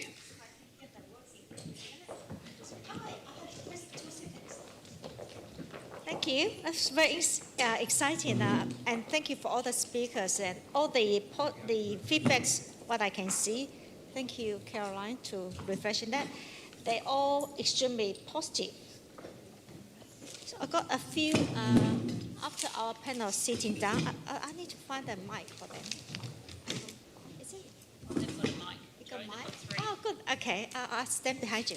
Thank you. So the first, they were all the all the comments come through and say they're all exciting initiatives. So well done to everybody who have been involved. So it's very, very nice to hear. There was a comment asking the Sun Care, Lynn, is it Lynn? Yeah, the referral pathway for short-term restorative care, please. Yes, so it starts with an ACAT assessment. So the aged care assessment team has to have gone out to the client's home and assessed them. So it depends on how that assessment has come about.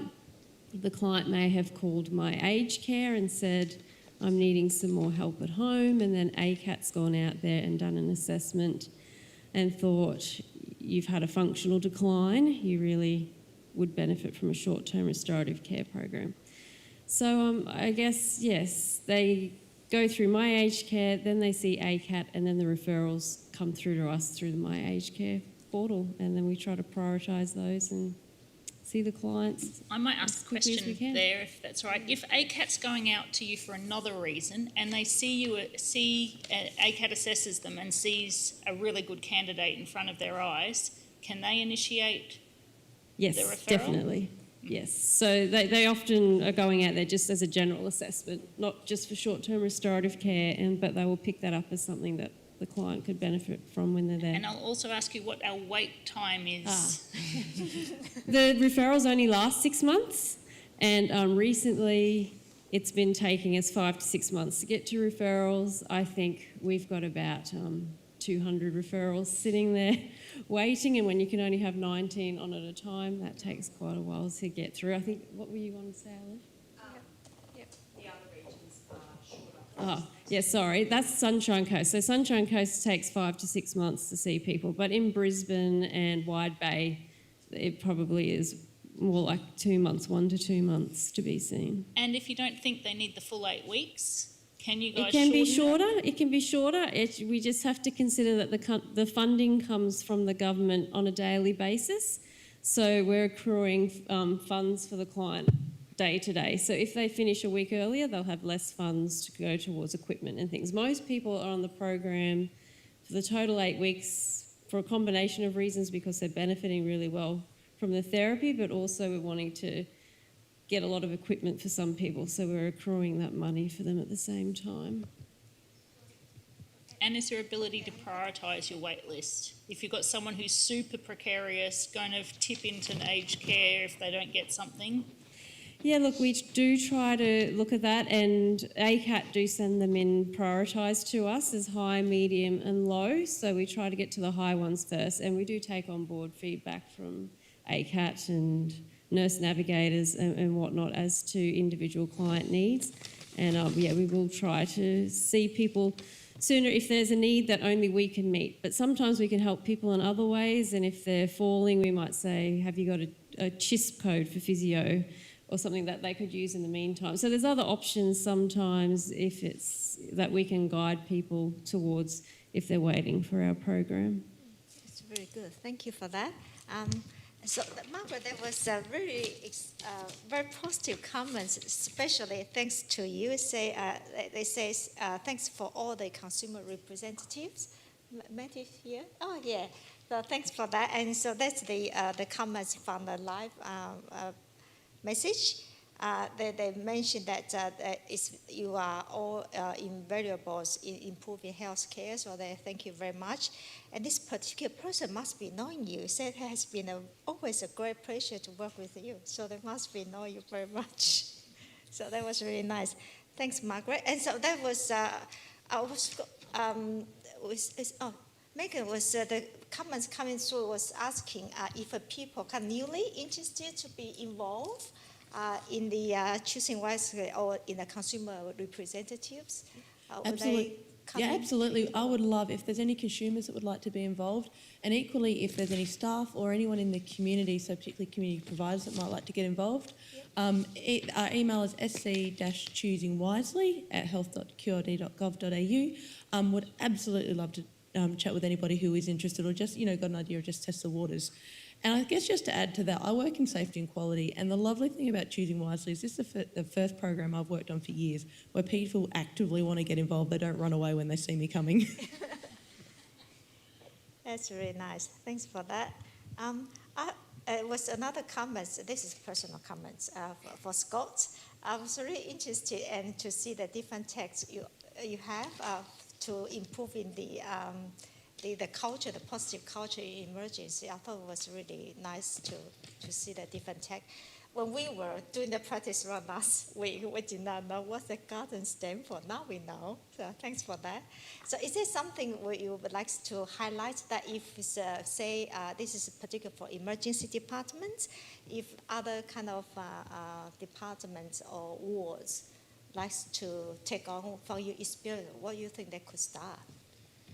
Well, that's a very broad question. Thank you for the compliment. I think, like, if there's one thing that I'd really like to emphasize, it's just that the real value in the workforce and improving efficiency comes down to the personal interactions and the team members that you have and the way that they interact and communicate.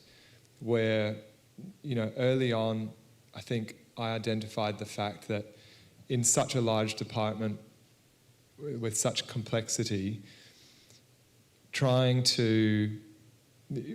although finding some measures to be able to benchmark against is one thing, but some of the complexity has to be appreciated, and a lot of the hard work gets done face to face. And I think when those face-to-face interactions and relationships are not happening well, and there's a lack of positive culture in any work environment, all of the other bits and pieces really struggle to fall into line. So I guess on the back of that comment, what I would really encourage is for anyone in their work environment, who wants to look towards improvement, absolutely you have to be founded in methodologies which we've heard about, and you have to have smart aims, and you have to measure your outcomes, but without good personal relationships and good communication, all of those things will be more difficult. Yeah, for sure, that's very important. Thanks for that. Lena, is it? Yeah, hi Lena. You're from Brisbane, right? You're from Brisbane, yeah. So I was just interested because I am a clinician and I'm not working for university, but I got 6 different hats. I was interested in that you commented on the face-to-face, the intervention when you were doing your study. I thought that was very interesting, and I think that's working particularly for the target population, the women. You were interested in. I was recently reading something. I was involved in a systematic review, and it was for some of the chronic disease. They were looking into the effectiveness of multiple different delivery modes. So that would be, especially with the COVID hits, so that will have combinations of face-to-face. Did you try any other kind of telephone or whatever follow-up method in your study? Well, that particular project, no. And really it was only that the research was looking at that particular type of education with that group of women, whereas I guess lifestyle intervention programs have been successful, using telehealth, using text messaging, telephone coaching. There are lots of different modes where you can change behaviour. It was just with that particular group of women with gestational diabetes, they appear to have better success when they are given education faced or one-on-one more than a group setting. So it's probably more around the individualisation of that education. Yeah. That's very interesting. Thanks for that. Nina, can I ask, with COVID, has it changed now in terms of the delivery of the information? Have you converted a lot to telehealth? Yeah, so the group education all became like a Teams education.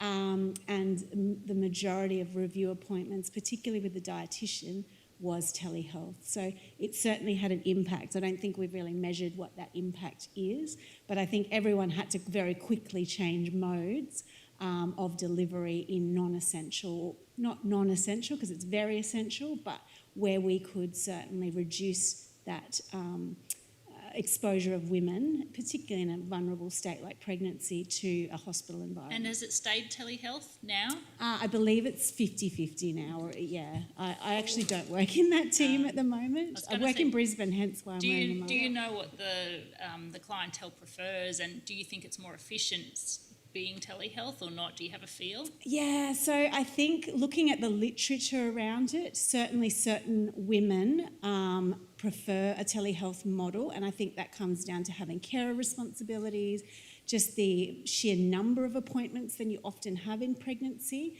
and there have been some successful programs with other pregnant groups across Queensland where they use a telephone coaching model, and that's got a really good uptake. But I don't know, particularly our cohort of women here on the Sunshine Coast, what they prefer. I do also know that women still like that interaction. So just some other work that I've been doing across Metro North with pregnant women is they still like to come in, even with that additional risk that they had around COVID. They still like to see people face to face and ask those questions. Yeah. Interesting. Thank you very much for that. Any other? I'm going to keep going now. So, Ewan, thank you for that. Before I come working with, I did not know that there's a GP in the hospitals. Now I know. Thanks very much. I was interested to know, and Professor Griff, about the study you have presented, which is very comprehensive, and thank you for that. So the GP enablers, and with the environments, and I don't really understand the whole structure in this hospital, but if they say there's a GP whatever the percentage in the hospital, would that be somehow might be kind of improve the some of the assessment, cardiac risk assessments, the one you presented, because one of the outcome was there might be possible not enough time for GP to undertake assessment?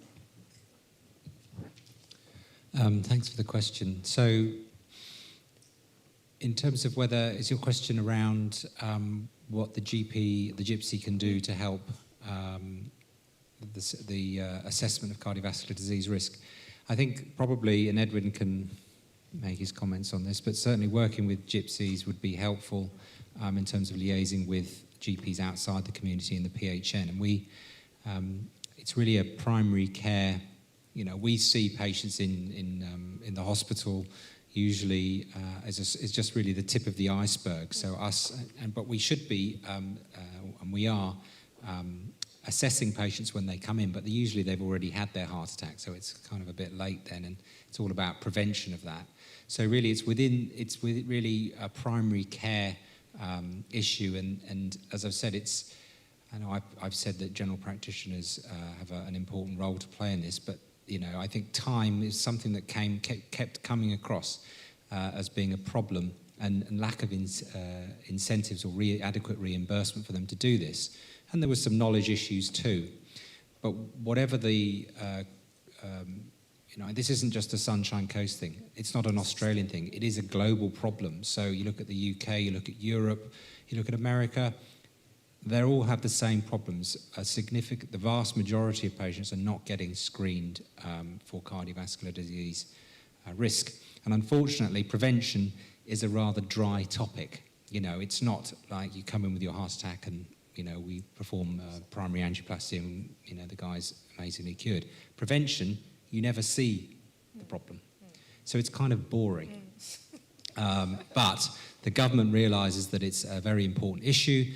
They have started in April 2019 a heart health check, where I believe they're giving $70 to $100 now to try and support that. Again, there's a lot of issues as to whether that's adequate or not.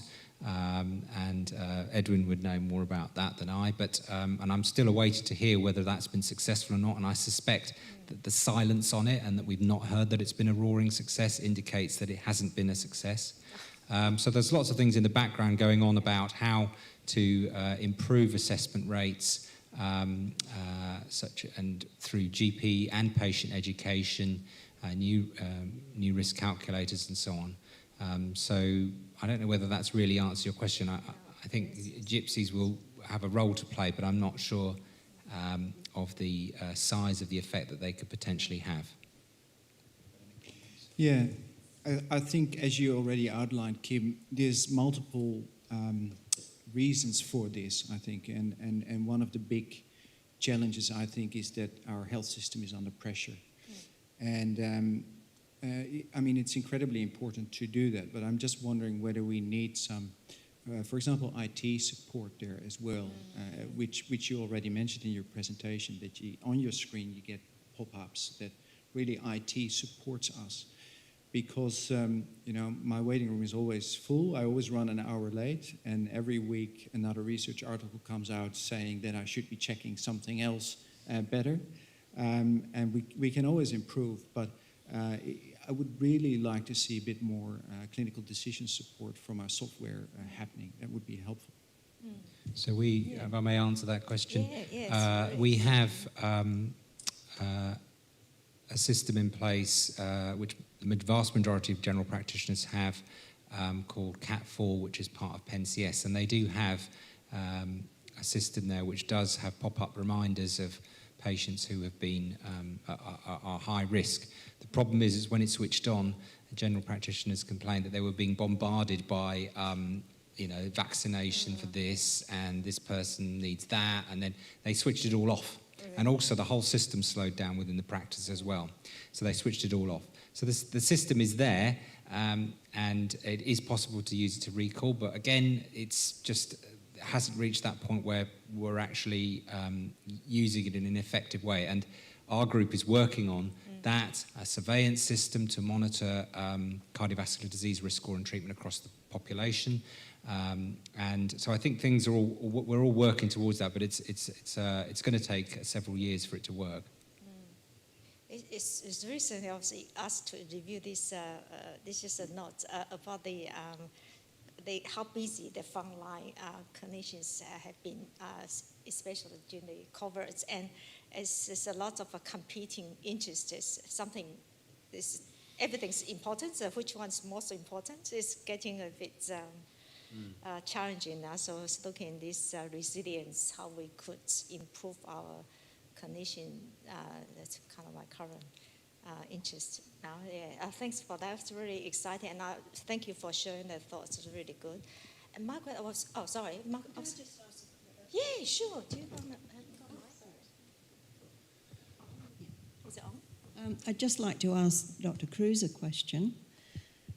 Quite often when we go to our GP, and my husband has regular GP appointments, and that appointment is followed up on a hospital appointment, but she hasn't got the information, and we've had to wait 2 or 3 weeks sometimes before that information has come through. Is that because the GP is using a different system, or can you tell me why we have to wait in this day and age? That's an excellent question, Margaret. And we had a presentation this morning from the e-health person, and one of the issues he mentioned was interoperability. And what that means is that our systems are very good on their own, but they don't always communicate very well. And that means that quite often specialists here in the hospital still have to dictate, and then it goes to a secretary who has to type it out, and then 2 weeks later it is faxed or posted in the mail, and then it arrives. We are working very hard though here to improve those communication methods, and what we really would like to have is a fast, secure, two-way communication method whereby we can quickly communicate, like you say, when your husband comes to the GP the day after his discharge from hospital, that the information is there. If I have some questions, I can immediately send a question back. That is being worked on behind the scenes, but because all these systems are different, there's a lot of connecting the dots work that still needs to be done. Thank you. Margaret, to give you an idea, I dictate immediately after seeing my patients, and it's between 1 and 2 weeks before I get the typed version back, which then I correct and then I send on. So generally speaking, I'll say to my patients, probably don't book in unless you're unwell for 2 weeks to make sure that it's got to the It can be to very the GP. frustrating. It is very frustrating. Yeah. I know they are working on some voice recognition software for our dictation, which would be amazing. I'd love to just dictate, correct it right there and then send it. Would be awesome. But it's not only frustrating for us, it's frustrating for you as well. Oh, once I do a clinic, I get muddled 2 weeks later as to which patient. I don't know how the heart doctors do it. At least mine have a bit of... It's an ongoing issue, and it's all about interoperability. We have all these fancy systems, general practitioners have theirs. We have our beautiful IMR system, but they don't really talk to each other. Well, and it's you have the all cardiac unit we're dealing with. Oh, I don't, you can beat me up later. But yesterday, you know, I wanted the patient had their had the test done at QML. I can't access that, or it's very difficult to. So it's an ongoing problem, and it's about interoperability, the ability of one computer system to talk to another, and the companies don't like it that they can. You know, it costs a lot of money in order to get the IT software to get them to all to talk to each other, and it's very complex too. And all the privacy around it, they get worried. My question's also to Edwin. My hat goes off to the GPs. I think they actually have the hardest gig of all the doctors, trying to keep up with everything. So good luck to them. My question to them, to Edwin, is I still haven't got it quite in my mind how the GIPSY works. Are they doing much like, I know they're not a registrar, but much like a registrar would be in a clinic doing like an outpatient, or do they have a whole separate role to play in terms of what they do? Yeah, so you could probably compare them to a senior registrar. Yeah, so they work in close collaboration with the consultants. They have their own clinics, and they are usually responsible for a very small part. For example, our surgical GIPSY does do follow-up after breast cancer surgery. Our mental health GIPSY does do the lifestyle. Well, that's clever. But, Or gastro might do Hep C or something like that. Yeah, that's right. Yeah. And interestingly, in dermatology, the excisions, 80% of the excisions are done by GIPSYs. So they play an important role. Thank you. Thank you. So I was, I've just checked the app, what they call app, this hospital system. There's no more new message, but I'd like to have the opportunity to ask Margaret and Matty, if you are part of Mike in a minute.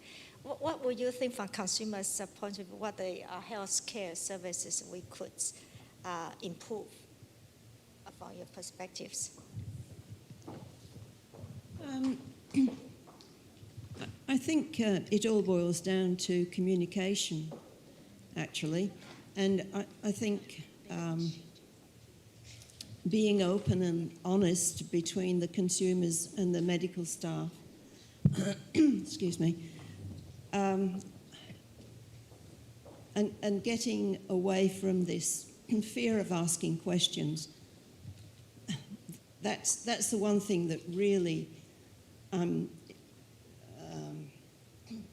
need to stress. Excuse me, because if you don't ask questions, you don't get the information, and if you don't have the information, you can't do anything about the care of anyone. And that's why I carry a notebook around with me all the time. Yeah, I think Margaret's pretty much covered it, but yeah, I think it's have an honest conversation with the medical team and the patient to get a true understanding of what you might recommend a treatment option and what that patient perspective is of that, what the outcome of that's going to be. So I think it's all about communication and understanding, both parties understanding what the outcomes of that treatment option will be, and to let the patient decide you know, what they want to do based on their lifestyle or their age or what they want to do moving forward, what's important to them. So yeah, I think that pretty much covers it all. Thank you. Oh, I don't mind now, so I have to stand here. Thank you very much. Is there any other comments for our small number of audience in person here? Personally, I'd like to thank you very much for all your participation and especially all your acceptance of our invitation, and Caroline and some of the hospital organizers helped with sending out the invitation. So I'm really grateful, and I'm really so grateful to know so many wonderful people today. So it's really, really nice. Thank you very much, and please don't be, next time I'll see you somewhere in the corridor, say hi, and hopefully we can be talking nicely next time. Thank you so much. Thank you very much, and thank you, Scott, for sharing the chair. Thank you, and I'll see you next time. Thank you. Thank you, Ruth.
course, it's a focus of research here within the Health Service and across the Sky Partners.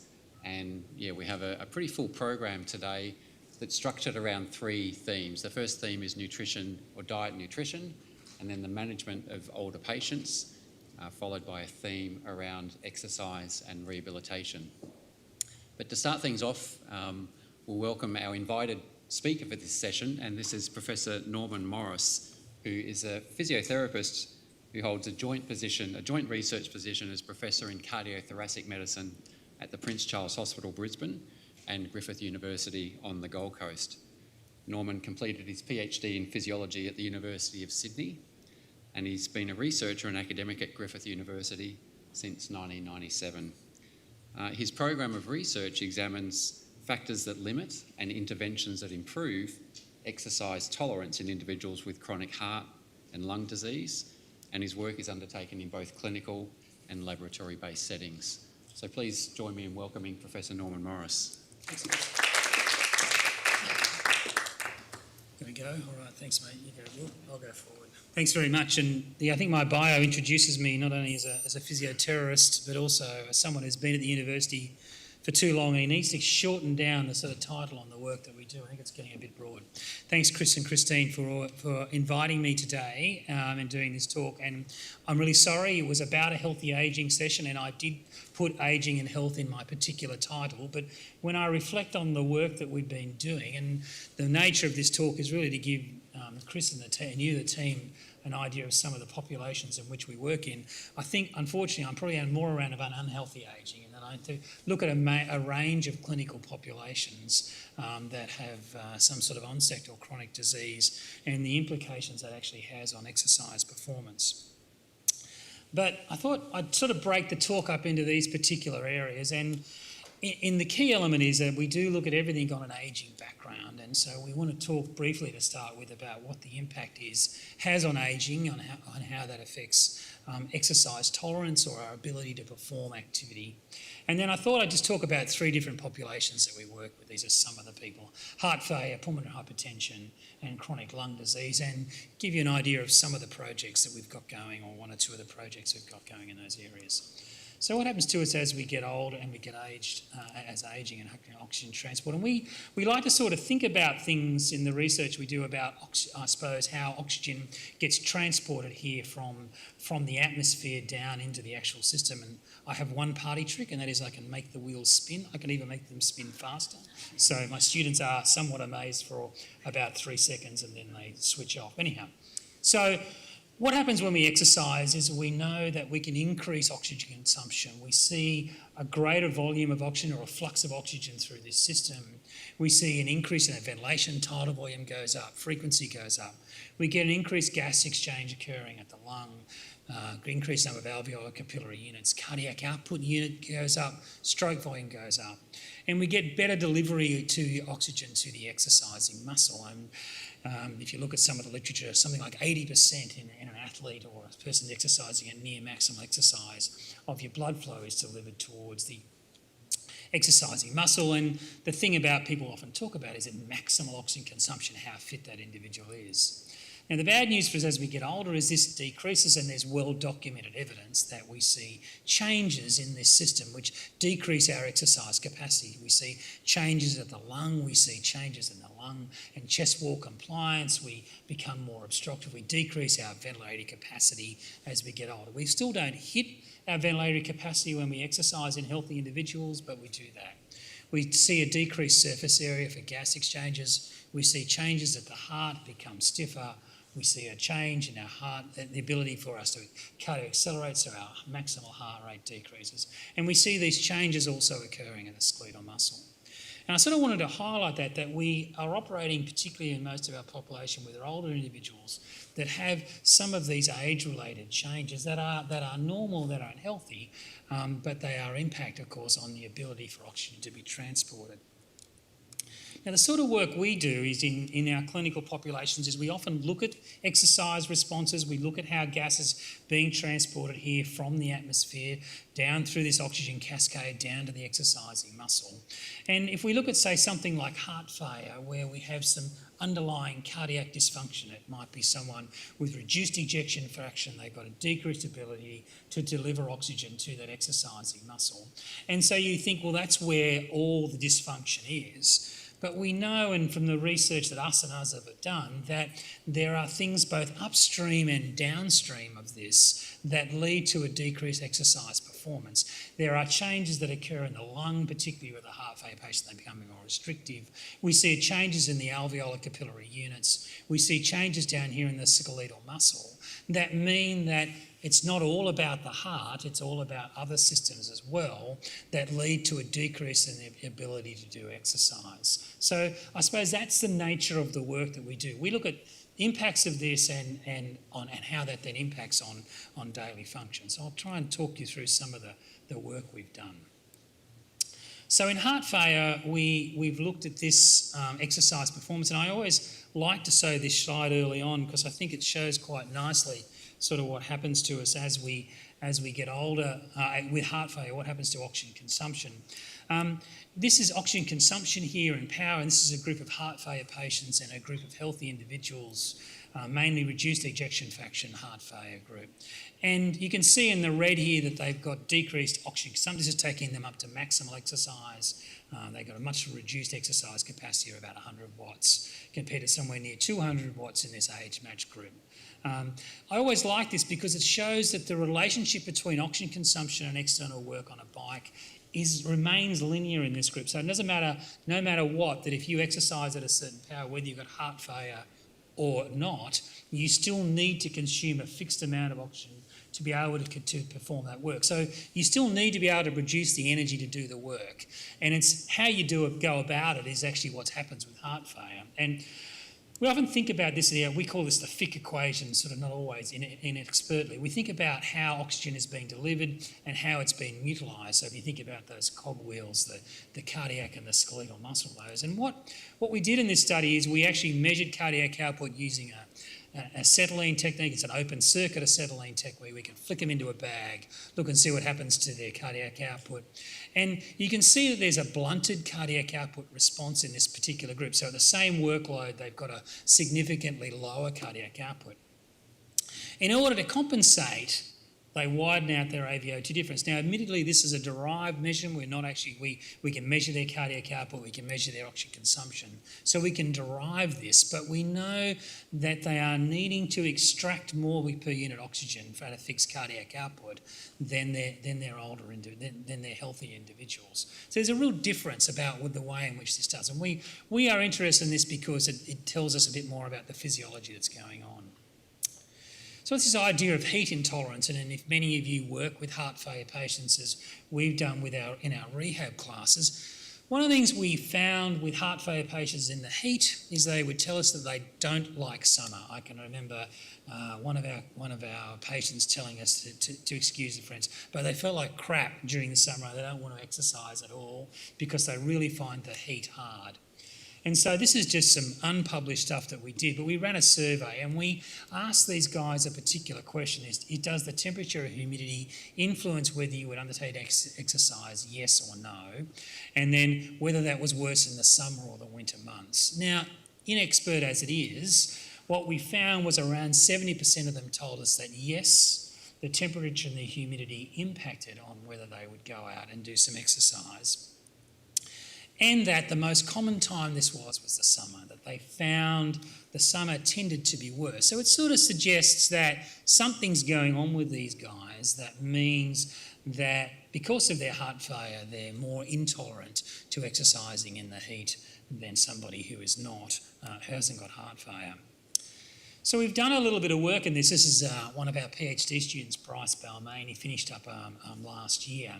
And Bryce's work looked at getting patients with heart failure to exercise in a chamber. We've got a rudimentary heat chamber which we can heat up to around 40 degrees.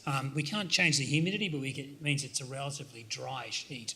But we can heat the chamber up and get people to exercise, and it's like a squash ball size room.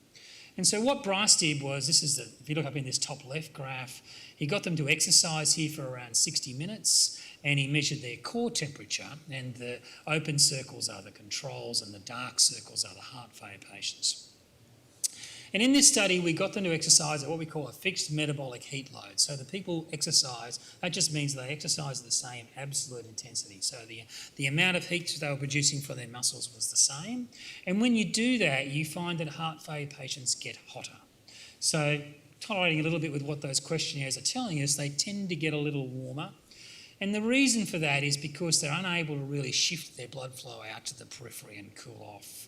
So you and I, when we go and exercise, we sweat, we shift blood out to our periphery in order to dissipate that heat. We have a very effective system that enables us to dissipate that heat that's being generated from this inefficient muscle contraction that we have going on. We need to get rid of that heat. If we don't get rid of that heat, we get hot and our core temperature rises out of control. In heart failure, though, because they've got a really tightly regulated, they're trying to regulate their blood pressure, they really don't take the pressure of the brake off. And so they have this real blunted increase in their forearm vascular conductance. And so their vascular conductance is essentially their blood flow corrected for their blood, the peripheral blood flow corrected for their blood pressure. So they've got a greater increase in their core temperature, just over here in the red, a lower increase in their skin blood flow, and a lower increase in their forearm conductance. Down the bottom here is their sweat rate. This is interesting, their sweat rate doesn't actually change. There's no difference between heart failure and healthy groups. So Bryce's work suggested there's a real impairment in their thermoregulator response, and there may be a greater increase of heat-related injury. All right, next part of the Cook's tour is pulmonary hypertension. So any of you that have seen this particular population or work with this population, this is a group have raised pulmonary vascular resistance, which leads to a marked change in the right ventricular function. These patients die early, and there are some smart new medications that can help them, but it's an irreversible change, typically in most patients. The reason we got interested in this was some stuff that when I first came to Prince Charles, they told me about these adverse events they'd had during a 6-minute walk test. And this is just some case studies that we published in ERJ about those particular cases. These are 3 people, classical PH-IPF, congenital and CTEP, a connective tissue-related pulmonary hypertension. First person died, the second 2 people ended up in hospital. And you think, well, okay, why is that significant? The significant is that this is the first ever adverse event reported in a 6-minute walk test. So 6-minute walk test, the most common clinical test we see, no one had reported an adverse event during that test previously. And we reported it in this particular population. So what actually goes on with these guys and what's the impact? And we've been able to look at this using some sexy technology with cardiac MRI. And what we do with people is we put them outside the magnet first, so we measure their gas exchange, so we can look at all those cogwheels, look what happens with oxygen consumption. We then stick them in the magnet. We get some guys like this. Sometimes we get really smart cyclists who had just won the Tour de France. He was being sponsored by Siemens at the time, and the chief radiographer there was able to bring him into the lab. And then we get them to exercise. I can assure you those are not Cadell Evans's legs, they are somebody else's legs that are cycling. And then we can analyse this data. And the beauty is, particularly with right ventricular function, is MRI gives us a really clean and a gold standard image. And this is what happens, or these are some grainy images that we've got, admittedly, but this is a 2-dimensional, this is a 4-dimensional MRI. This is the left ventricle here, this nice big thick wall. You can see there's your septum there, and this is the ventricle down here. Now what's abnormal about this is the size of the right ventricle. It is really ballooned up, and this is the right ventricle over here. This is a big RV. It's almost like the RV is compressing down on the left ventricle, and that's exactly what happens. Is what's happening here is you're getting this thing called a septal wobble, where the septum is bowing because of the overfilling of the right ventricle in late diastole in this particular patient. Another PhD student, Aaron Lynn, did some work here, and what Aaron looked at was the changes. So this is one of his early studies where he just looked at some submaximal exercise responses in pulmonary hypertension patients. He got them to exercise at 2 workloads, both around 30 and 60% of maximum, and this is their right ventricular stroke volume in this particular group. And you can see in the blue here, the PH patients, this was a mixture of idiopathic and CTEP or connective tissue patients. And their stroke volume goes up and tends to plateau off and doesn't look that different to what we saw with the control subjects. But with the MRI, we can actually look at their end diastolic and end systolic volumes. You can see not unlike we saw with the heart failure, they bring this about in a very different way. And what you're seeing with the pulmonary hypertension patients, that we see this ballooning up of the right ventricle, the end diastolic volume, the volume right at the end of diastole is actually ballooning up during exercise, and they fail to have any, they've got no real contractility, they don't decrease their end systolic volume. If you put those two things together, what you see in a normal population, you've got some contractile reserve. You actually see the REF increasing there from sort of 55 to 65% during exercise, where in the PH patients it's a flat line or almost fails during exercise. So we've got this difference, even though it may look a little normal over here, it's very different about the way in which they can achieve it. So completely shifting gears now, looking, and I suppose related to some of the work that's going to talk about later on in the day's session, looking about the impact of mood on dyspnea in patients with chronic lung disease. So I work with a colleague called Lewis Adams. Lewis has done a lot of work in breathlessness and dyspnea since he came originally from the UK. And we know breathlessness is our most common symptom. Patients tell us about their exertional breathlessness as to often that presenting symptom that we see. And the thing we do know about it is that I suppose it's a fearful experience. It's associated with things like anxiety and can lead to higher levels of depression, particularly in chronic lung disease. Now, we've got a way of manipulating someone's mood, and I'll show you in a tick, but you can show people images that can make them happy or sad, and some of you may have used these or heard of these before. I'm a physiologist, I don't work so much in this area, but with this thing called the Intellectual Affective Picture Scale, or an IAP system. And what you do is if you show people a range of films, and there's just not this one image, you show them a range of images that are on the affective scale or either neutral, so things that don't really change your mood, or you can show things that will decrease your mood, and that actually is a snake, but you can show them a range of things that look pretty horrific and can really make you sad, or you can show them things, and we use this as our pre-2020 happy picture. In other words, you may want to go on a holiday, and if you're on a boat, that actually was, prior to COVID, that was thought to be a good thing. So we thought actually we moved that into the negative ones after 2020. Anyhow, that's the end of that joke. But this is the positive. So we show them positive images and you can change their mood. And you can ask the person how that does. It makes them feel. Does it make you feel sad? Or over here on the right-hand side, does it make you feel happy? This is the self-assessment mannequin, and you can ask the person to rate their mood, concentrating how those images are making them feel. If you then exercise them on a treadmill, we walk them on a treadmill at a grade for around 5 minutes and ask them how breathless are, then we can look at this interaction between mood and someone's breathlessness, so how those two things interact. And this is some work from another PhD student, Pramod Sharma. He did this is in healthies, but I'll show you some stuff in the COPD in a tick. But this is people, he's got them walking on a treadmill. This is the 5 minutes down here. He's asking them to rate their mood. This is the happy one, there's a positive one. This is the negative one, and you can see he's quite effectively shown that when you show them the negative images, you make people feel pretty sad. The interesting thing about Pramod's work, and this is unique in that even though these people are exercising at the same intensity, so they're walking at the same speed, same grade, same heart rate, we put a metabolic system on them to check whether they're working the same VO2 and ventilation. Even when you do that, you can make them more breathless by showing them negative images. So you make someone feel sad, they will be more breathless. So we were interested in doing this in COPD, and so we took this group with moderate disease. You can see FEV1 down here around 65%. These guys are pretty good, they're walking around 500 metres. And we were wondering what would happen, because clearly with this group who have been breathless, made breathless over time, whether they would be as, I suppose, able to tolerate this or less tolerant to these sort of negative images and positive images.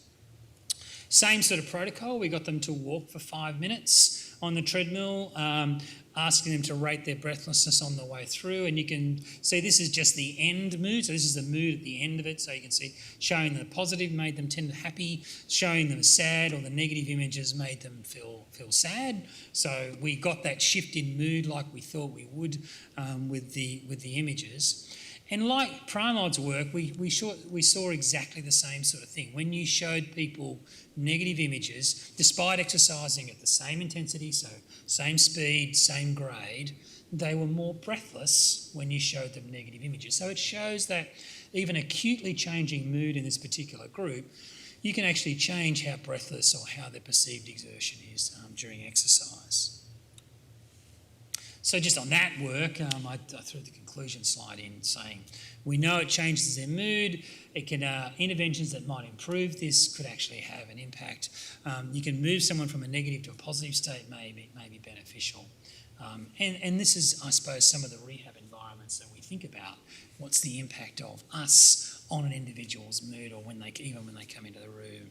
Then how breathless are they going to be, and are we going to be able to prescribe more or less exercise depending on that environment? And maybe we'll get some answers about that later on today.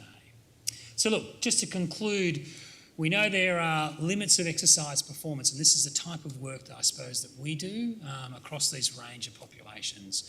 They not only occur at that particular site, they are upstream and downstream, and we've done and looked at examples of that in other clinical populations. Some of these limitations could well be disease specific, but one of our thoughts are, and this is I suppose the blue sky stuff, is that we do see those sites of limitations may then be future therapeutic targets.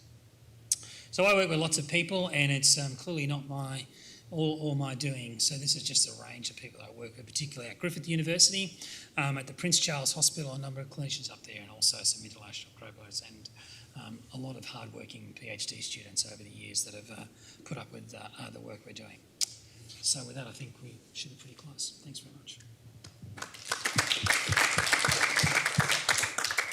Okay, thanks so much for that talk. Could I throw it open for questions? And we'll people online, if you want to write in any questions that you might have, and we'll ask Professor Morris about them. Audience people?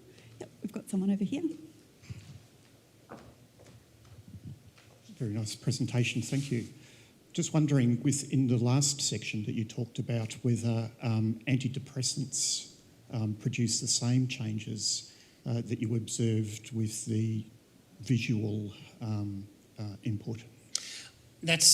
You'd had to ask me in the one area that I know the least about in terms of what happens with the impact of those. I don't know about that. What we do know though is that what we've sort of pondered is that are we able to, depending on where they are in their depressive state, in other words, whether they're on or off the antidepressants, whether that then shifts their ability to then get up and do more exercise. Where we sort of wonder then, will that make them more or less exercise tolerant or intolerant? I just don't know.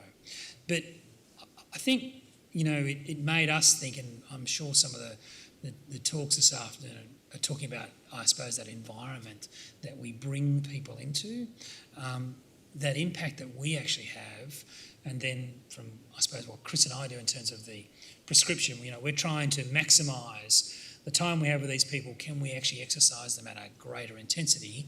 Are they going to be slightly less breathless? Then can we change or manipulate that in any way?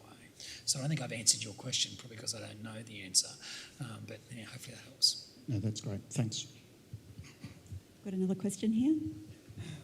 With that last one, was there a correlation with, did you measure ventilation, or was there a physical change? Yeah, so ventilation is the same, and so the nice thing and the reason why that data was well received, I think, is because we showed a real uncoupling between the ventilation and dyspnea. So that of course, that our main driver for breathlessness is this mismatch between ventilation, demand versus output. So the ventilator demand in each one of those cases was exactly the same, because they're working at the same intensity, they are at the same speed, same grade. So it's nice sort of, it's nice physiology, because it's just nice to think we've got this uncoupling now between the ventilatory drive, and that it just shows you the different parts of the brain. When we think about the input into dyspnea, the parts of the brain, and this is now I'm going to probably get into trouble with my neurophysiology, and my neuroanatomy, but those parts of the brain which feed in and give you that can potentially alter someone's breathlessness or that sensation of dyspnea. we've got another question here. Should we exercise train individuals with pulmonary hypertension? Is there any evidence that exercise training might have a negative impact on the right heart function? Look, that's my slam dunk question, because it's my it's the one we're actually doing a study about that right now. So, pulmonary hypertension has been one of these populations that it's the only one that I know of where, as long as probably short a time period as say 15 to 20 years ago, the advice was not to exercise these people because it might make their right ventricular function worse. So the idea is, we know when you exercise, your pulmonary pressures go up, and unless you're able to ameliorate that through opening up new vessels, dilating the actual pulmonary vasculature in some particular way, we know that unless you're able to do that, then you're going to basically increase the afterload in the right heart, and the right heart is going to basically have to adapt to that. So you would immediately think, well, hang on, these guys have got this right heart which is remodelled already, why would you exercise those people? And so in the last 15 years, there's been an increase in the number of studies that have looked at exercise training in this particular group. And right now, the focus, the evidence, the guidelines have changed to recommend exercise training for these people. However, we still don't know the impact on the right heart. There's been one study which actually looked at the pulmonary pressures, so they did right heart caths pre and post exercise training. We might have a bit of trouble with ethics on our way through with that, but this was an international study, and they were able to look at that, and they showed there was no impact, and so you didn't actually increase pulmonary pressures with exercise training. So I would argue that, and the study we're now doing an exercise study where we're about 80% through, so we've got 40 of our subjects through, and we've got 10 more or 9 to go, where we're looking at exercise training and we're looking at right heart function with exercise MRI, so we can actually, I suppose, be able to drill down to that particular question. But right now the recommendation is we can do exercise training with these people, but there's a number of caveats around that about stability, about where they're at with their therapy. Cool. Okay, thank you very much. Could we all join in thanking Professor Cheers. Morris? Thanks, Thank you again, Norman. We do have some other questions coming through, and we'll hold those over to a panel Q&A session later on that we'll have at the end of the exercise and rehabilitation session. So we're now moving into our nutrition or diet nutrition part of the session today, and our first speaker in this part of the program is Dr. Fraser Russell. And Fraser's group at USC is investigating the anti-inflammatory potential of omega-3 fatty acids in patients who have abdominal aortic aneurysm. And his group is also exploring the wound healing properties of Australian stingless bee products. So please join me in welcoming Fraser.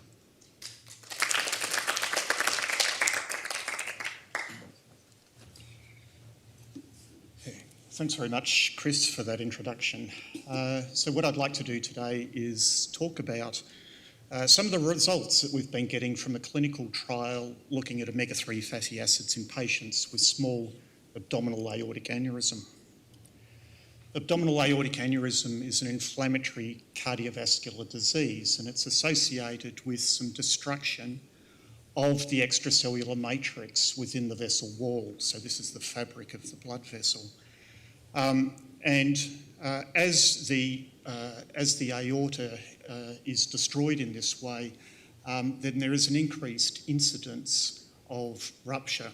And as you can imagine, if the aorta ruptures, then this is associated with a high rate of mortality, estimated to be around about 80%. So we've been interested in the potential anti-inflammatory effects of omega-3 fatty acids and how these might be of benefit to patients with abdominal aortic aneurysm. And recently we published a study that showed that omega-3 fatty acids could decrease oxidative stress and inflammation in macrophages that were isolated from whole blood of patients with small abdominal aortic aneurysm. So it's known that long-chain omega-3 polyunsaturated fatty acids have anti-inflammatory effects, and that these can tend to offset some pro-inflammatory effects associated with certain long-chain omega-6 polyunsaturated fatty acids. And these fatty acids can be synthesised within our cells, and this is shown in the slide here. So on the left, we've got the omega-6 pathway, and on the right-hand side is the omega-3 fatty acid pathway. And I'll draw your attention to the arachidonic acid and adrenic acid in the omega-6 pathway. These molecules have pro-inflammatory type activities. And contrast that with the omega-3 fatty acids on the right-hand side. We have certain long-chain omega-3 fatty acids that have anti-inflammatory effects, and particularly eicosapentaenoic acid, or EPA, and down the bottom, docosahexaenoic acid, or DHA, have anti-inflammatory effects. Now, with these two pathways, what's really interesting about this is that the pathways share enzymes that are involved in metabolism. So you can see the desaturase and elongase enzymes operate in both the omega-6 and omega-3 fatty acid pathways. And so there is some evidence to suggest that there is competition that exists between the two pathways for the enzymes that are involved in the metabolism. And we wanted to know in this study whether the long-chain omega-3 fatty acid supplementation of patients with small abdominal aortic aneurysm might be able to reduce a pro-inflammatory profile in these patients. So to this end, the aim of our study was to determine the effect of long-chain omega-3 fatty acid supplementation in patients with small abdominal aortic aneurysm on the incorporation of long-chain omega-6 polyunsaturated fatty acids into red blood cell membrane phospholipids. So we ran an observational study in which we recruited 43 male patients with aortic aneurysm, as well as 52 age-matched healthy control participants. And we collected a blood sample from all participants and separated out the red blood cells using centrifugation, and then determined the fatty acid profile using a technique called gas chromatography. We also ran a randomised double-blinded placebo-controlled trial in which we recruited 30 patients with small abdominal aortic aneurysm. And we randomised the patients to receive either 1.8 grams per day of omega-3 fatty acids over a 12-week period, or placebo capsules. And again, we collected blood samples, but this time at baseline as well as weeks 3 and 12, and then separated out the red blood cells as I described before, and measured the fatty acid profile, again using gas chromatography. Patient compliance was found to be pretty high, in fact, above 95% based on return capsule counts. And we confirmed this using the gas chromatography. So we used this to measure the omega-3 index, which is the ratio of the EPA and DHA that I showed you before to all fatty acids that are present within the red blood cell membrane phospholipids. And what we found here was that at baseline, the omega-3 index was really quite low, only around about 4.5%. But this increased to just over 8% after 12-week supplementation with the omega-3 fatty acids. So to provide some context here, that would place these individuals at levels that you would expect to see in populations that have a high dietary intake of oily fish. As we expected, there was no change in omega-3 index in patients who were randomised to receive the placebo capsules. So we're interested to know what effect the omega-3 fatty acid supplementation might be having on the omega-6 pathway. And we looked at adrenic acid because adrenic acid is known to have pro-inflammatory effects.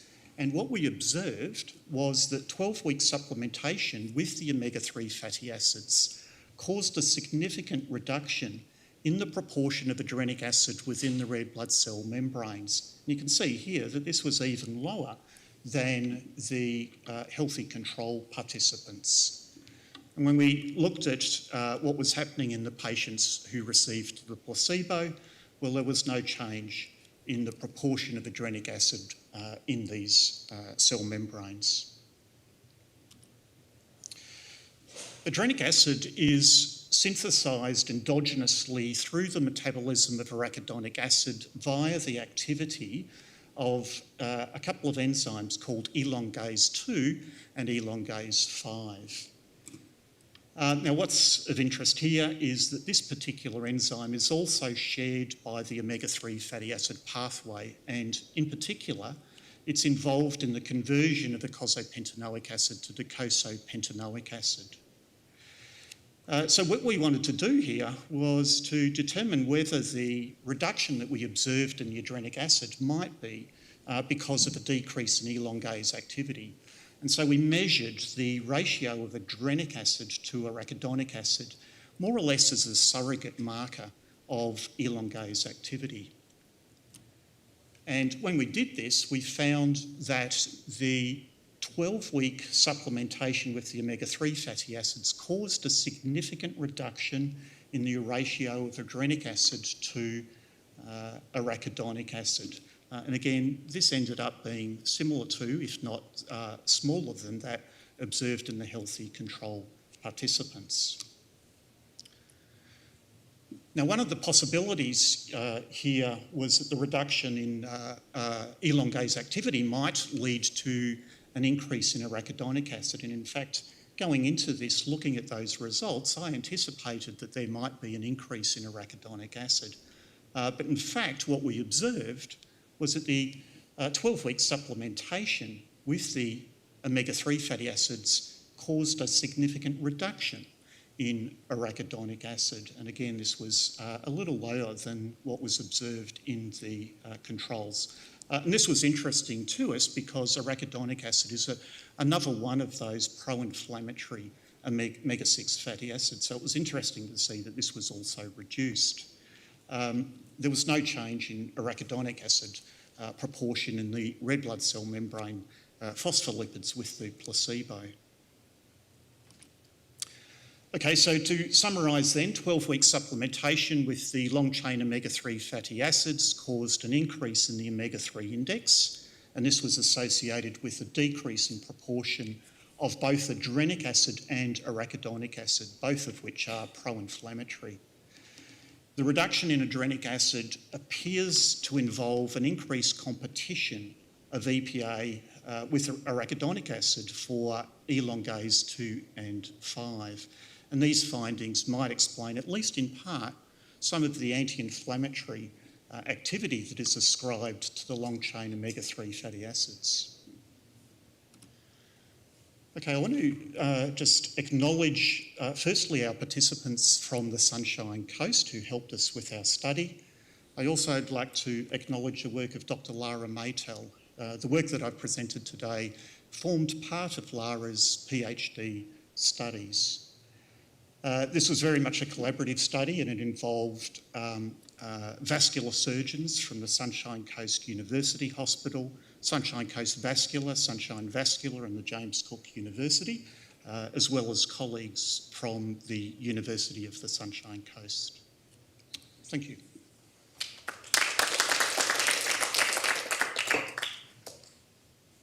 Thank you very much, Fraser. We'll open this question up to the audience. There's one that's come through online, which I'll ask now while others think of their questions. So Fraser, AAA is associated with a higher risk of cardiovascular events. So is there any evidence that omega-3 fatty acids can reduce that risk independent of what's happening to the aneurysm?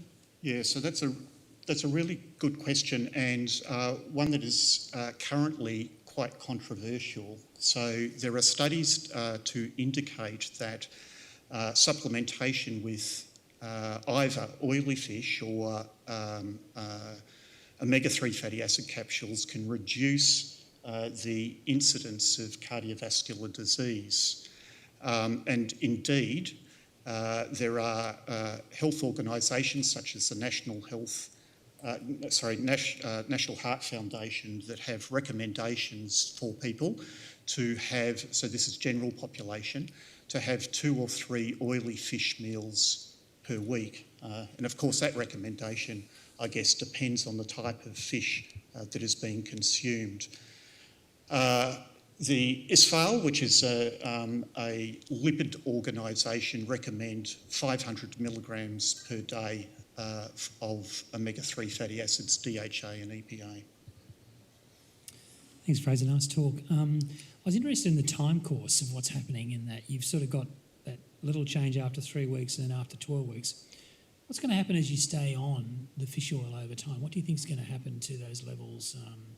And it's interesting that even now or even quickly you're below sort of control and healthy control levels. So what's the implication there? Yes, thanks, Norman. I wouldn't anticipate any further magnitude response beyond the 12 weeks that we observed. The changes that we observed here and that I showed here are in good alignment with what is known about the incorporation of EPA and DHA into membrane phospholipids. So it tracks along the same time course. All right, great. Thanks.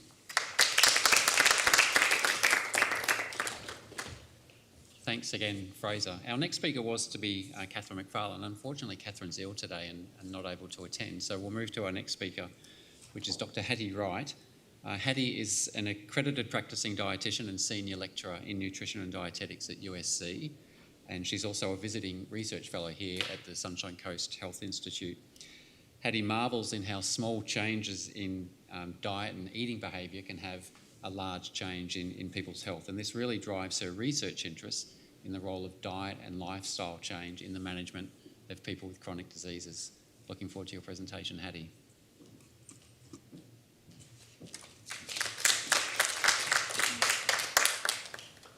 Thank you for the introduction, Chris, and I'm very excited to be here today. So I'll be presenting on a study where we look at the adherence to a low-salt diet in patients with early chronic kidney disease. So CKD is a global health concern, and there's an increased prevalence in older adults, and that's thought to be due to the ageing population, but also due to an increase of exposure to our Western lifestyle. Now, in Australia in 2015, CKD contributed 1.2% to the total burden of disease, which is quite a significant increase from 0.8% in 2003. And between 2016 and 2017, CKD contributed to 16% of all hospitalizations and up to 11% of all deaths in 2018. So it is a big problem. Now, salt intake is one of the modifiable risk factors to help manage the decline in kidney function. And we have this interplay between reduced kidney function and increased blood pressure, which salt can influence. Now, despite the resounding evidence that a high-salt diet or high-salt intake is bad for your kidneys, and that it in fact can impede the effectiveness of some blood pressure tablets, people do find it hard to follow a low-salt diet. And one of the physiological explanations could be this reduced taste sensitivity with a reduction in kidney function. So we aimed to evaluate the dietary salt intake as well as identify contributing factors to following a low-salt diet using the theory of planned behaviour framework amongst adults with non-dialysis dependent CKD that was serviced here at SCU from the outpatient renal clinic. Now today I'll just focus on the second part of this aim of the study, but you're more than welcome to look up the publication if you're interested in all the results. So first of all, the theory of planned behaviour describes behaviour as an outcome to a person's intent to engage or change that behaviour. So either they will change or they will engage or they won't. And that intention is influenced by attitude, in how they feel about their behaviour, about the important others in their lives, how other people think they should be engaging with that behaviour, and also their own perception on their ability to control or engage in that behaviour.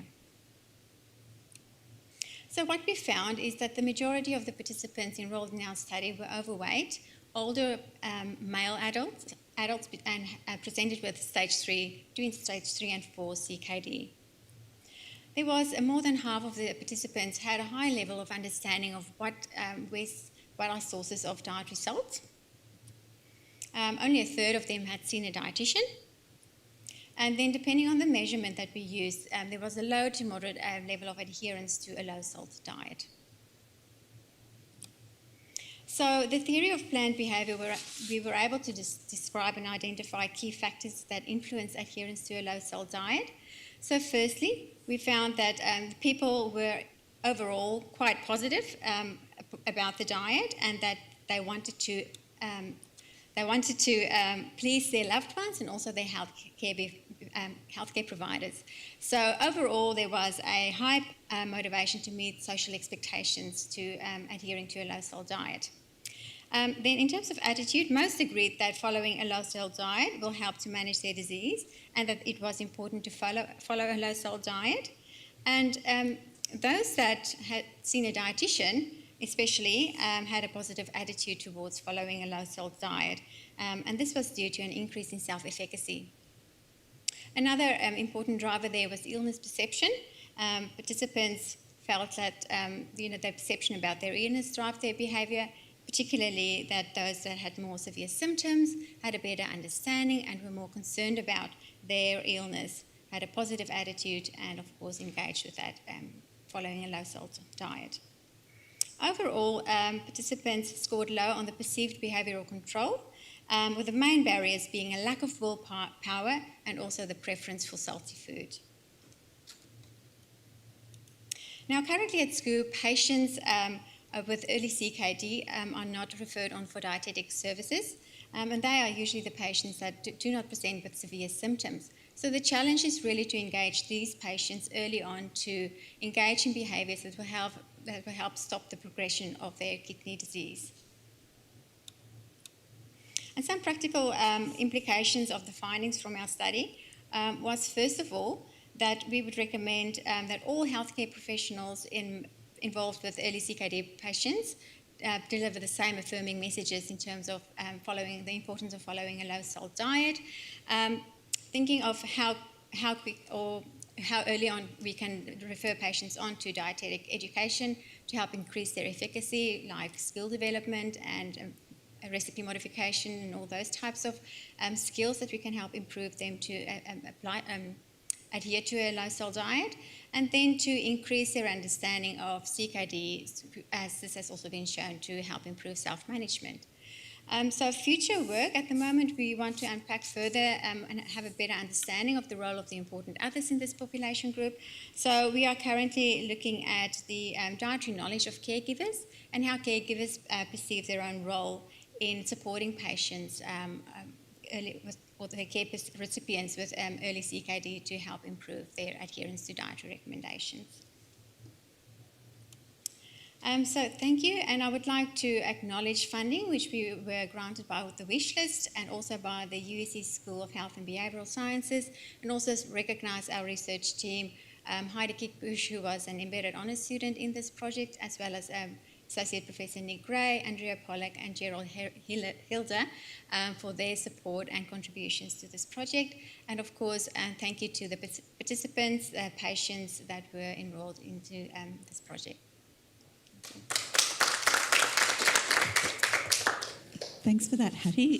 Could we open that up to the questions from the audience? Has anyone got some questions? Yep. Heidi, nice talk. Thank you very much. I'm always wondering about the impact of gender. You had mainly males in this particular group. Is there a difference with males versus females? And that also then plays into your caregiver question. Does that play an impact on getting, I suppose, better compliance and the impact? Yes, thank you for that question. There is actually quite a lot of different factors contributing to adherence, and one of those are gender. And so the research show that women more generally adhere better to, especially the salt recommendations, adherence to lower dietary salt intake. But other factors also play in here, like socioeconomic factors. For instance, employment it seems to be also a big driver in terms of adherence. Okay, I was wondering, did you look at the breakdown of where people were getting their salt? Because from my understanding, a lot of the excess salt we have in our diets is actually around processed food, and if you're sort of making your own meals, even if you are adding some salt to that, it's kind of not too bad. Is there a comment there? Yes, we didn't actually look at specifically where the salt come from for this in this particular study, although generally we know within the broader population group, most people are pretty good at not adding salt to food, at the table and in cooking, but most of the salt resources, as you've mentioned there, sources are processed foods. We've looked at it in a different study. We looked at the adherence to kind of more broadly a healthy dietary pattern, and in that particular study, it was also from a similar cohort within this early CKD patient population group. We did look at more the dietary choices that people are making, and there we found a lot of this population group were choosing processed foods, and yes, so those are the kind of the sources of the sodium intake. Okay, thank you. Can we join in thanking Hattie, and we'll get on to the next slide.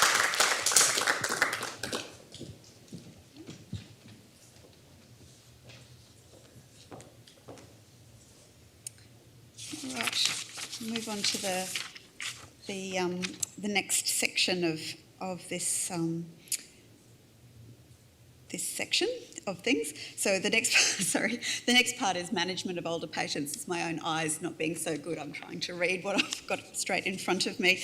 So our first speaker in this section is Andrea Taylor. So Andrea is well known to us here on the Sunshine Coast. She's the nursing lead champion for the Queensland Minister of Health Priorities portfolio on the frail older person, as well as the CNC of the Geriatric Emergency Department Intervention Program for the Sunshine Coast Hospital and Health Service. She's doing her PhD and is a co-investigator for the Cedric research project. Her research focus is on the screening and assessment of the older adult in the emergency department setting. Thanks, Andrea. Thanks, Christine. Thanks, everyone. Just click on here. Perfect. We'll keep going. There we go. Okay, so first of all, this study was published in 2019 in Australasian Emergency Care, and I'd like to extend a big thank you to Wishlist for sponsoring that study, also to the staff at Nambour Hospital Emergency Department, and also the Jedi nurses who helped with data gathering during the study. I'll just jump through the aim, but first of all, so the background and why we do frailty screening. So frailty screening in emergency departments is not new. However, the increasing numbers of complex older people that are presenting to the emergency department are creating a lot of service delivery challenges. Adults are complex and consequently are more expensive to provide care to, and particularly those with higher quality outcomes than their younger counterparts. There is a pressing need to find an instrument to help identify older adults at risk of poor outcomes. And when I mean poor outcomes, I mean things such as representation to the hospital, hospitalisation itself, functional decline, and of course death. So resources and effort need to be focused on those who need it the most. There are several instruments that are available in the literature regarding screening of older people as they present to the emergency department, but one relatively new instrument that was on the market, I guess, several years ago was the Inter-Eye ED screener. So we conducted a prospective cohort study between 2015 and 2016. We had the main cohort we were interested in were older adults of 70 years and older, eligible for discharge only. And the geriatric emergency department intervention nurses working in the ED collected the data, in fact a variety of data, and I'll spell those out in just a moment. And an OROC test was used to compare sensitivity and specificity of the test. So other data included the ADS score, so the deterioration score, the presenting complaint, the diagnosis, and the number of referrals that were made in the emergency department. So this is the Inter-Eye ED screener algorithm. It's essentially divided in half. You'll see a left and a right side. So if an individual presents with any dependency in the things listed above in the top, bathing, personal hygiene, dressing or mobility, they go down either the right or side arms. So if they're rated between a 1 and 3, they're considered reasonably self-reliant. And those who rated 4 to 6 down the other side are considered to be impaired. Right, so here's some results. Our sample characteristics, first of all. 687 participants were included in the study. The average age of participants was 80 years and the majority of those were female. The majority scored a triage level of 3, which meant that they were to be seen within half an hour. The majority had an AD score, so their adult deterioration detection score was 0, so their vital signs were within normal limits. And the majority were an Inter-Eye score of 1, meaning that they were low risk, high functioning and not impaired. And of those, 19.5% had an external referral made from the initial presentation. The presentation MDC codes at baseline and representation.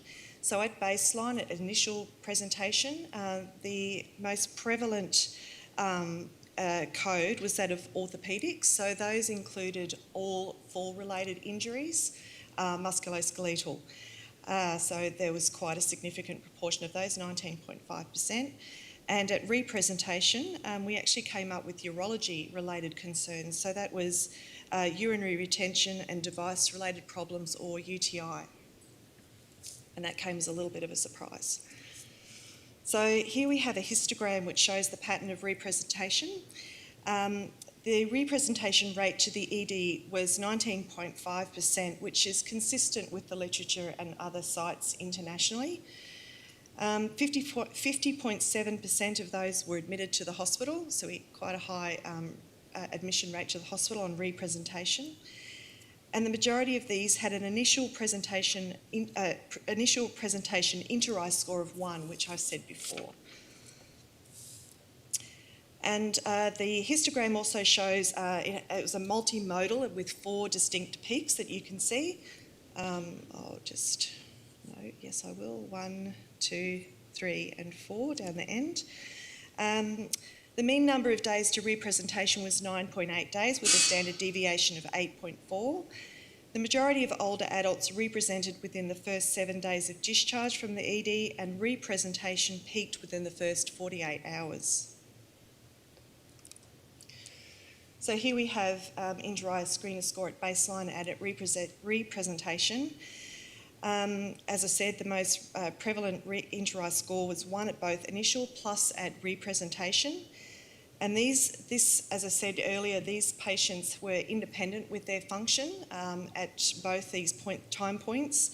So therefore, the JEDI nurse were unlikely to have spent time with them and did not do further geriatric assessment on these patients. And whilst a score of 1 was the most prevalent score at initial presentation, those who scored a 2 represented the highest risk of return to the emergency department, with 46.2 of those people representing, which indicates to us that they were on the brink of probably becoming pre-frail. So here's the Inter-Eye instrument performance. Not a lot to say, not a lot there. So for those who don't understand particularly an Auroch curve, so we've got the sensitivity and specificity on both axes, and the green line down the middle represents 0.5, an outcome score of 0.5, which is no better than flipping a coin. And the outcome of this particular instrument and the area under the curve was rounded up 0.55, which is considered to be no discrimination or poor discrimination, so only just slightly better than flipping a coin, which was actually we predicted that to be the case. But as it turned out, the difference between this study was actually part of a national study, and the results of all the other sites have never been published, but one of those reasons we feel is our site actually had an intervention that was part of the study, and the other sites did not. So I would say, well, there was some, if you like, after we'd done the score, we had nurses in place there to stop people from representing. So I guess in some sense it was successful in doing that. So in conclusion, the Inter-I had poor predictive validity. It wasn't detailed enough to be used as a comprehensive screening tool. There are some really important omissions from it if it were to be better. And of course, the less frail cohort did not receive further targeted assessment and interventions, and they had the highest number of representations, not surprisingly. And all older adults may benefit from some degree of consultation by specialised nurses such as JEDI. That's it. Thank you very much, Andrea. Are there any questions from the audience? We've got one that's come through online at least. So thank you again, Andrea. So in regards to the tool and the performance of the tool, if you were redesigning the tool, what things would you change, or what would you add to the tool to improve its validity? Look, it's a difficult question to ask because it's so multifaceted when it comes to, if you're to look at the representation as a risk factor to examine, it's so multifaceted. But the thing that surprised us the most, knowing that a lot of people present with a fall, that there was no fall-related question at all in the instrument. So I guess to think about one thing, I'd probably have to add that there needed to be something to do with falls in the instrument. Yeah. We might leave it there, Andrea. Good. Thank you again. Thank you.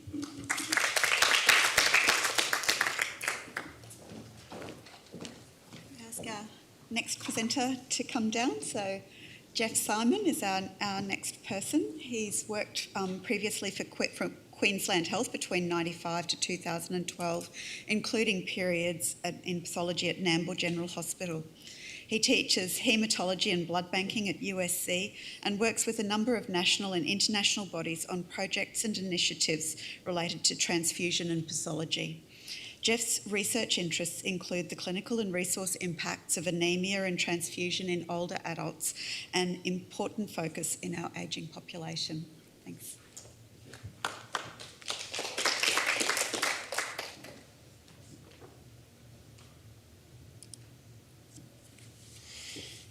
Okay, so in the population period here, the red lines show the local age profile and the grey lines show the national age distribution at the last census.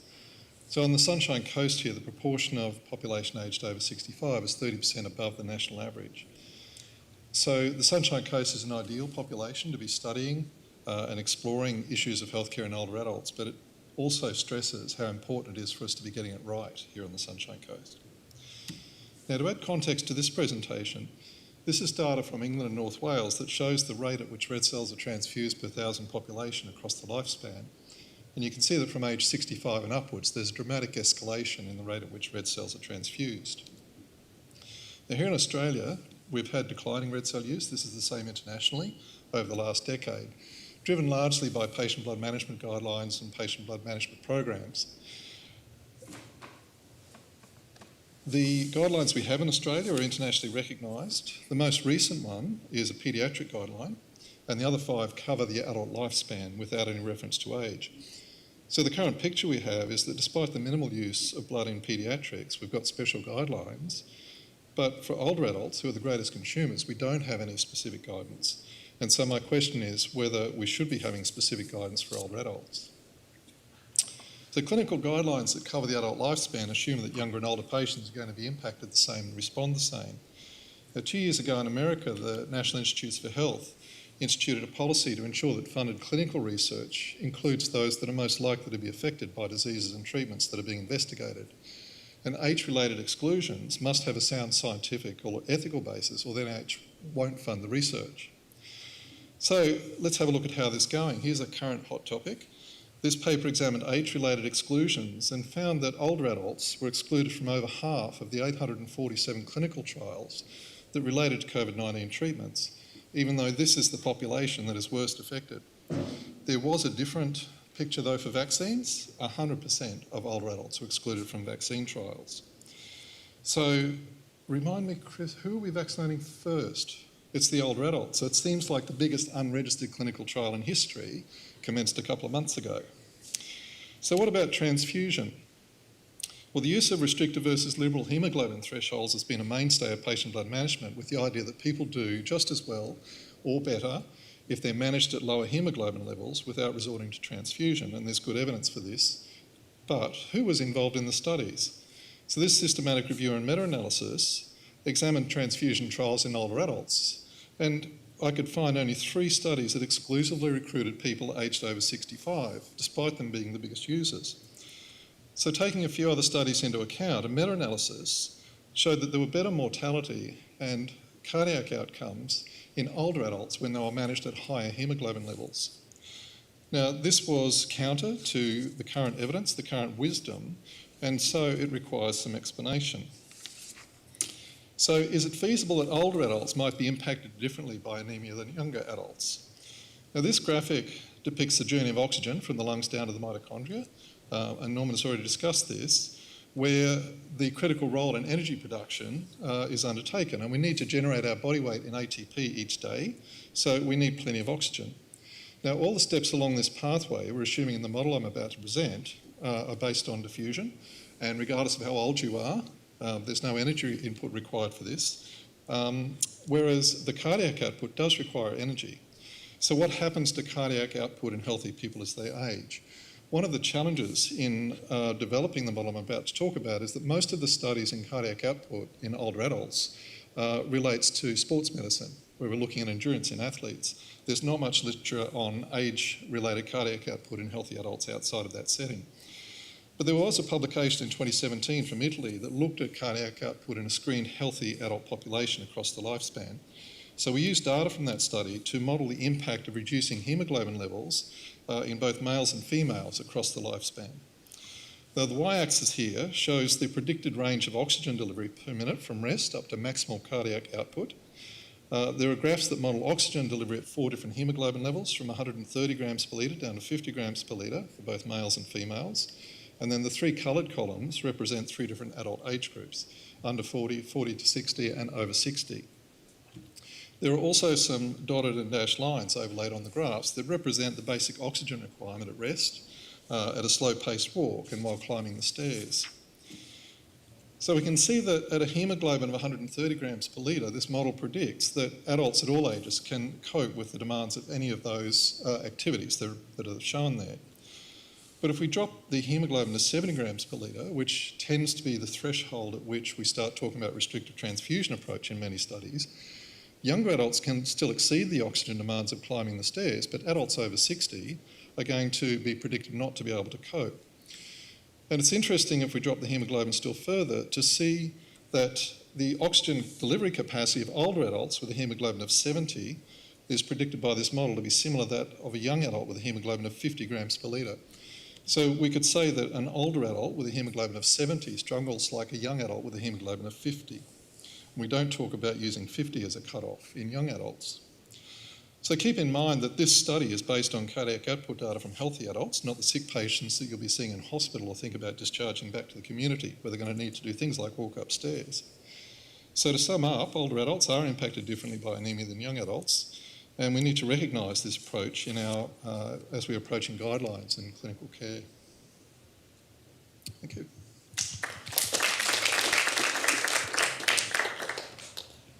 Thank you very much, Jeff. That's really interesting work. I thought I understood this physiology until you presented it. I realised that there's a bit for me to learn. Chris was one of the gurus I went to when I was thinking about developing this model, along with Chris Anstey at the hospital. I can see I was now no help. Jeff, I presume that you're now advocating for specific blood management guidelines for older adults.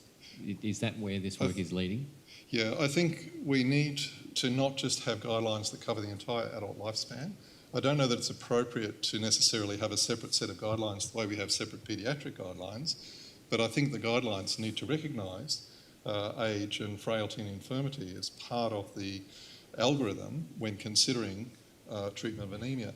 And one of the real drivers for me is not so much about people should be getting more transfusions. It's not that at all. It's that we need to be much more conscious about maintaining older adults at higher haemoglobin levels. Whether it's dietary insufficiency, whether it's anemia of chronic disease, whether it's surgical blood loss, whether it's iatrogenic blood losses for other reasons, we need to be very conscious that haemoglobin is a precious resource in older adults.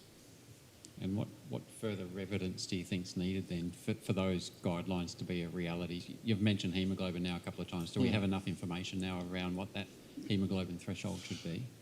It's I think it's probably an area where personalised medicine would be great. At some point in the future, we can point the analyser at you and say, oh, you need 100 grams per litre, Fraser needs 120 because he's got other factors that you don't have, etc. I think as people are ageing, they become more and more different. That was a hypothetical, obviously, Fraser.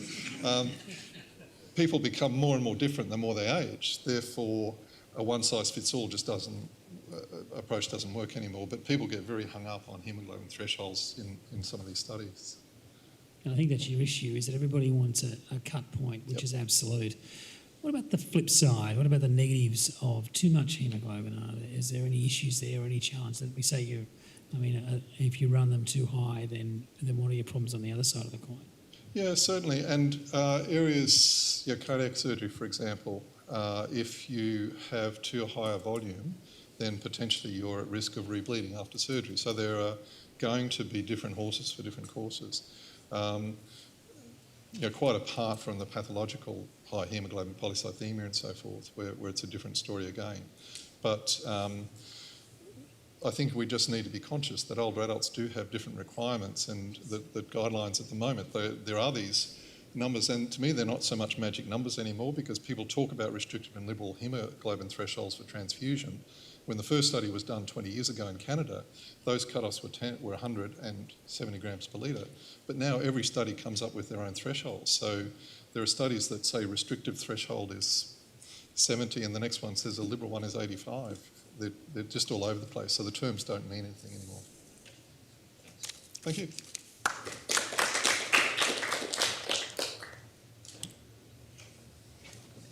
All right, Jane. So I'd love to introduce Jane Neal to everybody. She's a respiratory nurse practitioner within our health service here.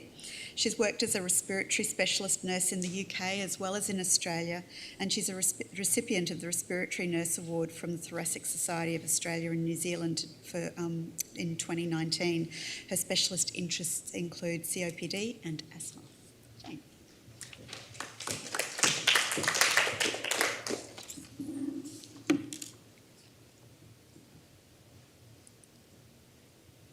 Thank you for the introduction, Christine. I'm going to talk to you today about RADS, which is an early supported discharge model of care. Early supported discharge is a well-known model of care in the literature, and its focus is on reduced length of stay, admission and readmission to hospital. Now, this was part of my a larger study, which was actually my dissertation, which was definitely an evil at the time, but taught me a lot about nursing research. So the significance of this study is that RADS, or early supported discharge, is a non-traditional model of care for patients who have COPD. And a lot of the literature looks at whether it's a useful model in reducing length of stay and admission, but not so much about how this affects the patient's journey. We know that patients with COPD often don't need to come into hospital. They don't require complex care. They often just require oral medications. And despite what we might think, patients, may not always want to come and sit in the emergency department for long periods of time. So the question that I asked was, how satisfied are patients who have an exacerbation of COPD and receive all or part of their acute care at home under the supervision of a respiratory nurse-led team? And as I said earlier, this is a qualitative assessment of patient satisfaction based on their journey. The inclusion criteria was diagnosis of an acute exacerbation of COPD, receiving oral medication, an intention to treat, able to manage in their own home, and the patient must have had 4 days or less in the hospital setting. That's an important thing about RADS that I didn't mention, is that patients, generally at the moment, the length of stay across Queensland is 7 days for COPD. We're discharging patients at 4 days or less, or not bringing them into the hospital at all. So the methodology used in this study, it was a single centre study that focused on qualitative and retrospective data gathered during a larger mixed method study, and recruitment took place across the Sunshine Coast Hospital and Health Service from patients who received care from RADS. Initially, I produced this questionnaire, and I had some really good responses to the questionnaire. And on the bottom of this are 2 open-ended questions. And the open-ended questions were so well answered that I made this the focus of this particular study. These questions were so broad. Do you have any suggestions regarding how you would like to see the respiratory acute discharge service improved? And please provide any further information. 75 questionnaires were returned anonymously, and 38 patients took the time to reply to both open-ended questions. The responses were broken down and coded into themes, and the following themes were gained from that activity. So satisfaction, future care, and extended care. As you can see, 17 of the patients reported how satisfied they were with a home care service for their acute exacerbation of COPD. 2 patients were concerned about how they might be cared for in the future, and 3 patients wanted to extend the care period. Only 2 patients reported that they would have preferred a traditional method of care. For these patients, one of them said that I need more care when I'm really sick, or I would rather be in hospital as I feel safer there. Question 2, provide any further information, gave us lots of responses from the patients, and coding for this gave me 4 themes initially, and these were appropriate care, patient-centred care, benefits of home versus traditional care, and specialist knowledge. I then went back through the information and the responses that I'd received and broke this down further into 3 themes, which were emotional responses, practical considerations, and specialist advice. Patients said that they liked the idea of being cared for and felt safe under the care of the respiratory nursing team, which was significant considering that this was a break from the tradition of hospital care. Practical considerations were raised which I wouldn't have even thought of, such as issues of transport for family members coming to visit patients, and they saw this as important. They also thought it was important to be at home where they did more, which comes into line with everything we know about pulmonary rehabilitation and the importance of keeping our patients moving. And they very much appreciated the specialist care of staff who knew all about their condition and were able to give them education on how to cope with their symptoms going forward. The limitations of this study were that the patients were not randomised. The questions were very broad. However, the responses were very useful in developing the service. We do not know the severity of the individual patients because it was an anonymous study, and that would have been useful to know with the 2 patients who were not satisfied with receiving the home care service. This study supports the existing evidence around early supported discharge services in terms of the guidelines recommend that specialist nurses better to care for these patients than generic nursing teams. And we know that from the literature that this is a safe model of care for patients who have COPD. Thank you.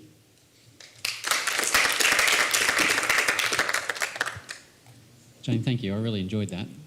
So how common is that home care model in COPD patients elsewhere, and how might your findings inform those services?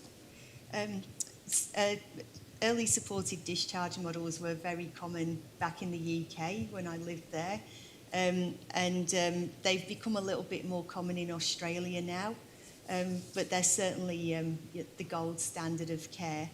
I think this study helps us to realise that the patients are actually happy with being looked after at home, as opposed to we often think because they are so frail that they need to be in hospital. But it's nice to know that they are happy to be nursed at home and feel safe in that environment. Thanks.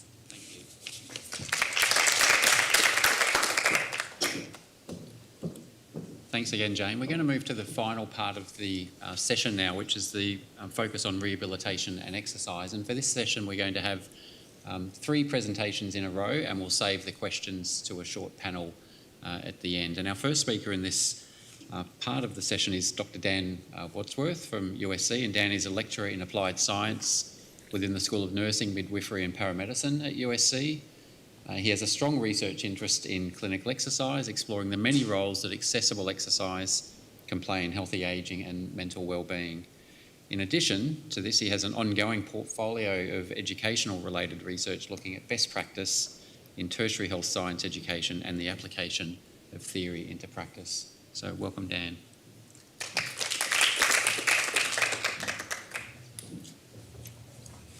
Thank you, Chris. Thank you, everybody who is listening in or joining us. As Chris mentioned, I've got a real interest in the role that exercise can play in healthy ageing. And key to that is the accessibility of that exercise. And that's what kind of steered me towards whole body vibration. So today I'm going to give you a little bit of background, a little bit of a synopsis and a summary of this exercise tool and where the research is at the moment, and a bit of a focus into some of my research in this space.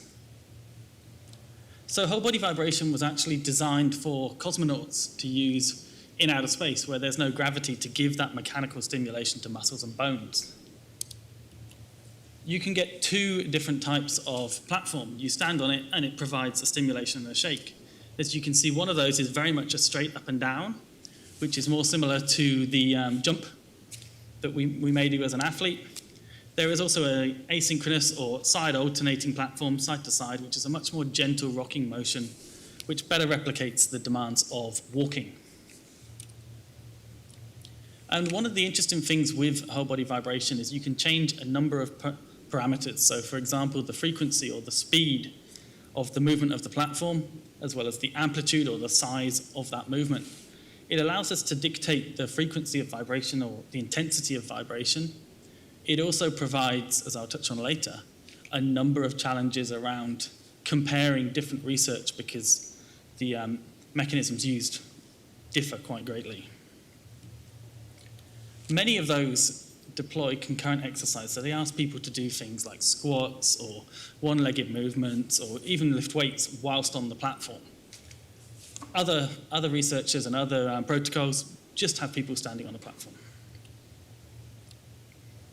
Now, integral to my interest in whole body vibration and part of its success is the ease of use. It can be as simple as standing on the platform, a small bend on your knees and pushing a button, holding on for 1 minute and getting off again.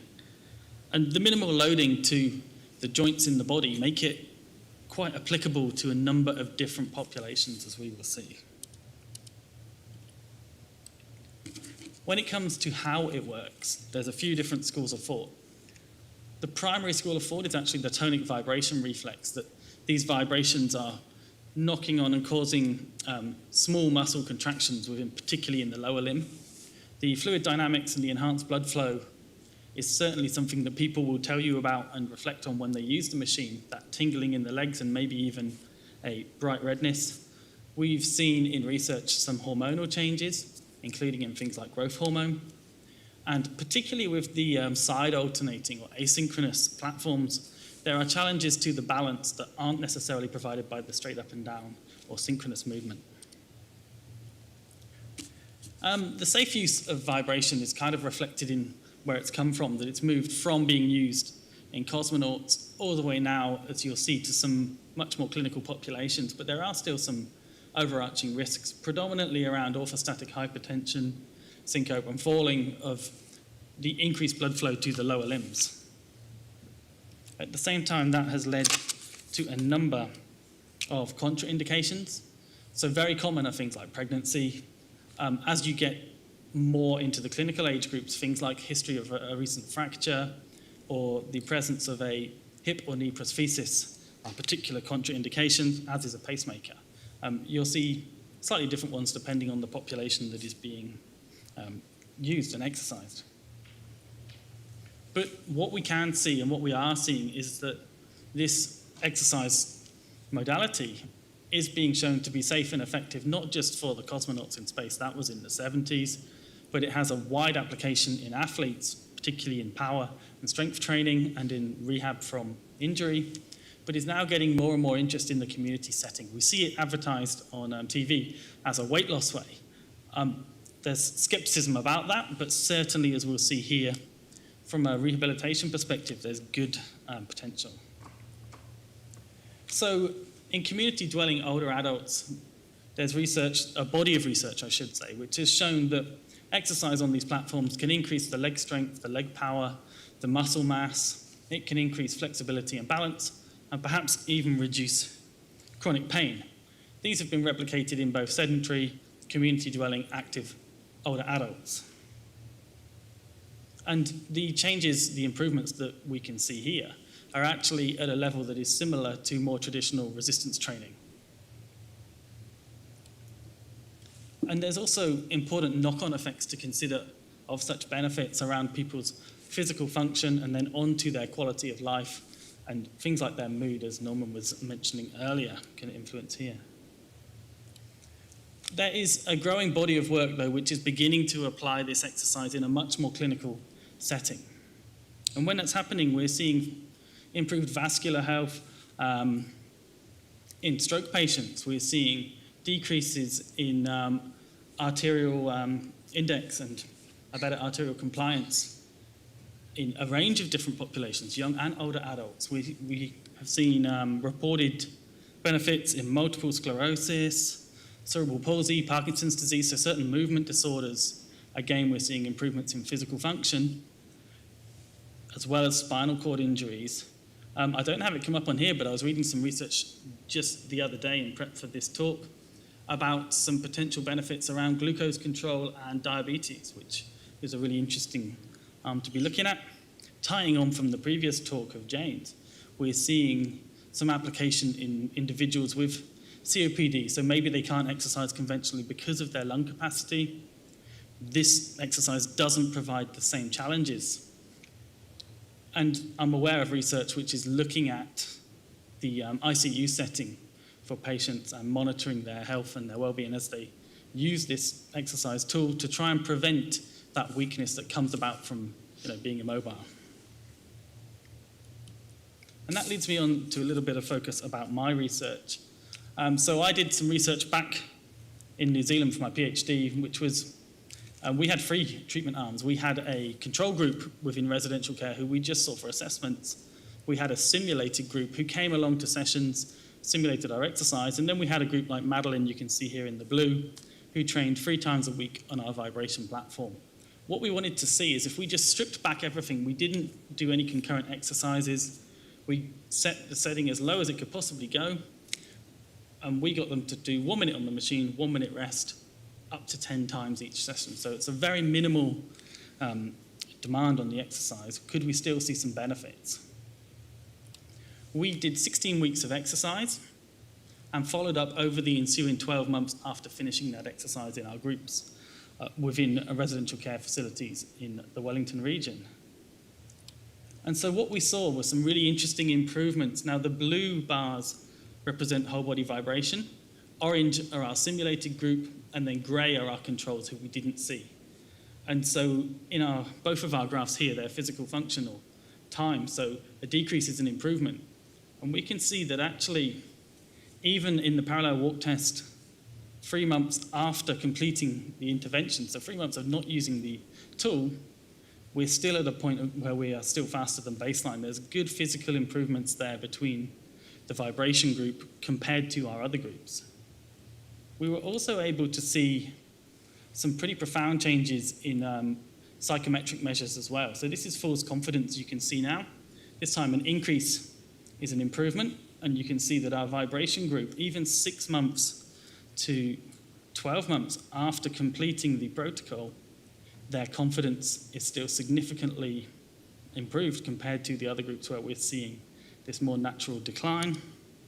The same is true when we look at functional independence. We can actually see a bit of a benefit to our simulated group at the start, and that reflects the whole reason why they were in our trial, that particularly in a rest home setting, being involved in research like this and coming along and doing your exercise sessions has a strong psychosocial effect. So we think that there's a window for this to really be a useful tool to upskill patients, so to build not only the physical function but also the confidence and maybe even some mastery if they're involved in the controlling of the machine, which is easy enough to do, and many of my clients wanted to be involved in that, to upskill patients to then take part in wider group exercise within a residential care setting or within a clinical setting at a hospital. There is a therapeutic window to be aware of, because if you noticed, our functional changes dropped off a little bit before the psychosocial ones, so we get a slight time point where maybe people are more confident in their own abilities than their physical function might allow, but it certainly is a really interesting effect of the psychosocial things, which hasn't been as well explored. A particular case study I wanted to finish on, I had to get a cheesy photo with this guy because I went back to do the 3-month follow-up at his home and he didn't live there anymore. The staff said to me, he's gone now. Because of the improvements of your study, he's moved out to a supported living flat on his own.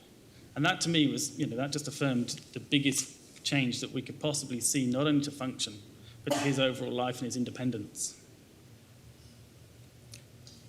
Where next for this? There's potential, and I know there's some research looking at vascular health and the deconditioning in clinical settings.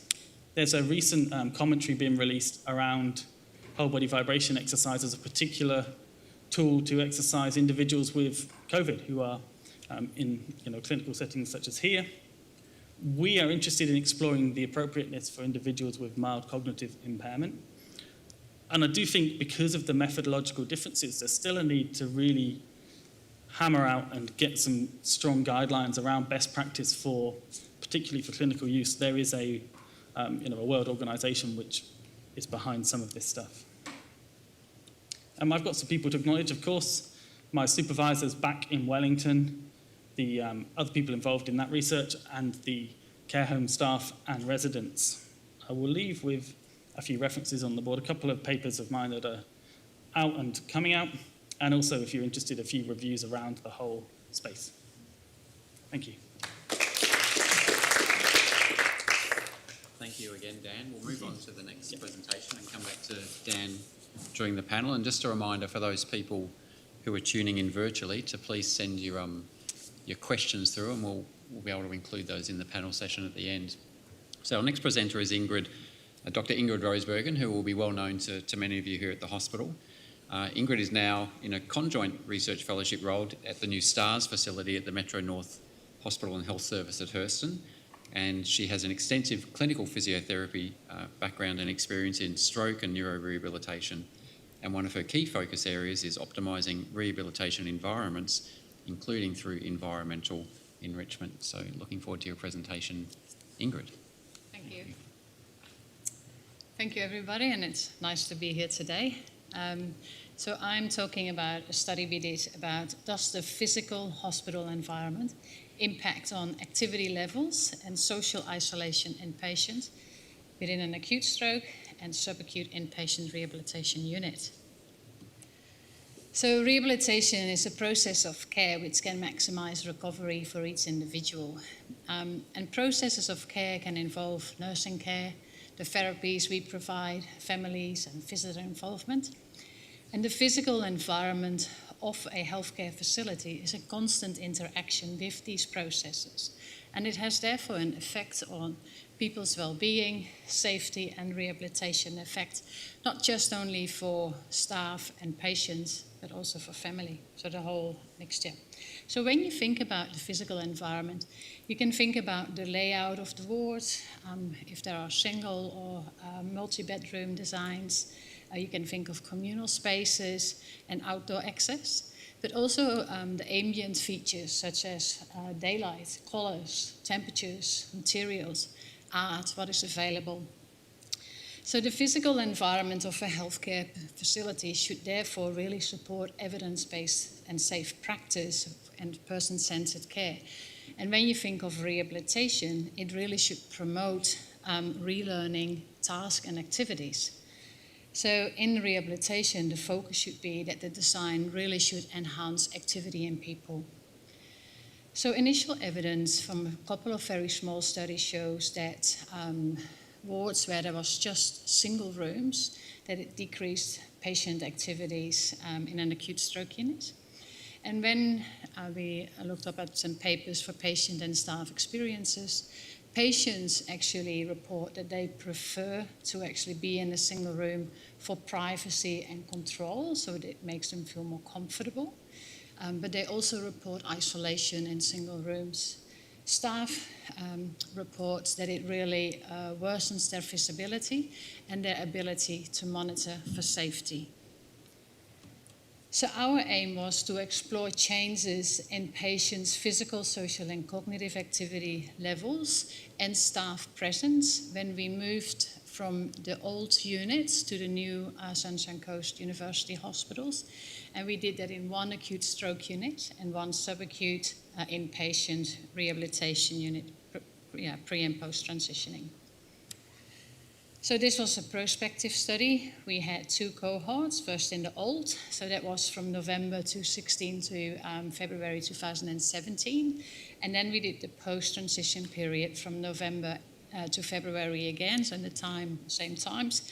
And it was the hospital opened up in March, so there was about half a year of time to get used to the environment.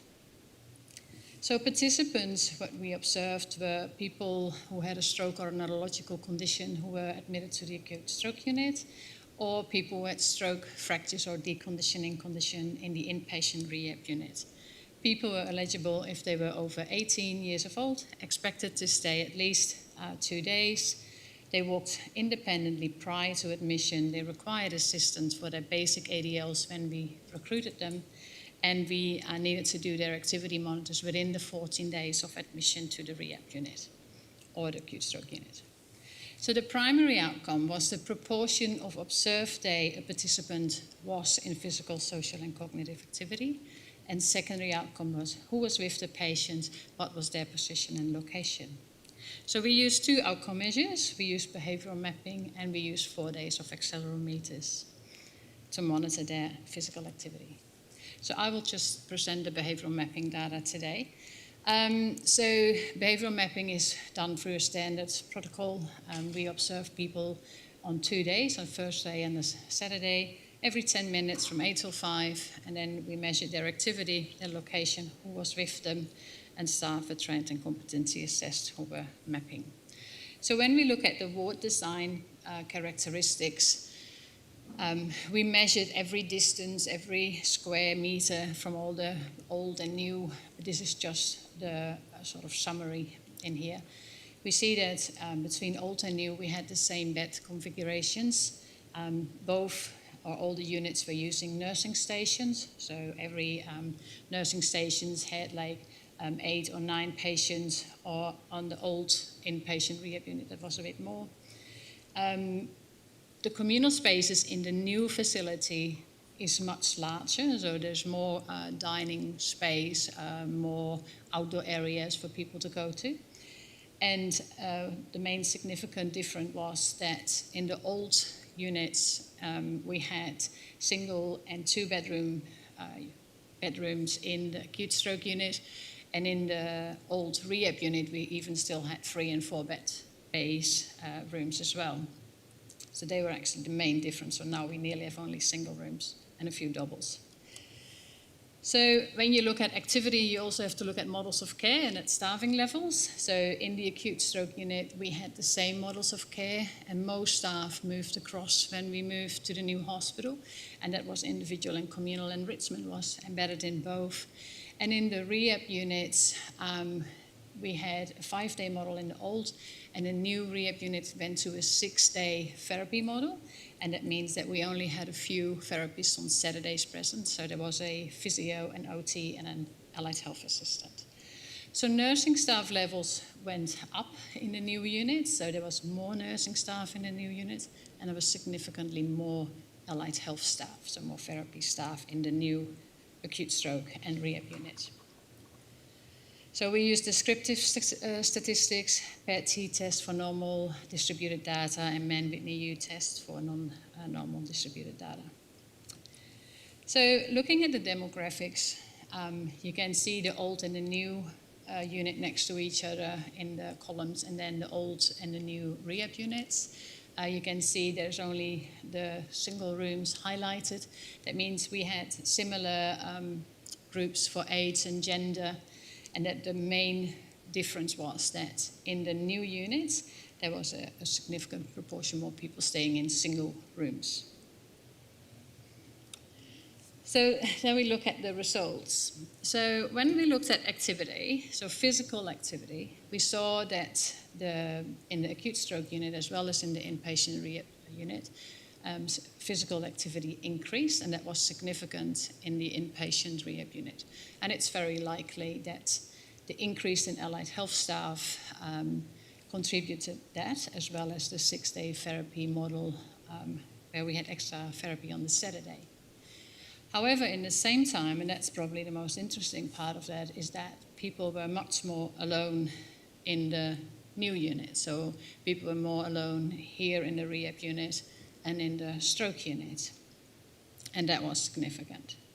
So then we had a look like, okay, so what has changed? So we found that people had significantly less face-to-face contact time with nursing staff when they're in a single room, or when they are, let's not say it that way, let's say that they had less contact time, what was significant with nursing, as well as that quite markedly was that there were less visitors in the new facility, in the rehab unit and stroke unit, and what was significant as well. So when you look at the conclusion, so the physical built design impacts on patients' rehabilitation and delivery of care. Single room layout may lead to isolation. Reduced direct nursing observation, what we observed, suggests that we need to review patient safety. Reduced time with visitors may impact on patients' well-being, and we don't know if that is because it's the difference in location or if it's the parking costs, and that we have to probably go to customized physical design to enhance rehabilitation. So this paper got published at the end of last year, so if you want to read more, that is published, and we're now busy looking at the activity monitoring data, where we're looking at what days are people more active across that cohort, what we observed. I really would like to thank the team, a special mention to Isaac Tonella, who did a lot of work in this study, patients, family and staff. Kelsey was doing all the mapping, and the Sunshine Coast Health Service for their funding. Thank you.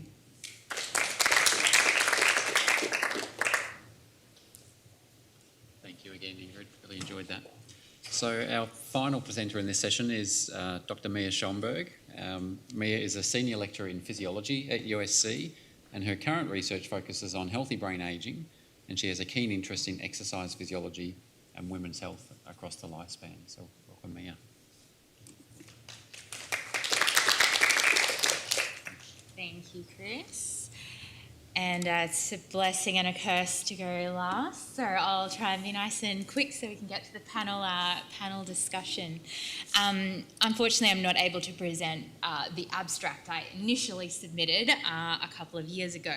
So what I thought I would do is just give you a little bit of an overview about some of the recommendations coming out of my research, the research that we do here around exercise for healthy brain ageing.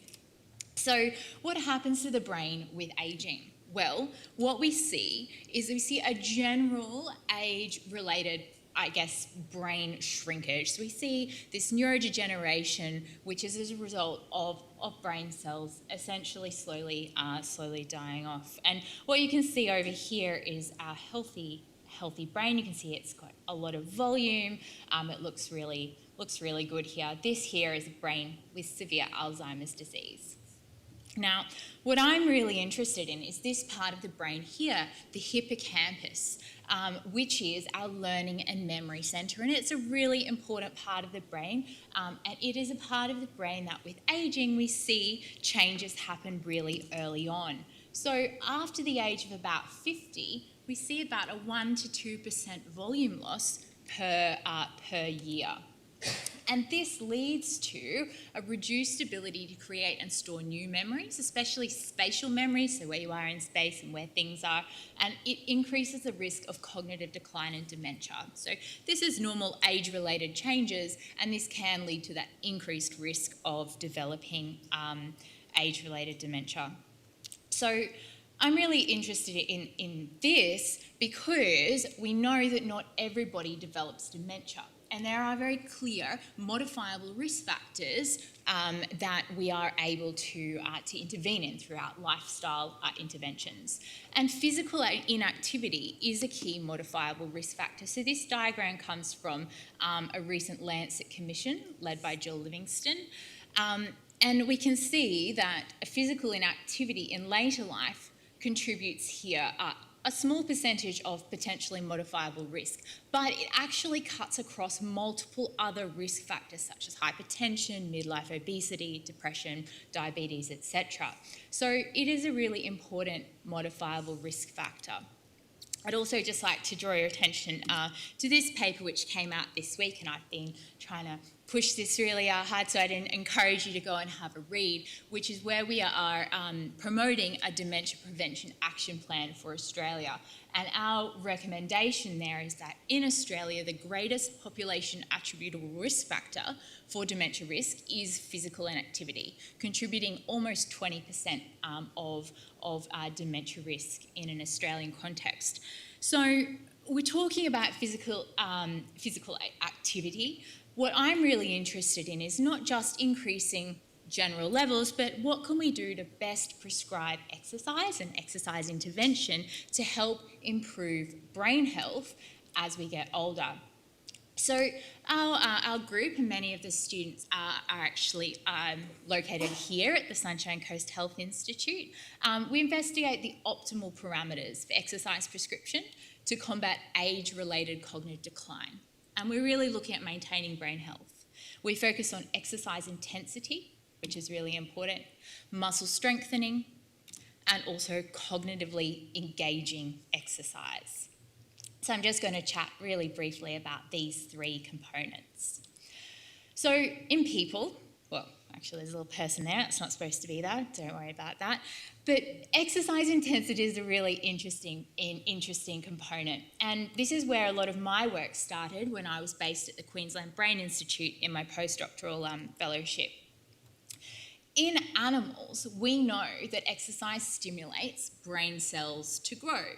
And this paper here, published in 1999, was the first paper that demonstrated that animals that ran showed a greater a production of new or young brain cells. So that was a really exciting paper and where a lot of this work started. We also know in animals that exercise produces hormones that are essential for brain health. My colleague Dan Blackmore at the Queensland Brain Institute did a lot of this work. This is a slice of the pituitary gland from a very old mouse that has been sedentary for its whole life. And what we can see in these little green bubbles is a hormone, growth hormone, that we know is important for brain cells. This is an animal that hasn't exercised throughout its life. Have a look at this animal that is genetically identical, that has exercised throughout its lifespan, and we can see there's just so much more of that hormone there. Really interesting. In people, we have shown that higher intensity exercise does stimulate greater hormone release. So this here is growth hormone. And we have also shown throughout our studies that this is related to an improvement in memory. So in the red bar there, we've got our high intensity exercise group compared to a moderate and a low intensity control group. And we think that this is really exciting and gives us some, a few ways forward in terms of understanding the importance of intensity for brain health. So I thought, keeping that in mind, move on to the idea of muscle strengthening exercise. And we're setting up a few of these studies here at USC now, which is really exciting. Muscles release these hormones, and I'm going to refer to them now as myokines during exercise. And what we see is that these myokines are able to enter the bloodstream and are able to cross the blood-brain barrier where they can directly act on the brain. Growth hormone is one of those, brain-derived neurotrophic factor, and another factor that we're interested in is irisin, which James is actually focusing his studies on. So this is really interesting, and we think if we can improve the strength and the quality of muscle, we may be able to improve the ability of the muscle to produce more of these important factors for brain health. That makes sense. And maybe coupling that with higher intensity aerobic exercise that produces a greater metabolic perturbation to the system, we're going to be able to harness both muscle quality, muscle strength, and intensity of exercise to improve brain health. And finally, we are looking, I guess, a little bit around cognitively engaging or socially engaging activity here. And I'm sure you will have all heard this term, cells that fire together, wire together, the Hebbian rule, which really demonstrates that, well, if we're able to do activity that can increase our cognitive reserve, so our base level of cognition, we're going to be able to improve brain health over time. We can also know that socially engaging activity may reduce depression, anxiety, loneliness, and we've heard a little bit about that today already. Increasing social opportunities and opportunities to learn something new are really important in terms of exercise for healthy brain ageing. And something that through exercise physiology is not often something we consider within our research design, and that's something we're really interested in pursuing further. So I guess my take-home message today is that regular exercise that incorporates a little bit of higher intensity exercise, muscle strengthening activities, and cognitively or socially engaging aspects is really essential for healthy brain ageing. So covering off those three components. And I really think that incorporating exercise prescription guidelines into our dementia prevention action plan is really important because physical activity cuts across multiple different risk factors and multiple different contributors to healthy brain ageing. So thank you very much.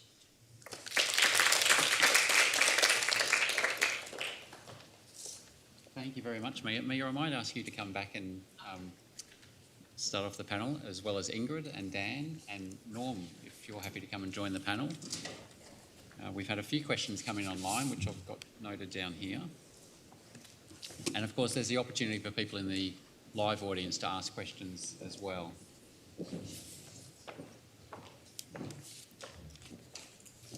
So you've got some microphones there, and we've got a roving mic here if it's needed.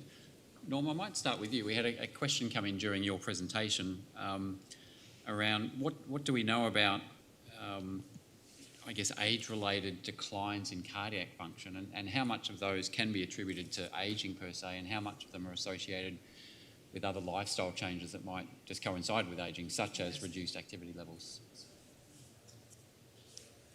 So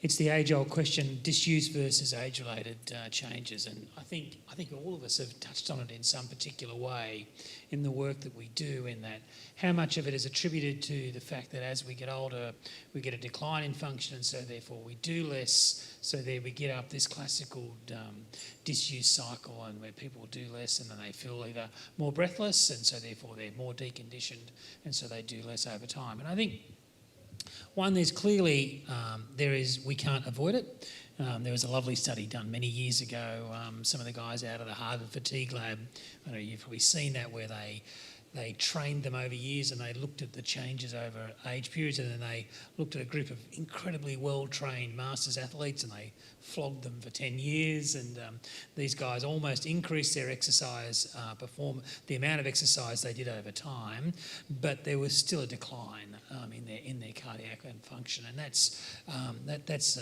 something we can't avoid. But I think all of these people have talked about today is that there are ways that we can intervene to slow some of those changes, particularly downstream, like we would think around the skeletal muscle. We think potentially we can change that. Maybe we can also improve delivery, and we've seen some of that even with the talks today here. But I think what we've also seen from a couple of the talks is also how we change the environment that people are in, that then gets them to engage. I mean, and I think Chris and we all know this, that we all know the important things of what we should be doing with exercise, but getting people to engage is our main challenge. And Ingrid, that's obviously been your really strong focus for a long time now, is the influence of environments on rehabilitation and recovery. I was interested, actually, you didn't get a chance to present the activity monitoring data today, but what's your view on the changes in the environment that you made? To what extent is the stimulus for physical activity changes, how important are they compared to the other factors like the cognitive stimulus or the social stimulus that's Well, occurring? I think, the other study what we've done before about environmental enrichment, where you actually combine the cognitive, the social and the physical activity for people who are actually in hospital. And that's sort of like when you have a lot of activities in your environment where you actually are people who are able to engage, if that's with art or if that's with communal dining, like the Eat, Walk, Engage, or if that's where people are actually able to go outside and enjoy this beautiful outdoor garden what we have in a hospital, that actually is sort of very well impacting, I think, if people come out their rooms and actually get active. So if you can increase activity by using the environment, I think when we sort of realize that the environment can make such a big difference, we look at it differently, and we will sort of start to implement strategies to actually, so that people can utilize the environment better. Yeah. And Ingrid, while you've still got the microphone, I'd be interested in your thoughts on whole body vibration as a potential therapeutic tool with your patients. How can we do that? Well, I'm just thinking if there are somewhere in the wards where those devices are there. I was actually wondering when Dan was doing his presentation, when we are getting overwhelmed with this marketing on television, how are people actually able to select the devices that are actually the ones that they need? I find that always the hard bit. And I think, if people, because I think people are actually very keen on buying them. So if it helps with activity, I just hope that it can sort of, if that is maybe involved in gaming or gamification, so that it can sort of incorporate more of the social and cognitive, that would be helpful. So maybe Dan, you can comment on that.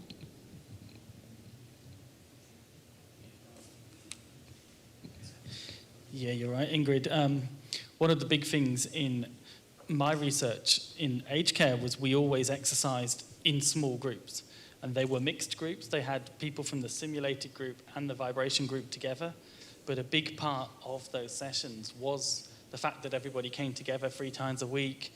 They, most of the time, because it's not an exercise that gives you a big, physical exertion, out of breath. You're on the machine and you're still chatting away, and we're talking about the news for me to run those sessions and my students to run those sessions. It's like going to have a cup of tea with your aunt or something. It was as easy as that. And for a lot of the individuals, they wanted to take the control of pushing the buttons and controlling the machine and the intensity and the speed, and that sort of mastery that can be built in with social connectedness, particularly in somewhere like a clinical setting or a residential care home where they may be some of the only social interactions that an individual is getting.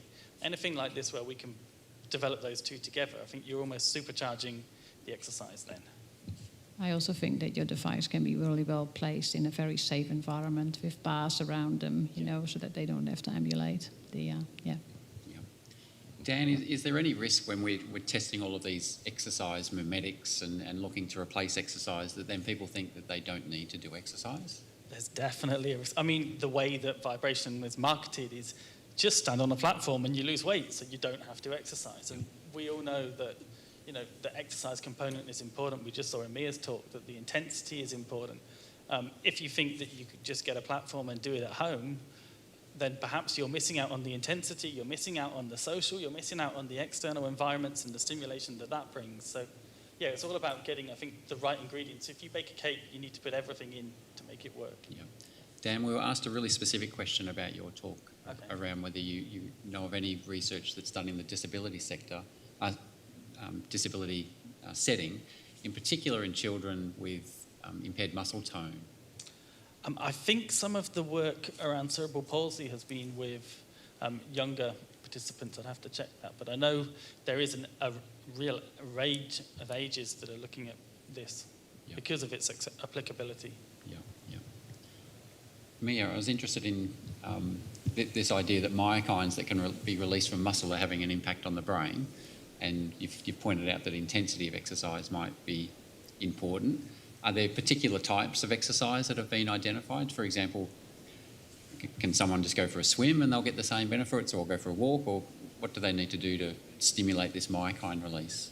Yeah, I think that the evidence still around that is actually fairly bare, and we're doing a bit of work at comparing different modes of exercise and different intensities of exercise to look at what may stimulate the greatest myokine response.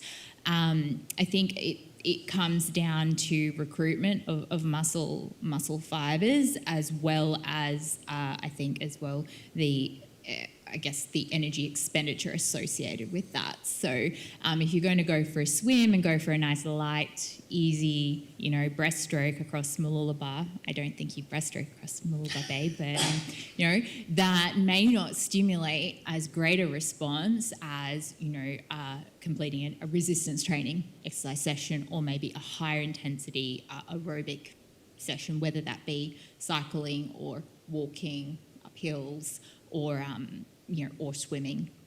But yeah, I think the evidence around the type of exercise is still very minimal, but something is going to be better than nothing, and I think that's always the take home. You may be interested in yours and Ingrid's thoughts on this. Is it perhaps more advantageous that the exercise is combined with some other therapy, given that when we're talking about memory and cognitive function, we're really talking about neurogenesis? Can the benefits of the exercise be enhanced if it's combined with another therapy? And I'm wondering now about how important these other stimuli are, Ingrid. I think it's very individual.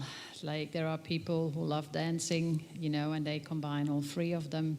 And there are people who you will not see on the dance floor and who just want to do a hike on the weekend. So even, I think, if you have a lot of abilities where you can steer people in the right direction, and I think it's what you said, at least doing something is better than nothing, because a lot of people just don't like the high intensity. They find it really exhausting. And then, is there an alternative? So I think if, from a therapist and how you can educate, if you know what options you have and what you can offer to each individual, I think that person is still where you have to focus on. Great, thank you. Yeah, absolutely. And I think, if I look back as well to some of the underpinning physiology and some of the animal studies, we can see that in exercise it stimulates a significant stress response. So like large cortisol release is going to impede any potential beneficial effects and neurogenic response. And a good example of that in animals, I know go back to that, but there are some good learnings from that is running versus swimming in mice. Mice find swimming extremely stressful, and you will see a completely blunted cognitive response versus something that they might enjoy. And I think that is the same across people, and people are going to do something more of something that they enjoy, right? And I think that's exactly what Norman presented, isn't it? When people look at those pleasure pictures, what they like is that they actually respond better. You want to say something to this? I think you've said it all. Yeah, and I think it's great. It's clearly there's the stimulus to getting people to exercise is complex, and you hit upon about what people like, and that actually then what sort of promotes that response to get people to engage and maintain regular levels of activity.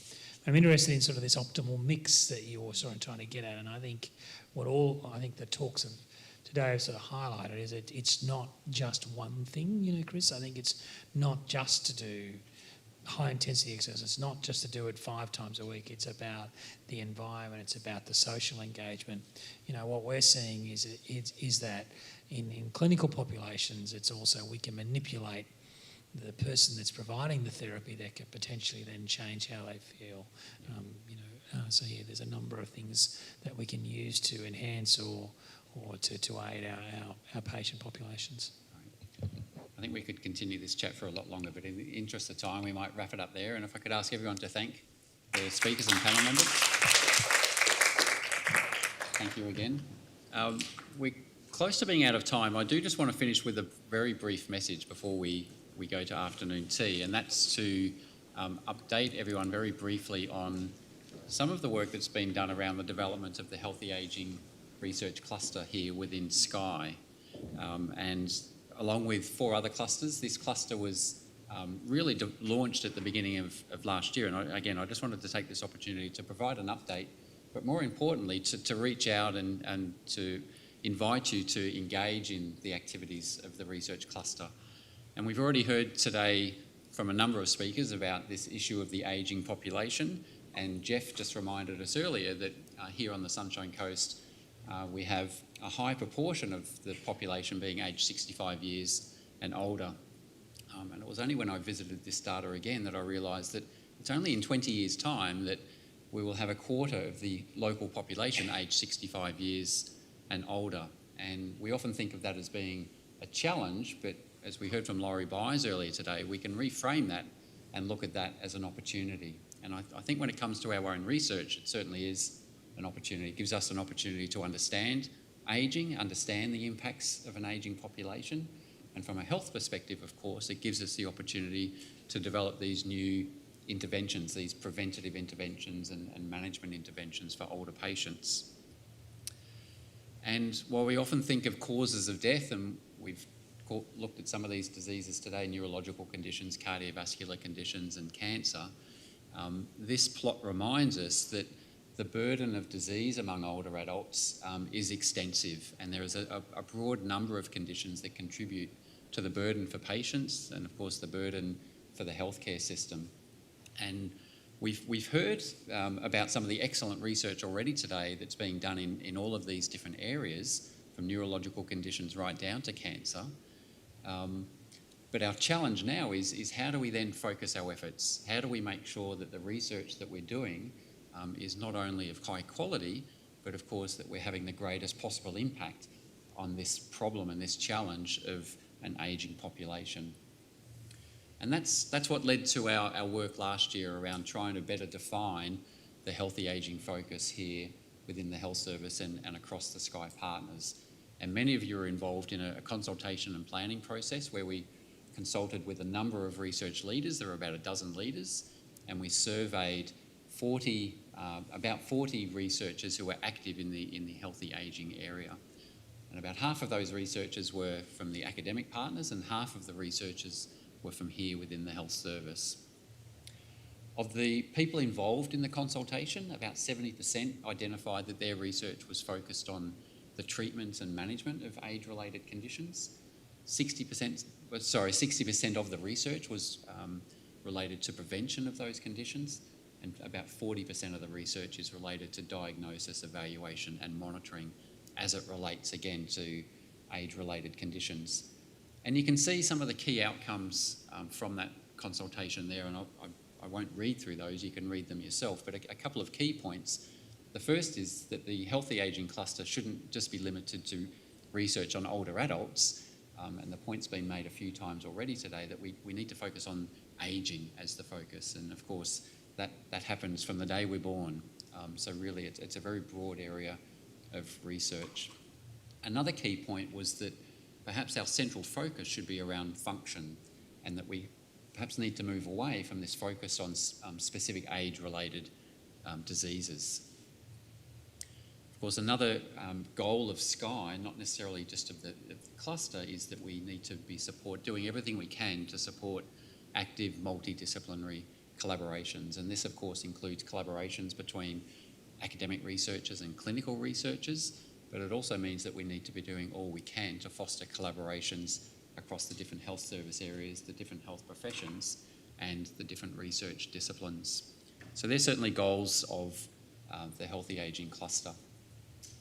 On the back of that work, we settled on a vision for the cluster, and that's to improve the well-being and function of older adults through innovative research that leads to better detection, prevention and management of chronic and age-related disease. And you can see that broad focus on function there, including biological, physical, cognitive and social function. And interestingly, this vision, if you like, is quite well aligned with the World Health Organization's definition of healthy ageing, being the process of developing and maintaining the functional ability that enables well-being into and through older age. With our focus on function, it's, I think, a goal of our research and a goal of our research translation can perhaps be summarised in this figure, where our goal is really to help people and patients maintain this optimal trajectory of function, where function remains as high as possible until the end of life. And of course, much of our focus is in research is focused around medical events, myocardial infarctions or falls that might be common in older adults. And again, there our focus needs to be maintaining or minimising the disruption in function and capacity as people get older. So as a way of organising the research around healthy ageing, we've identified 3 organisational streams, and these really just reflect the continuum of activity that's already happening, from lab-based research through to clinical research and then to community-based research. So the streams that we're organising ourselves around are detection and evaluation, so research that's focused on understanding the impact of ageing, prevention and care, and finally treatment and translation, so research that's focused on improving health and function through new management approaches, new patient management approaches. Again, we've heard that this is not just a local issue, it's certainly a global issue, and I'm not sure if you're aware, but 2021 is actually the beginning of the World Health Organization's decade of healthy ageing, the decade that they've devoted to healthy ageing. So we have an opportunity with our research locally to ensure that it's aligned with local priorities, state priorities, national priorities and global priorities. And that, of course, then has a twofold benefit. It ensures that our research is relevant to patients here within this health service, our practice within this health service, but it also ensures that our research has the greatest possible impact, the greatest possible global impact. We heard earlier about the plans for the CRC longevity. Laurie Byes gave us an update on the CRC longevity, which is supported by SKY as a partner. We've got Vicky Sarah and Brad McCall that are leading that work. And it's really exciting, I think, for SKY to be partnering on this CRC longevity bid. And of course, if the bid gets up, I think it will do wonders for our capacity in healthy ageing research here within SKY. And importantly, I think it will give us a really tight focus for our research around healthy ageing. And I think, of course, we're also really well placed to make a strong contribution to the CRC, in particular because of our mix of clinical and academic researchers under the SKY umbrella. So exciting times ahead if that bid gets up. So there's a lot more work to do in the development of the Healthy Ageing Research Cluster. We're really just on the beginning of this journey, and this is where I reach out for your involvement and your help. The focus over the last 6 or 7 months really has been our contribution to the CRC bid. You might be aware that the Sky Collaborative Research Grants were launched last year. There was also the launch of the Health Service Clinical Academic Collaborative Scholarships Program. In the coming months, the priority will be to recruit and appoint leaders for those research streams around healthy ageing. We've also started to put together some plans around a healthy ageing collaboration portal, which will help facilitate links across projects and help promote research training opportunities.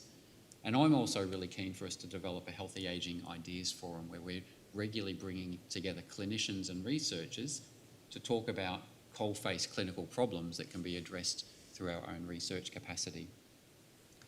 So again, the strength of this cluster will be as strong as the contributions that are made by us as researchers.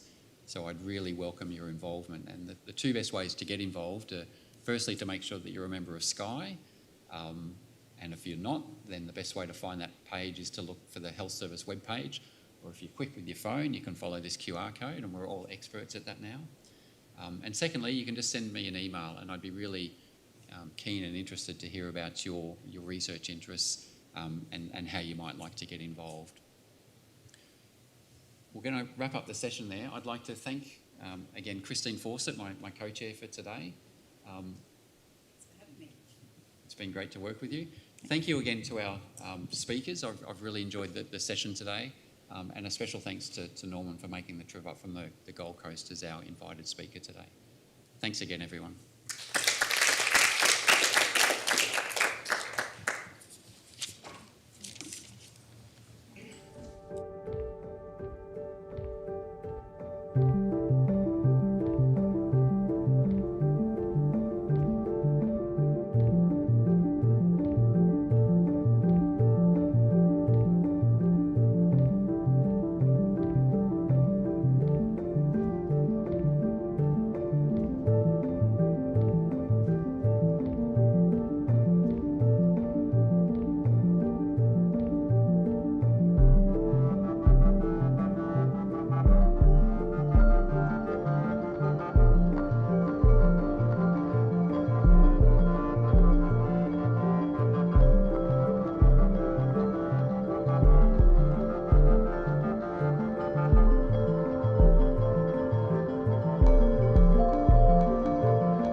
as one of our research clusters here at the Sunshine Coast Health Institute. My name's Professor Fiona Bogosian, and I'm the Professor of Practice Education in Health and the Academic Lead for USC here at Sky. I also lead the research cluster for Practice Education and Health. My co-chairs this afternoon are Associate Professor Jen Williams, who's an emergency physician and Deputy Head of School of Griffith University School of Medicine, Sunshine Coast. Jen is a member of the Sky Education Advisory Group and of the Sky Interprofessional Leads Working Group. To Jen's right is Dr. Hattie Wright, who's a Senior Lecturer at USC and an accredited practicing dietitian. Hattie is a member of the Sky Education Advisory Group and kindly chairs the Sky Workforce Career Development Pathways Working Group. So thanks, Jen and Hattie, for being here today.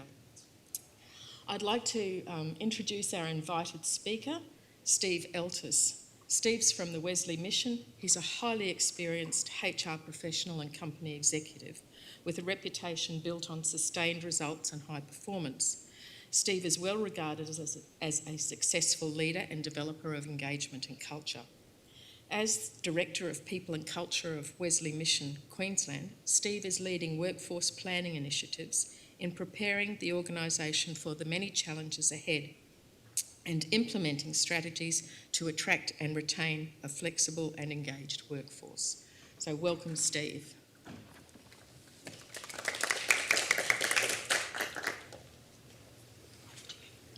Thanks very much, Fiona, and thanks everyone for having me here today. It's very exciting, and I am glad to see some real faces as well as those who are online with us this afternoon.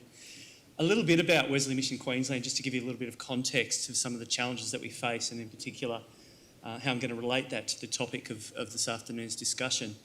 We have 3,140 staff working for us, and we are a faith-based not-for-profit organisation. We have 13 aged care homes, 8 specialist disability accommodation homes, and lots of other bits and pieces that we do across the not-for-profit healthcare sort of sector. The reality for us at the moment at Wesley Mission Queensland is that we have more positions than we have people available to fill those positions, particularly in the carer space in aged care and in the disability support worker space in our specialist disability accommodation homes. We also can't build our buildings fast enough. We are trying to build more aged care homes. We are trying to build more specialist disability homes. We are in fact one of Queensland's largest property developers, but we still can't build our buildings fast enough. We were fortunate enough last year to open 2 new specialist disability accommodation homes, including one here at Maroochydore on the Sunshine Coast. So we have 65 locations and support 100,000 Queenslanders, and with the growth that we're finding in the need for carers in aged care and disability support workers in disability accommodation, we've had to try and be innovative, to do something different, to look outside the box in the space of employment. How can we get more people into jobs faster? But that's only half the problem, because our ethos, our mentality, our way of organising ourselves as an organisation, particularly with our faith-based, is we're not just looking for any carer. We're not just looking for someone who has a qualification. We're looking for someone who can live their job consistent with what we're doing as an organisation, consistent with the ethos. And in particular, you'll note that my topic this afternoon is talking about client-centred approach. So the big difference that we've taken in our workforce pathways, which I'll talk more about in a moment, is actually firstly asking our clients what are they looking for in the people who are delivering them care, and secondly, how can we deliver them a different sort of carer? What are the things that our residents and our customers are looking for, and how can we incorporate that into the way we recruit, the way we onboard, and the way we induct, develop and retain our people? So that's kind of a bit of a background of where we're going. We could never have done this ourselves, just whacking an ad up on Seek and hoping for the best. and going through the traditional recruitment process gave us a certain level of numbers of people, but not the number we needed by a long way, and also not the style of person, and if that makes sense to you. I had an old boss who used to say, I like the cut of their jib, and that's kind of what we're looking for. And we're looking for that kind of X factor, and I'll talk in a moment about how we look for that. So we needed a partner, and we've partnered very closely, and we're extremely grateful for a relationship that we have with TAFE Queensland. They are the preferred provider we have for our Pathways program. And what's really important, I think, about the relationship we have with TAFE Queensland is their willingness to listen, and listen not only to us as an employer for whom their graduates will hopefully come and work, but also willing to listen to the feedback we would give them about what our clients are asking for in terms of the studies that the people who will ultimately be caring for them are going to study. And the whole Pathways process has been one where we've co-authored and co-designed a pathway for someone who is going through a Certificate 3 process, and gives them a pathway into employment, a pathway into further study, and particular that further study that's aligned to what our clients are asking for and what our existing workforce is saying is our areas for improvement. We start the process by talking to TAFE graduates or TAFE students just as they're about to graduate. And we come to TAFE and we have an information session where we share with the students exactly the same sort of things that I'm telling you about today, what the pathway looks like. And we've adopted what we call our internship program, and it's not dissimilar, although I'm not a clinician, disclaimer, I'm not a clinician, but it's not dissimilar to what I understand to be a medical doctor kind of internship, where someone who has a qualification but doesn't have significant on-the-job experience. So we bring our new employees in as interns, and we give them that on-the-job experience, and we partner them up with people who have experience in an effort, in a similar way to what I understand a freshly minted doctor gets their internship. We give them that experience. So this is the way the process works.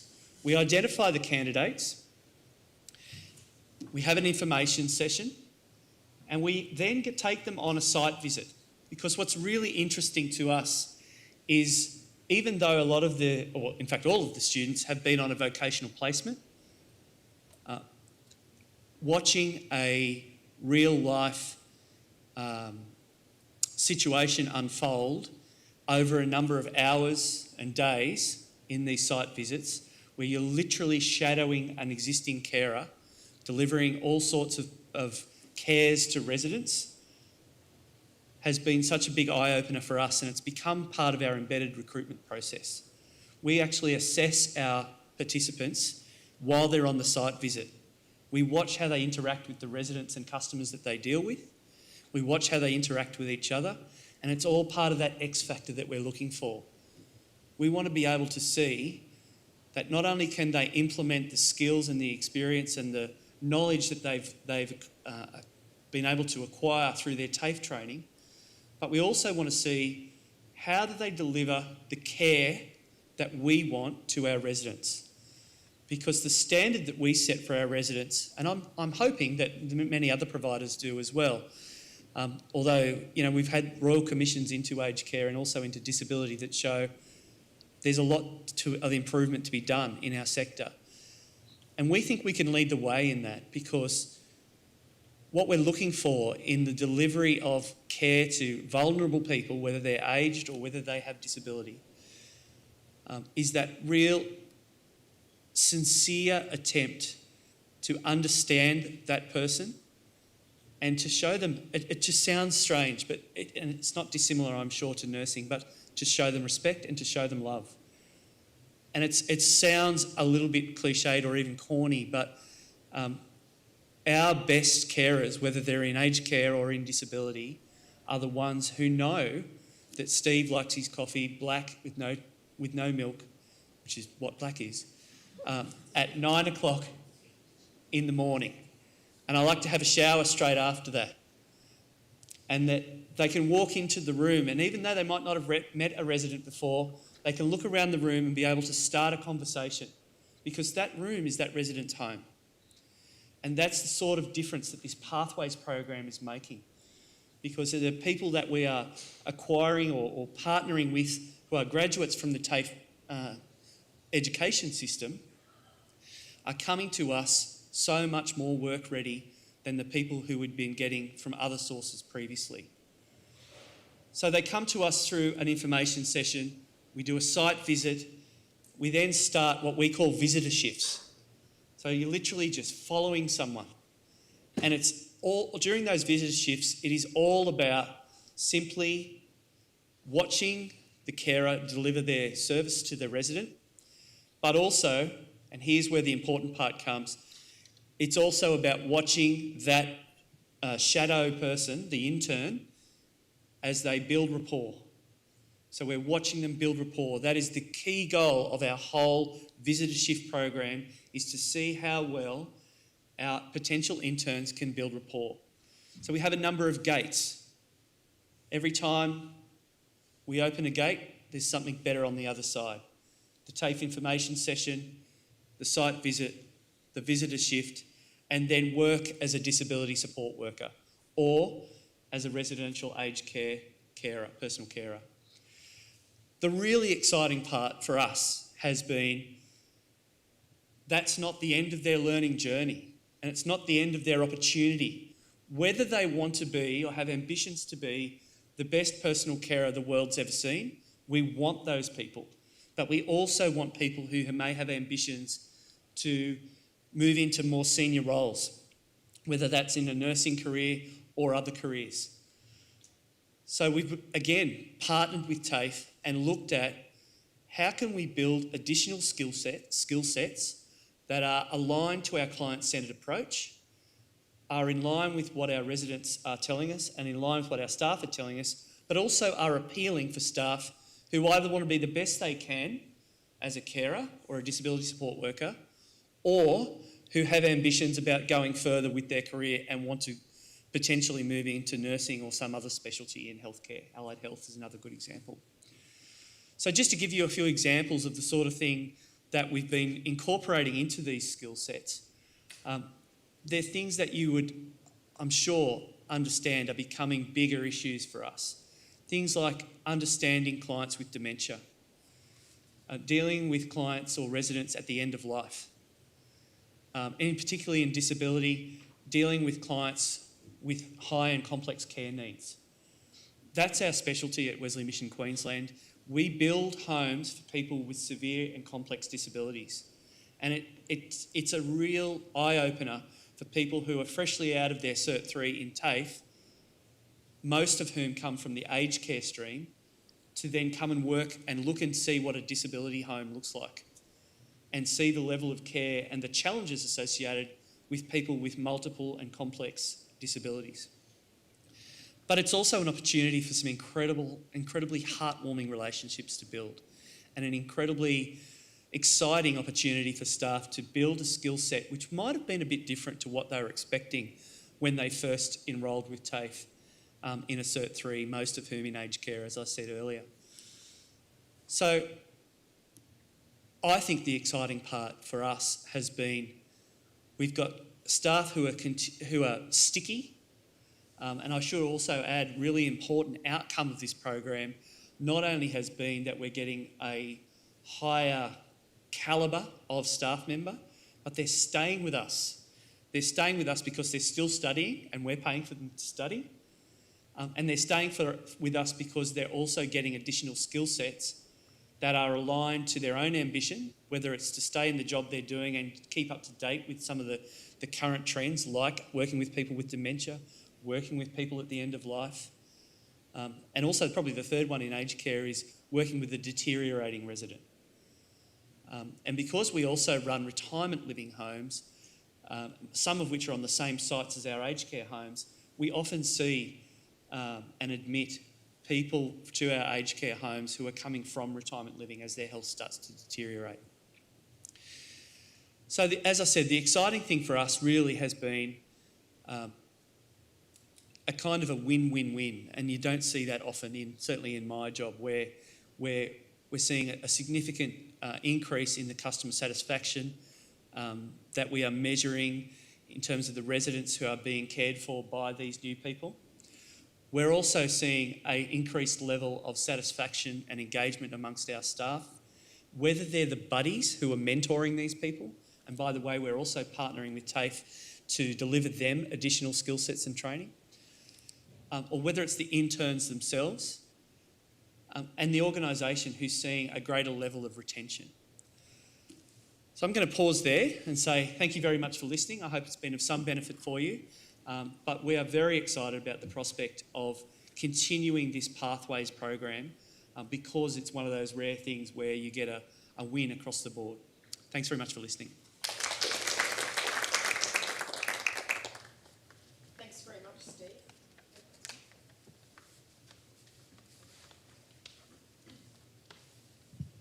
Thanks very much, Steve. That's a really engaging way of developing your own workforce and really growing your own. I wonder if anybody in the audience has got any questions for Steve? What about my co-chairs? I saw Hattie writing furiously. Yeah, no, thank you so much, Steve. I think it's a really progressive way in which you are, like Fiona mentioned, engaging your future workforce. So you mentioned a few times that you also provide opportunities for your staff, your current workforce, to help further their career pathway. So I was wondering if you could maybe just share a little more of how you get that done in practical sense. Yeah, thanks for the question. We've adopted a model where we think the best thing we can do is take a partnership approach to the staff in their further education. So it's not just go away and study and we'll be really glad because you can bring all that knowledge back to us. That's not how we want to run.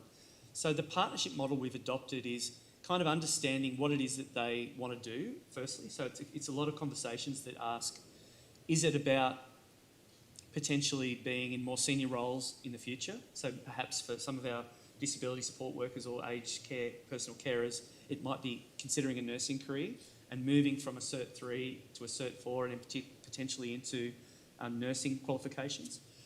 But most of our staff at the moment are very happy to be personal carers. But what they are looking for in terms of additional learning is understanding more about the changing nature of the workforce needs and what the clients are needing. So I mentioned before about dementia and end-of-life care and clients who are deteriorating, and particularly in the disability space, clients with complex care needs. And what we've been able to find and build is an opportunity with TAFE for them to come to us and look at the subjects and the modules that they've got in their curriculum and be able to tailor and modify them in some examples for what we're looking for. But also, and I think the main point has been, we've been able to run education on our sites. So the educators come to us, and I appreciate that's not always possible, but for us we've been lucky enough because of our size and scale and great relationship with TAFE that they can come to our sites. We pay for that ongoing education, so there's a financial stake as well. But we found we get a really good return on investment because those staff who get those additional qualifications are a lot more sticky. They stick around with us for a lot longer and almost always while they're studying. So we figure the longer we can keep them studying, the more they're going to stay with us. And the reality's been, even after they've completed their additional qualifications, even if it's a skill set rather than an actual additional qualification, they're still staying around far more than our average retention rate for people who haven't been through the program.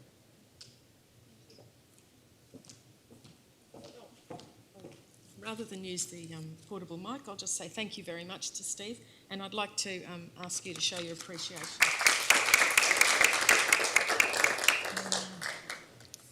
Now, where's my escape button? So I'll hand over to Hattie, who's going to lead us off on our rapid fire session.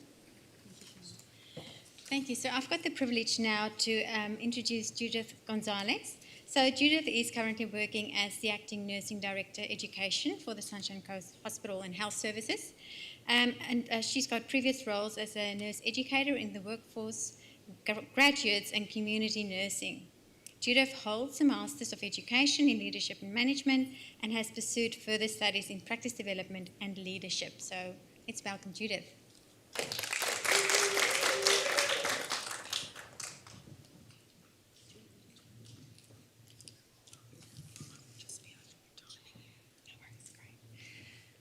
Thank you. So good afternoon, everyone, and thank you for the opportunity to present on behalf of the research team listed on the screen and the Sunshine Coast Hospital and Health Service Practice Development team on translating theory into practice, an immersive leadership course for nurse and midwifery unit managers. So the challenges faced by our clinical leaders in practice are well recognised.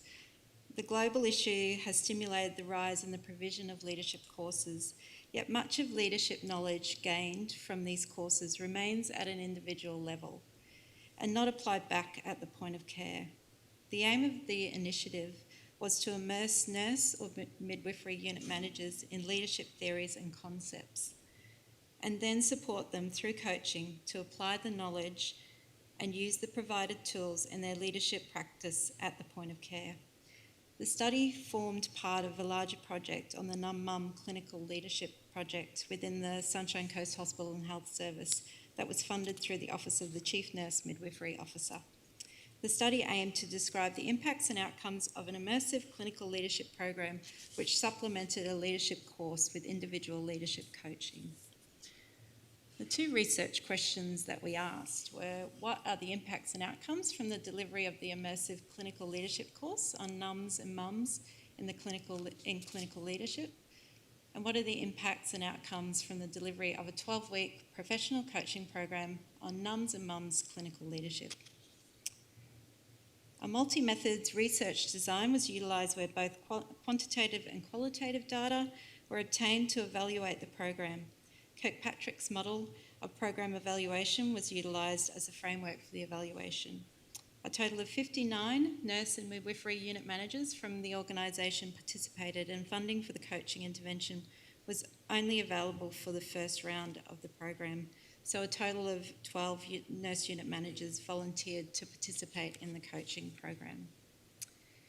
There were two interventions provided: the educational intervention, which was the immersive clinical leadership course, which was an interactive program developed and delivered by Monash University in conjunction with the Sunshine Coast Hospital and Health Service Practice Development team.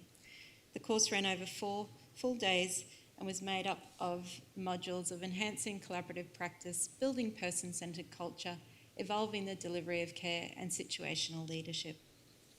The coaching intervention was delivered by a professionally qualified coach from the Sunshine Coast Hospital and Health Service. Participants received 12 individual coaching sessions provided in work time. The coaching was focused on them attaining their work-related leadership goals and assist them to apply the leadership theories and concepts taught in the course back to the point of care.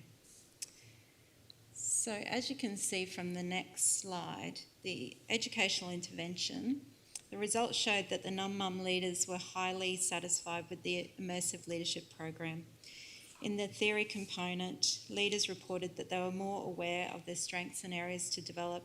They enjoyed the course and would recommend it to others, and they enjoyed networking with their peers. For the coaching intervention, all leaders achieved the goals they set at the beginning of the coaching. 12 nums and mums set 24 goals. Some of these topics you can see on the slide. A goal attainment scale was used to assess how well participants achieved their goals. Of the 24 goals, 17 were attained, much better than expected, and 7 better than expected. All leaders reported changing their practice and now were using specific theoretical concepts taught in the course at the point of care. So the overall impact from Kirkpatrick's model of program evaluation. In level 1, reaction, did the leaders enjoy the program elements? The leaders enjoyed both the classroom and coaching elements of the program. They found each component engaging and relevant to their role, and they would recommend both the course and the coaching to others. In level 2, learning, did the leaders learn from the new information? They reported learning new strategies, skills, knowledge and tools to utilise as a clinical leader, and they learned how to use these tools in a practice setting. Level 3, behaviour and application, did the leaders apply their new knowledge in practice? Participants actively networked with other leaders from other areas they did not previously know. They believed they could use the information taught in the program back in their practice. And in coaching, leaders discussed and actively used information, tools, concepts from the course in their leadership practice. In coaching, leaders made multiple deliberate changes to their practice. And level 4 results, what was the impact and benefit for the organisation?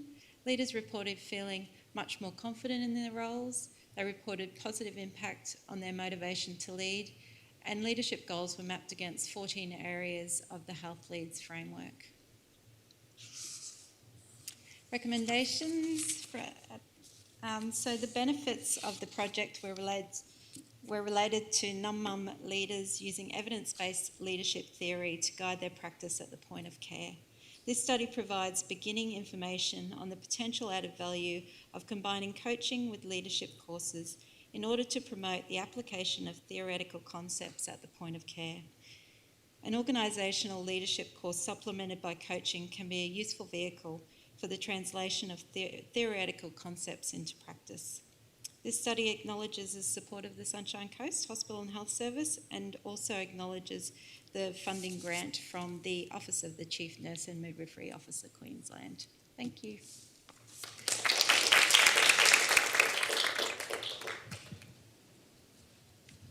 Do we have any questions? Any questions from the floor before you run off? Please.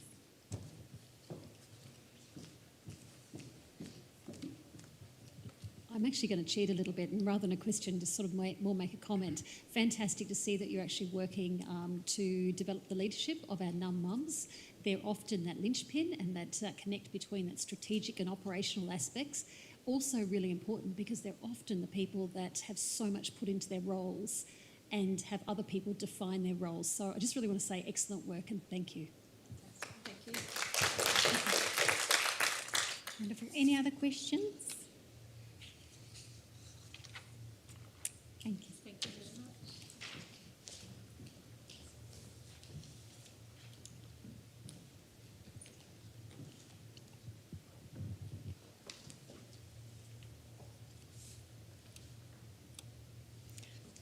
Lovely, thank you. Thank you, Judith. So the next presentation is going to be presented by Amanda Newman on behalf of Annette Faithful-Byrne. So Annette has a wealth of nursing and education experience across public health, vocational education and private sector. And she currently leads the nursing and midwifery practice development team in the Sunshine Coast Hospital and Health Service. So welcome, Annette.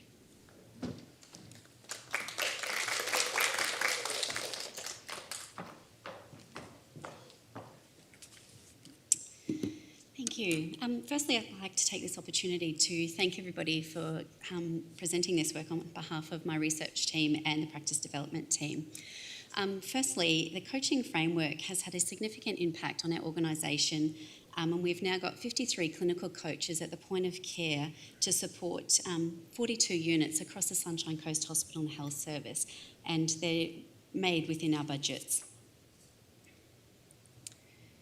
The clinical coach framework is at the point of care education model and is pioneered by the Sunshine Coast Hospital and Health Service practice development midwifery and nursing team to improve clinical education outcomes for nurses and midwives.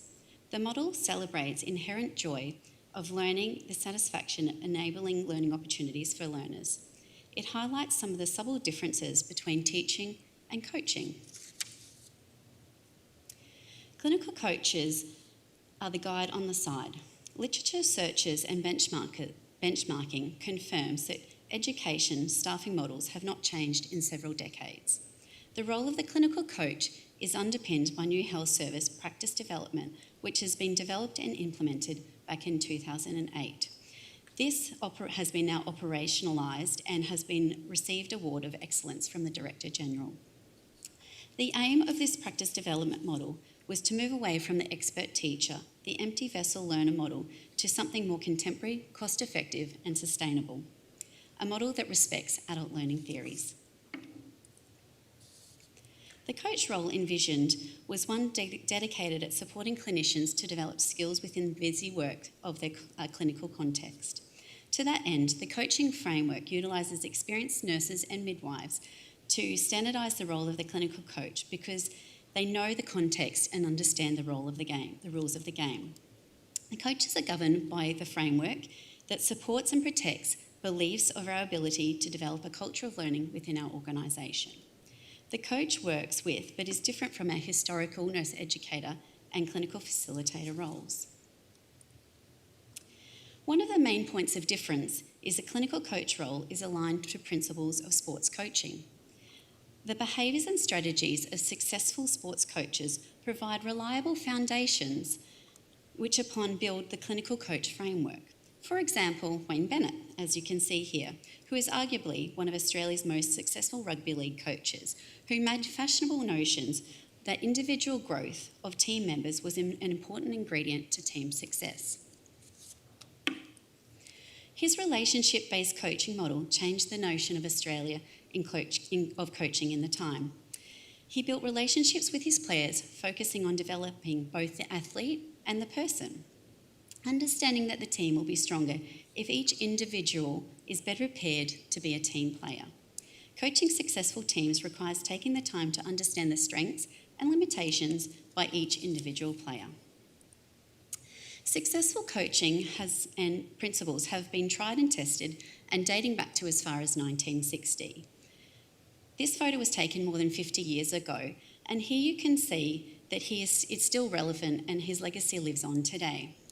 The gentleman in the picture is Paul Faithfull, who is Annette's father, and he has built his entire career and work on the relationship-based style of coaching, which is transferable skills in which he demonstrates. Here you can see he's utilising skill acquisition by the running start of the hip flexion and knee positioning. He's also now in the intimate zone, where you can see he's basing his relationship-focusing coaching. So he's enabling the belief in the runner as well as the belief in the skill acquisition. And this is the magic of coaching, which is translated into the clinical context.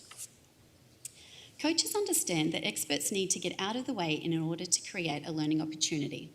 The coach guides on the side and first builds confidence through relationships to enable competence in growth.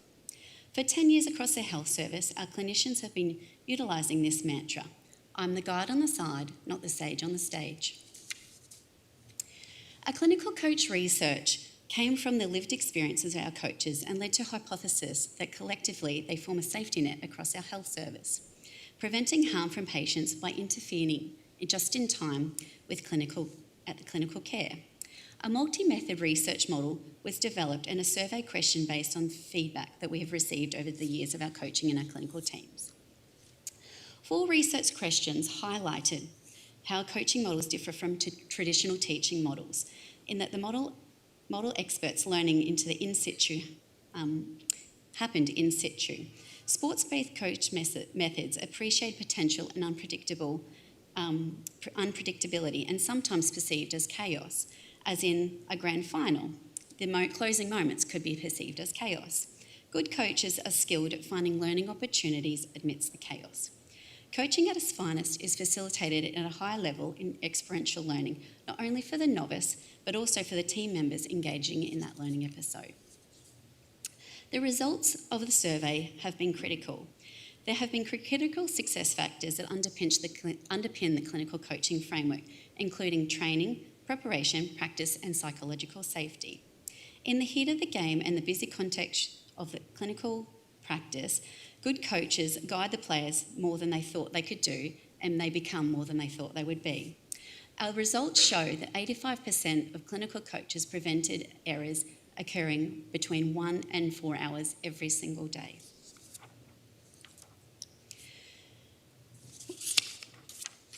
The study revealed that there were certain times of the year where coaches were more likely to intervene and protect patients. For example, intervening more frequently when new novice nurses or medical staff or allied health staff were commencing in our clinical areas. The following slide here demonstrates the relationship between the frequency of intervention and onboarding, which is represented in the blue. The more often in the day that the intervention is required, is likely onboarding is a critical factor and in the need of intervening. The results show here that we have common situations where coaches intervene with graduate nurses, medical interns and other novices. For example, medications, clinical procedures, documentation and assessment skills, clinical handover and medical devices. Not surprisingly, the data shows that the most common interventions were with novice staff. When a novice is inducted or rotational lines line up with poor skill mix, high acuity and lack of clinical support, we're at risk of creating the Swiss cheese effect. Unfortunately, the consequence of the Swiss cheese effect lining up in healthcare is extremely serious and dangerous. As a recommendation, we know that the point of care clinical education is one effective way of plugging some of these holes. This local research adds to the body of knowledge that education can positively affect morbidity and mortality. An investment in contemporary education models like the clinical coach framework is an investment in patient safety. Thank you so much.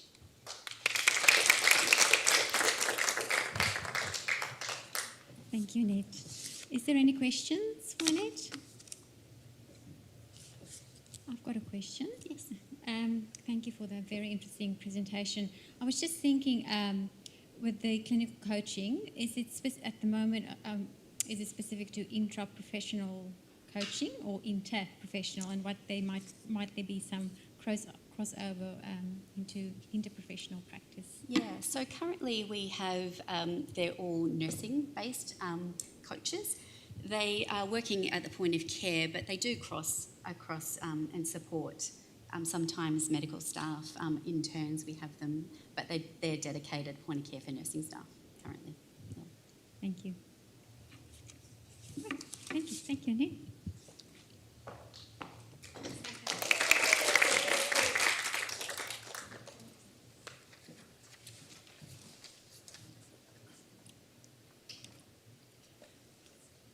Thank you, Annette. And so we come to the last presentation in this rapid fire session, which will be presented by Julie Scott and Christine Stripsel. So Dr. Christine Stripsel is a speech pathology lecturer with Southern Cross University with a vast experience and strong passion for aphasia management. And Julia Scott is an advanced speech pathologist in the school rehabilitation unit with 18 years of clinical experience working with people who have communication disorders. So let's welcome Julie and Christine.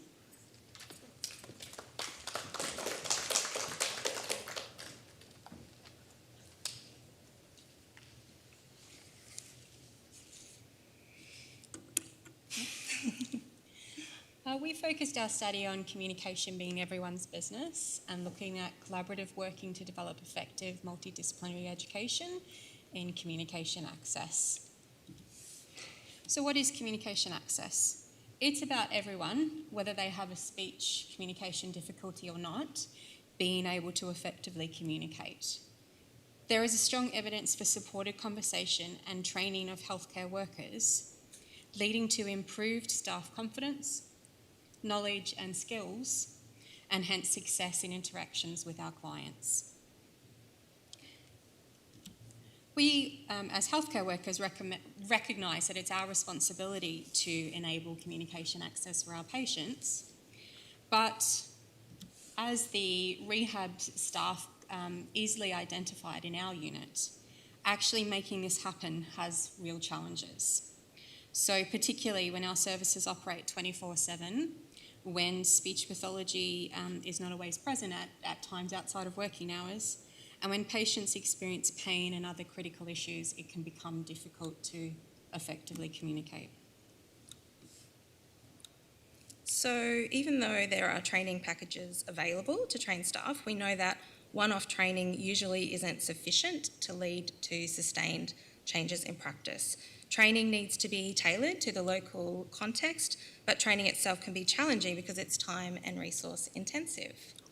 So that led us to our project, and we had a number of questions that we wanted to answer. Firstly, how do we actually translate a training program into a change in practice in this area? What elements of the training and the implementation strategy might work to change practice? And is this approach to changing practice actually sustainable? So really we were looking at the feasibility, acceptability and potential effectiveness of an implementation strategy for supported communication. We used the behaviour change wheel to design a tailored intervention program that involved 3 hours of face-to-face workshopping delivered by a speech pathologist and a 1 hour skills development session with people with aphasia. The workshop included education, standard, but also a range of training methods, persuasion elements focusing on empathy, enablement techniques to promote self-efficacy and success, and then the provision of resources to support restructuring of the environment. The training was not in isolation, as speech pathology followed up with the staff providing ongoing resources and one-to-one sessions as required. For our second group, the support was structured into a follow-up session 1 month post the training. So we used mixed methods to evaluate the project. Firstly, we did interaction audits. So the audits were of staff communicating with patients on the ward, and we did that pre-training and then 3 months follow-up. And we also did surveys pre and post, where we were exploring changes in staff knowledge, skills and beliefs. And we also conducted focus groups at the completion of each round of training to explore staff perspectives. And what we did after each round is really take on the feedback of staff to modify the training strategy to improve it for next time. There were 2 rounds of training. Unfortunately, COVID squashed our 3rd round, but we had a wide range of allied health and medical and nursing staff attend. So these next 2 slides are our quantitative results, although I think I might have just skipped one. What's happened here? So one of the slides has disappeared and you can't see it, but if you could, you would see that, so basically, as we said, there's 2 groups of training, and we saw a small improvement in their interaction and the communication between staff and patients that wasn't significant for group 1, but after we modified our training strategy, we saw a significant improvement for the group 2. And then for our surveys, where we were actually looking at the factors influencing change, again, we saw the similar pattern. So we didn't see any significant improvement for group 1, but for group 2, we saw improvements in knowledge, skills and beliefs. So that was suggesting to us that the changes we made to the implementation strategy actually were leading to the improved outcomes for group 2, which was what we wanted to see. The qualitative feedback. I think this is an old version of our slides because there are some really good physio quotes which we will read you. Yeah.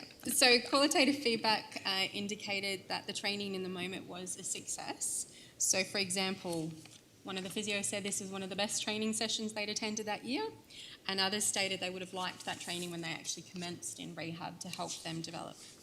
Staff indicated the practical sessions with real people with real communication difficulties were important, and that they would have liked more time with these sessions.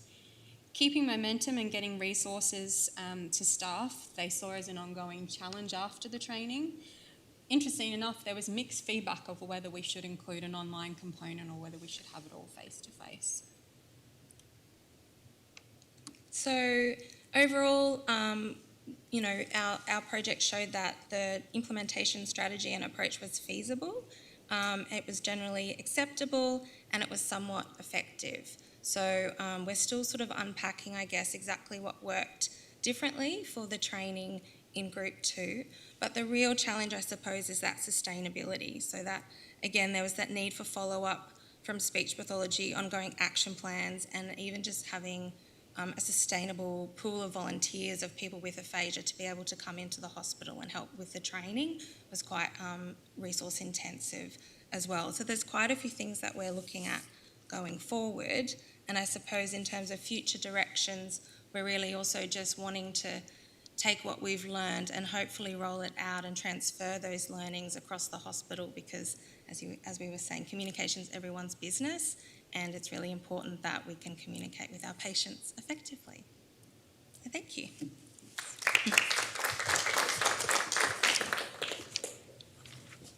Thank you, Julie and Christine. Is there any questions for Julie and Christine? Thank you. I just thought I could shout. Oh, the online. Oh, okay. Old-fashioned. I just wasn't clear what's going to be the outcome from this study. Is the hospital taking this up and going to incorporate it into training? It's a really good question.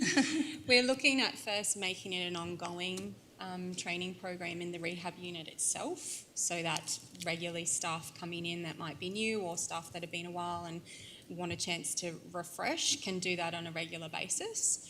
And if that works, that aspect of making it transferable is the next stage to consider what do you need to modify for different client groups or different services that can be achieved through this program with a little bit of adaptation.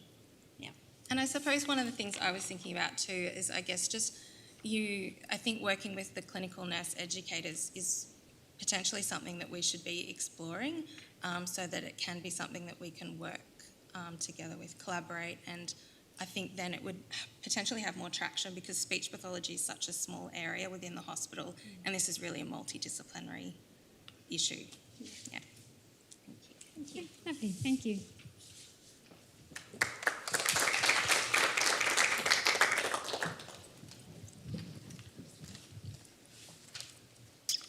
Well, everybody, now it's my great pleasure to introduce Dr. Natalie Dodd.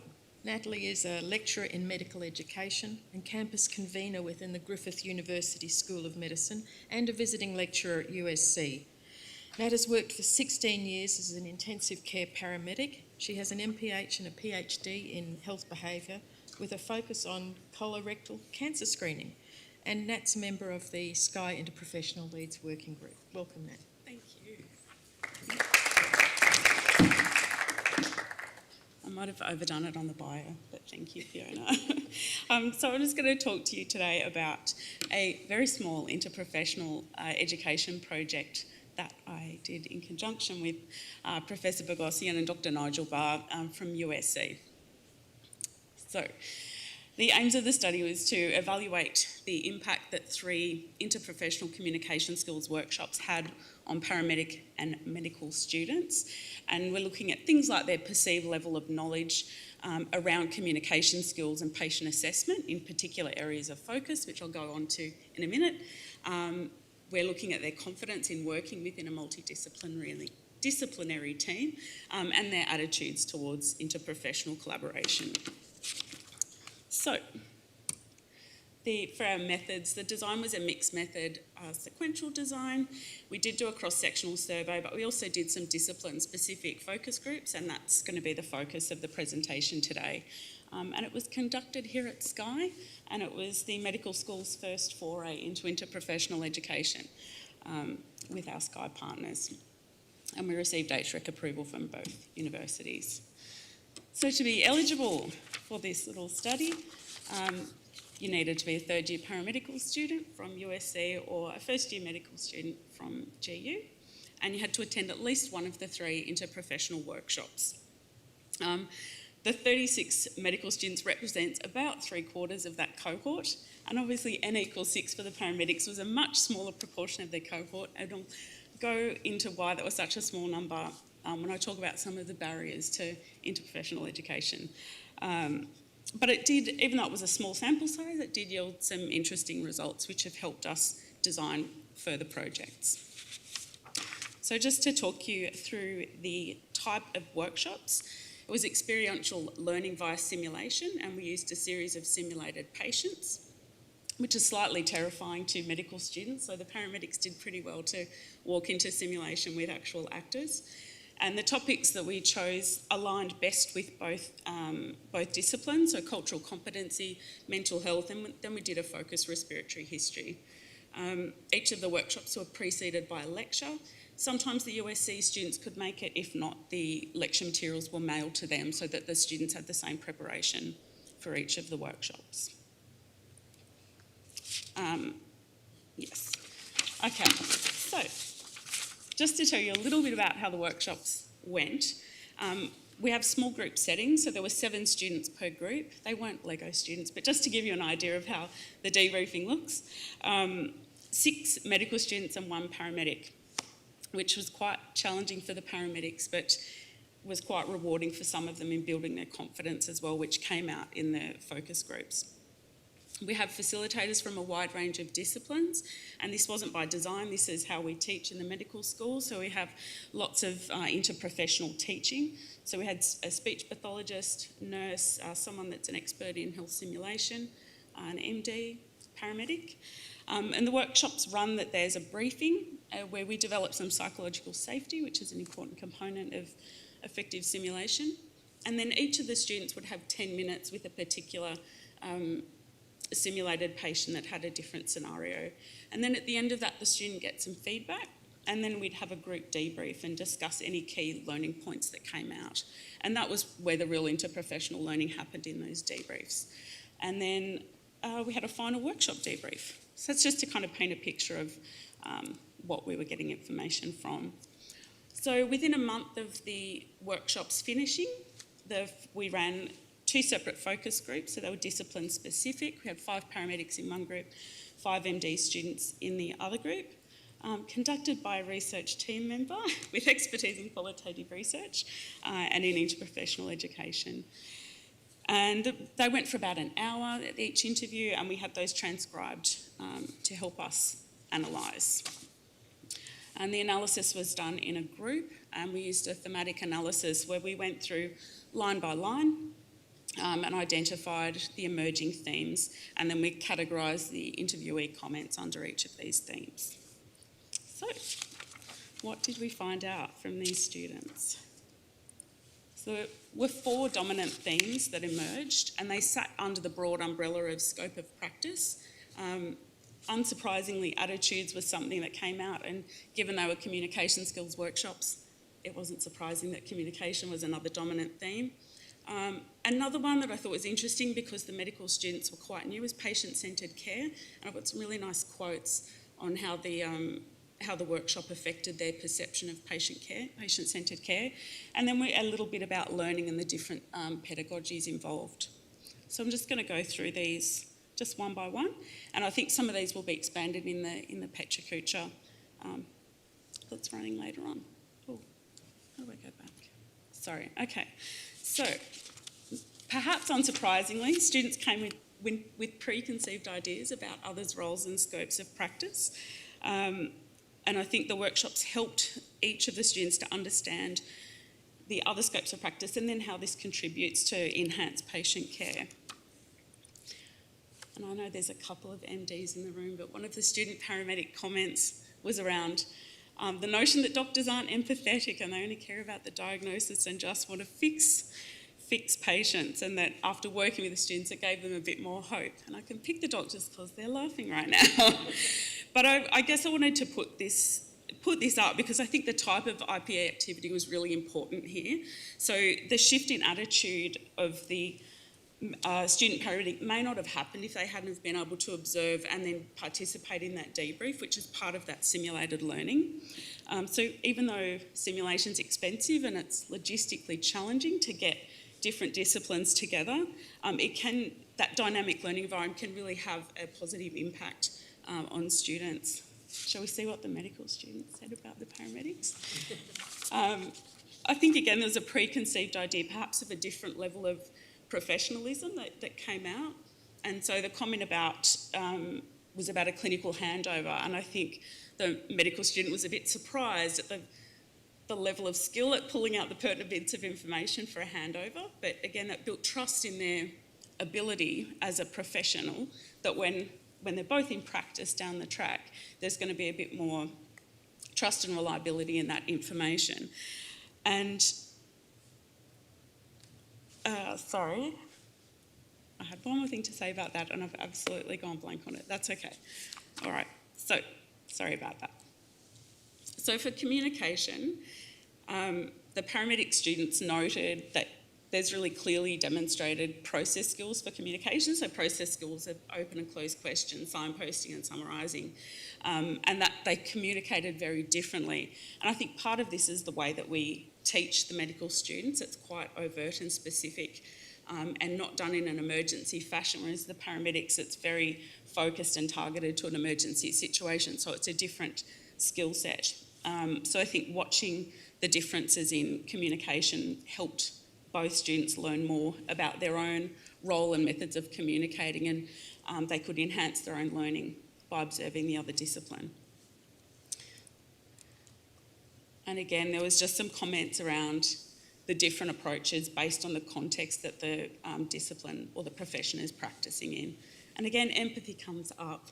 And I think, I just remember the point I wanted to make. I think one of the difficult things when you're running into professional education is getting the student mix right. And we had third-year paramedic students that had had quite a lot of clinical exposure and first-year medical students that had had very limited clinical exposure. So I think that's where the empathy comments might have come out a little bit, and the doctors sticking to this rigid structure throughout their clinical interview because they're very new to it and they do cling to a structure, whereas the paramedics had far more clinical experience and felt a bit more comfortable to let go of the training wheels or the structure, and that was observed by the paramedic students here, noting that. And so I don't think that was a doctor-paramedic thing. I think that was probably a mismatch in the levels of students, and that's something that we've looked at tweaking for future IPE activities in this space. And again, that's just a little bit more about communicating. So a theme that came out was about the written and verbal handovers, and the medical students' comment about paying attention to what's being handed over verbally or even written can shed a lot of light on what's actually going on in the greater patient context, and that came out through discussion in the debriefing, so that was quite important as well. Which brings us on to, segues nicely into patient-centred care. And that was the thing I wasn't expecting to come out because of the newness of these professionals. They were still, hadn't graduated yet, but I really liked this quote about all the professionals can build a picture, and by putting all the pictures together, you're going to get the best idea of what the person's life, and I don't know what happened then, what that patient's life and illness means. And to get a better outcome for the patient. I thought that was a pretty mature level of thinking for undergraduate students and first year postgraduate entry students. And it kind of reflected that holistic patient-centred approach which we want them to learn. So I was pretty pleased that came out. And this is just another quote supporting that patient-centred care. So being able to communicate to the doctors and put forward those concerns based on observations from their different discipline context was going to help get better patient outcomes. And lastly, we looked at another theme that emerged was about learning and the learning setting. The setting was quite challenging for student paramedics because they were well out of their comfort zone. So when you're a paramedic, you're often doing things at the same time, like physical procedures, while you're interviewing. So for them just to sit on a chair and focus solely on the communication skills was quite different for them, whereas the MD students were quite used to it. So we had some really good debriefing around the different settings, and it gave them both an insight into the types of learning that they both received. And I think that context gives a little bit more understanding about how each profession functions and thinks. And there was quite a lot of conversation in the debriefing around metacognition. So how do they think about what they're doing? We talked through clinical reasoning and the different approaches from the different disciplines. And I think, again, that's one of the benefits of experiential learning via simulation, that you can unpack those things and get some really interesting insights that you wouldn't from just observation, but that learning that happens in the debriefing. confidence. I wish I had some right now. Most students reported that they felt much more confident through their experiential learning, because practical learning is the way that you build your confidence. They were more confident in their own professional role by interacting with the other professions, and had more insight about scope of practice of the other discipline. And that's just a few quotes to cover off on that different pedagogy, and they both really enjoyed a window into seeing how the other students were taught. So, and bringing different ideas to the table. So, we didn't specifically look for Kirkpatrick outcome levels, but someone's already mentioned those, but I thought I'd just put it up there as a bit of a reference. And I think we'll talk to the interprofessional framework later. But my last thing is, so what? Like, why did I want to present this tiny study? And I think it's because from this little thing, bigger things have grown. And as I said, this was our first foray for the medical school to collaborate with our partners. And so even though it was small, we overcame a lot of barriers, which I think may come up in the design component of the Pecha Kucha. So actually trying to get buy-in from organisations, trying to find time in the timetable, trying to find room bookings, like all of those little things can sometimes make interprofessional education seem insurmountable, but I think where there's a will, there's a way. And since this has happened, actually just this week we had the paramedic team come over and teach our students for a 2-hour lecture, and next month we're going to run our entire 45 second year students through with their entire third year paramedic team and do some crisis resource management. So I guess that's my so what. It's helped us build a culture of collaboration in interprofessional education. Full stop. Thank you.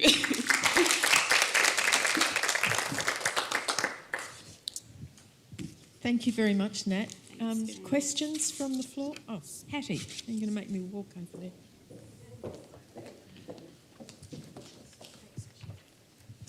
Thank you, Natalie. Excellent and well done. I'm just quite interested in the debriefing session, because you've mentioned that's where most of the learning took place. So I'm quite interested to know what framework you used and kind of how did you, what was your approach there to get that learning to come out? That's a very interesting question, because we were all very new to the process. And so now we'd say, yes, we use something structured like Pearls, but I think the reality was it was a more organic process of debriefing, but it's student-led, and the facilitators would step back and just try to ask questions to draw out those learning points and try to draw on what the different professions are bringing. And so we didn't actually use a proper debriefing framework, and I think that was just because of the newness of all of us in this space. It will look a little bit different the next run through. Yes, I wish I could say something a bit more robust than that, but I'm being honest. Thank you very much. Thanks.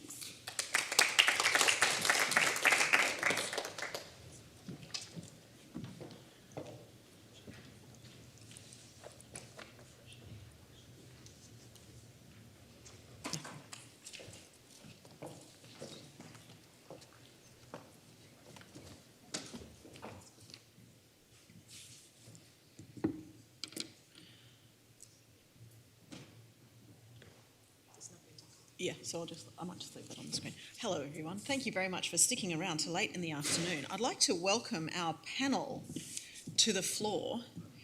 We have a diverse group of people to discuss what's happened with COVID and health professionals' education. I don't have the right piece of paper.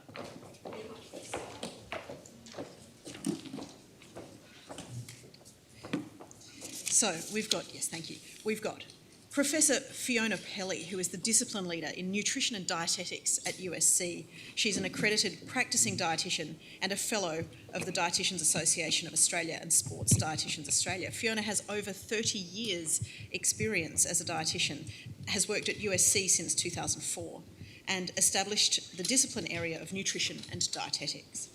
In 2011, she was awarded an Australian Learning and Teaching Council citation for outstanding contribution to student learning for her leadership in curriculum development. She is one of 2 academic members of the Australian Dietetic Council who are responsible for professional accreditation of all dietetic programs across Australia. Tanya Wiesmeyer-Freeman is an accredited practicing dietitian with over 25 years of experience as a dietitian, health educator and senior health professional. Over the last 7 years, Tanya's role has been to coordinate and oversee medical nutrition therapy placements for 4th year dietetic students, as well as to supervise students at the student-led nutrition and dietetics clinic. Vinod Gopalan is a senior lecturer and academic convener in medical education and histopathology, and a senior research fellow in the School of Medicine and Menzies Health Institute at Griffith University.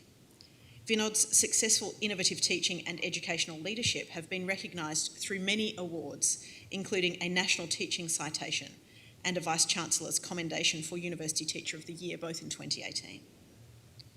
Michelle Gunn has been a registered nurse for 25 years and holds academic qualifications in nursing and law. She received her Bachelor of Nursing with distinction and her Bachelor of Laws with first-class honours. She's the best student we've got on the panel today. Michelle is a Director of Nursing in the Queensland office of the Chief Nursing and Midwifery Officer, where she has responsibility for professional capability statewide. And finally, Mark Riley is Executive Director of Education and Training for TAFE Queensland's East Coast region. He leads a multi-campus, multidisciplined education and training portfolio, offering qualifications and skill sets to over 12,000 students annually. With over 27 years of experience, Mark is a passionate advocate for vocational education and training, noting the remarkable difference it makes to people's lives. I can't help thinking that I might have stolen a word from the Griffith University marketing people in your introduction. We have a great marketing team also. It was Jen. most unintentional. All right. So today what we're going to be talking about essentially is post-COVID health professionals education. We're going to talk about some challenges and we're going to talk about some innovations. So I'd just like to set the scene. Members of the panel are responsible for the education of student dietitians, doctors, nurses and other related professions. They accredit education programs and ensure staff are working to scope and trained appropriately for the roles they deliver.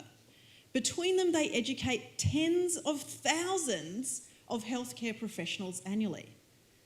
So it seems like this might be complex at the best of times.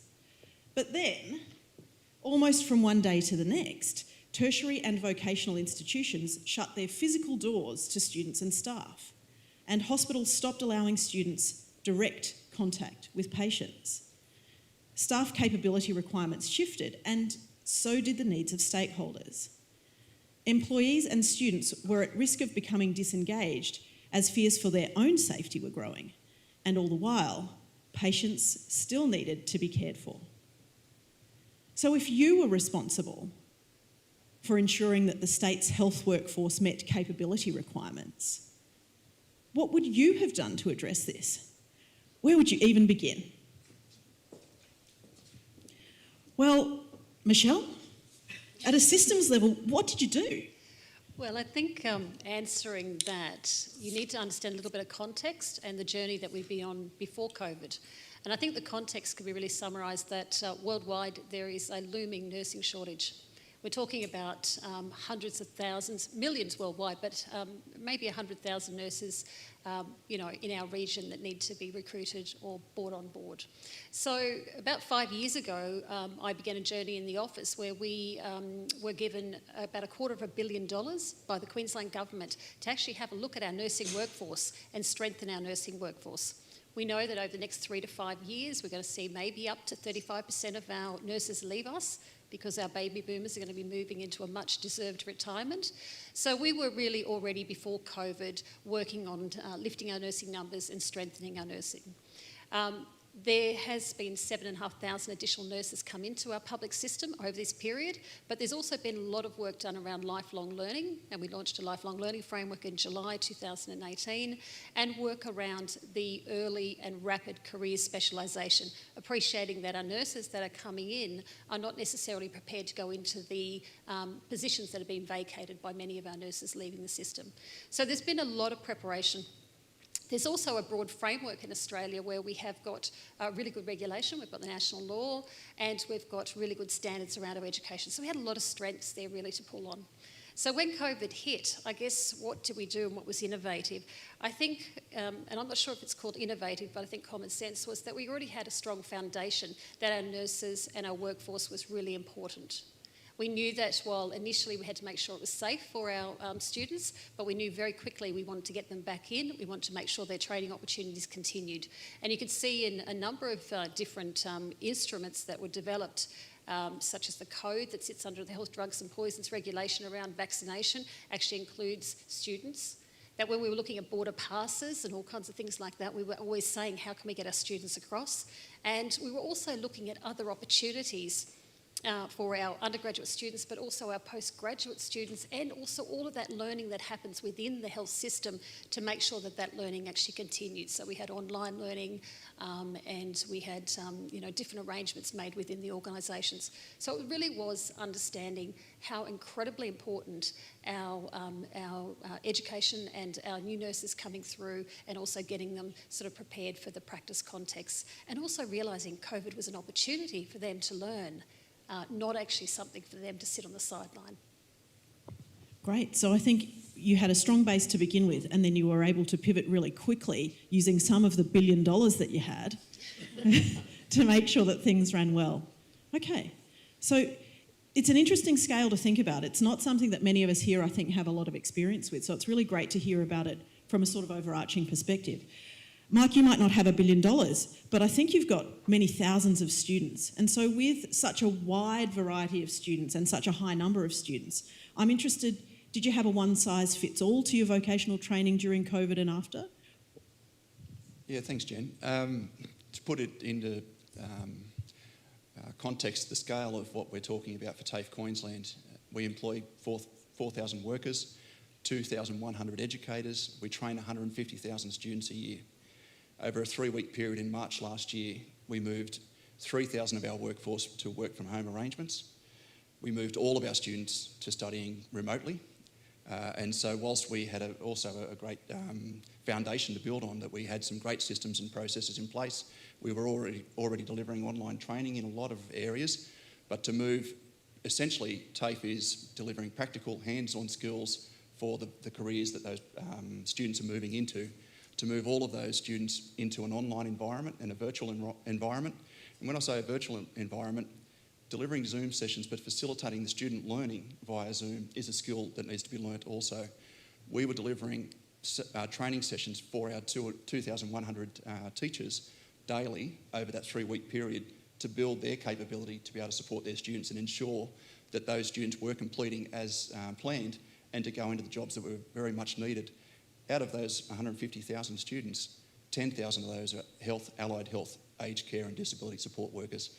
So critical need right now, and we heard Steve Aldis this afternoon talk about they have more jobs than they have applicants available, and essentially, our people, and I've got to acknowledge the work of our staff, to be able to reshape our business in 3 weeks. I wouldn't have seen that in 3 years previously, and if I had have been asked in 2019, could we do that, I would have said it was impossible.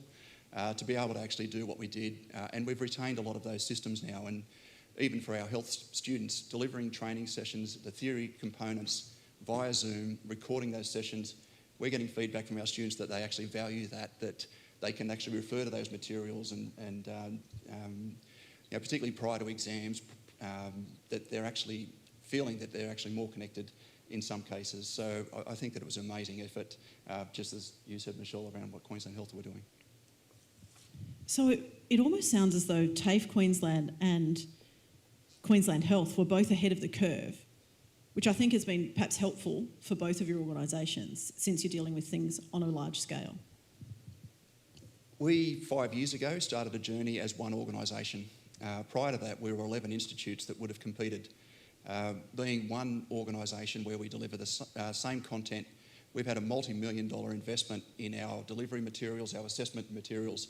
So our teachers right across the state have consistent and quality materials they work with. I don't think we would have been able to do what we did with COVID without that investment that we had over the last 5 years, and that really positioned ourselves to be able to do what we did. And really, as you said, it was being ahead of the curve. No one could have foreseen COVID coming the way it did, but being able to respond the way we did, I just, as I said, I was just amazed with what our people did. Even working from home arrangements, when I say that 3,200 of our staff moved straight to work from home arrangements over that 3-week period, well, there's about 2,000 of them are still working from home now and delivering training. A lot of our educators will deliver Zoom from their offices at home now. We wouldn't have done that previously, so yeah, it was amazing. So almost prescient, as it turns out. So I think you've got TAFE and Queensland Health down one end of the spectrum. And then I'm going to take a stab that perhaps the universities might have been down the other. Vinod, how's it been for you in this pivot to online education? You know, you're a standout teacher, you've won national awards, and all of a sudden you can't teach the students in person. Well, how has that worked at university level? And how has that worked for you? Just before I start, I don't think I would have got a national award or Vice Chancellor award if I was doing an online teaching, firstly. So I'm glad that I got those achievements before COVID. And we don't have those kind of millions of dollars to play around. I think apparently the university has that much of money, probably 10 times more, but we don't get those. I think Jen probably know much better than me. We ask for like 30 or 40 bucks per hour for the tutors, and it's hard to get by. So they ask us, can you just even reduce it a little bit more? So that's what our scenario was. And we were proposing 6 tutors, $240 per session for a 3-hour session, and it's like, not going to get approved. It need a Vice Chancellor approval. So getting back specifically about the question, I don't want to whinge about our tight budget. Where there probably would be money, but we were not getting it at all. So in order to just specifically Jen's question about how we managed during the COVID, the first week we had no idea what to do. We thought, we're just all home. Used last year's lecture capture. Luckily, the lecture capture was there. The lecture capture is like not good at all. They can't just see the slides clearly, and just like a bit of background noise because we haven't had any other system. They're matured students, luckily. They just know what they have to do, and they just went through it. We thought we could get back to work in a week or two. We were in a month now, so we knew that it's not going to change, get back to something. So slowly, of course, I think one single word or mantra for how to overcome online. Everything is just related with online. But one thing that I noticed from my own personal experience, unless you had that face-to-face interaction and the skills developed, I don't think you could develop a good online module. So the technology, money, even if you have millions of dollars or billions of dollars, I think nothing can replace a good teacher. So if you have a good teacher, you get a good learning module, no matter if it's a face-to-face and no matter if it's an online. So end of the day, end of the spectrum, if you're Jen asking, you need a really good teacher, engaging teacher, so they probably will be making engaging online resources. Because online resources could be just, no interactive as well. So if you want to make it engaging, you need to just, make it with interactive tools and engaging academic activities. So that's probably, I would say, that just one way to overcome. That's what we did in the university setting. Thanks, Vinod. So I think the strong message there is that the technology enhances the learning. It doesn't do the learning for you. And so you need some teachers who can also deliver the learning with technology as an add-on. Absolutely. Yeah, absolutely. So technology won't make you engage. You need an engaging platform, and you use technology as a friend to communicate with what you want. Yeah.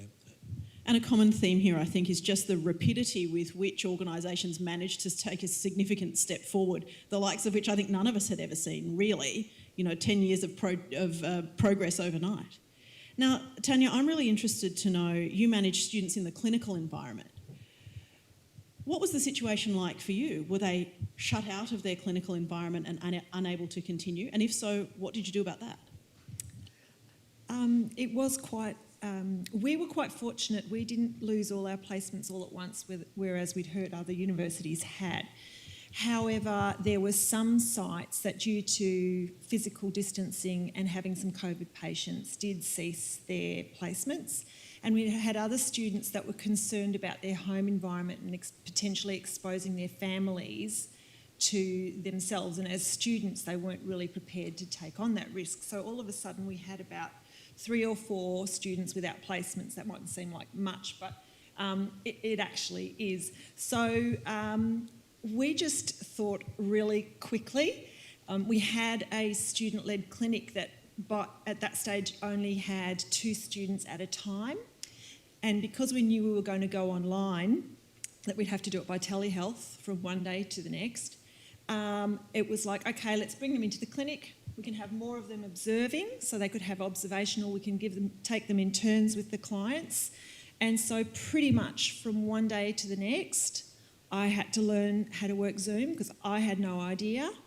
The clients on the other side were quite open to it, but we also offered via telephone. All the infrastructure that we've now got in place wasn't there, but we worked through it very quickly, and the university worked very quickly, like everyone's been saying. What was achieved within that time frame was incredible, but it was the goodwill of everyone, and people worked hard over and above what was normally required. And students just showed flexibility and adaptability because they wanted to get through. They wanted to get through. We wanted them to get through because we didn't want to have this double up of students the following year. Everyone's thing was, right, we just want to get you through to graduate. So we worked quickly, we adapted. We needed clients. We had no clients because the clients had been dropping off during COVID. And there was a few serendipitous things, and the university did a marketing campaign, and we then featured on ABC national radio, and before you knew it, we were having telephone interventions with people who otherwise had limited access to dietetic services. We reduced some barriers, so we made it no fee. It could be anyone all around Australia. We even had someone from overseas. And that was because we got the students to help us as well. They're not dumb. It was like, okay, this is our dilemma. We've only got 2 clients booked in this week. I've got 5 students. I want you to all try and get at least 1 or 2 people. You've all got family, you've all got friends. And so they were part of the solution, as well as this serendipitous USC marketing. We got onto them, the word got out. And it was very exciting for me, who likes adventure and doing things spontaneously. And I think the students who lived it as well, it was quite an exciting time too. And the spin-offs for them in terms of lived experience and also starting a business. Where do you start? Starts from scratch. There's lots of different ways, and they could see some of that being modelled. But yeah, what was achieved was incredible, and we've definitely taken that on this year because now we're having up to 6 students at a time in the clinic, whereas we didn't envisage that ever at all. But we've worked out ways of pairing them and using video conference and telephone and things. So there's been incredible benefits that will have long-standing, results for us and the students in terms of efficiency of putting students through, and expanding our reach in terms of community services. We were talking to truckies. You never get truckies in a clinic. Like Fiona wrote an editorial to the dietetic thing looking at how many referrals all of a sudden we got. I think we got about 38 referrals within the first week. We saw 19 in the first week, and then there were some in the wait list. And we'd gone from having 1 new and 2 reviews in a week to however many, 17 or something news in the first week and 5 reviews. So even this year, when students arrive in the clinic, they're all asked to put out on their social networks about our clinic, and that it's free, and to talk to family because we need clients. Because we've got more students, we want them all to be able to see a client a day. So we learnt from that to sort of get them involved. We learnt more about social media and how we can use that to help us. Fantastic. So I'm surprised it's not all doom and gloom. So we've got kind of all hands on deck, from marketing to academics and even students and their families. And we've got increased access to services, not decreased, but increased, who would have thought, and maybe even increased access for students, maybe even some better health outcomes thanks to COVID. Who would have thought? I'm interested to understand if you had some final year students in this program that you had to develop so quickly, how did you ensure that they were at an appropriate level for graduation, given the circumstances under which they trained? Just our normal assessment processes. You can assess just as well. I mean, it wasn't simulation, it was actually full-on clinic. So they were all supervised by a supervisor. So it was absolutely no different. They were final year students. It was high stakes. But it didn't have any impact on the results. Their capacity was there anyway, that their potential for learning was, sometimes it was observing, which is normal in our placements, sometimes it was actually doing it themselves.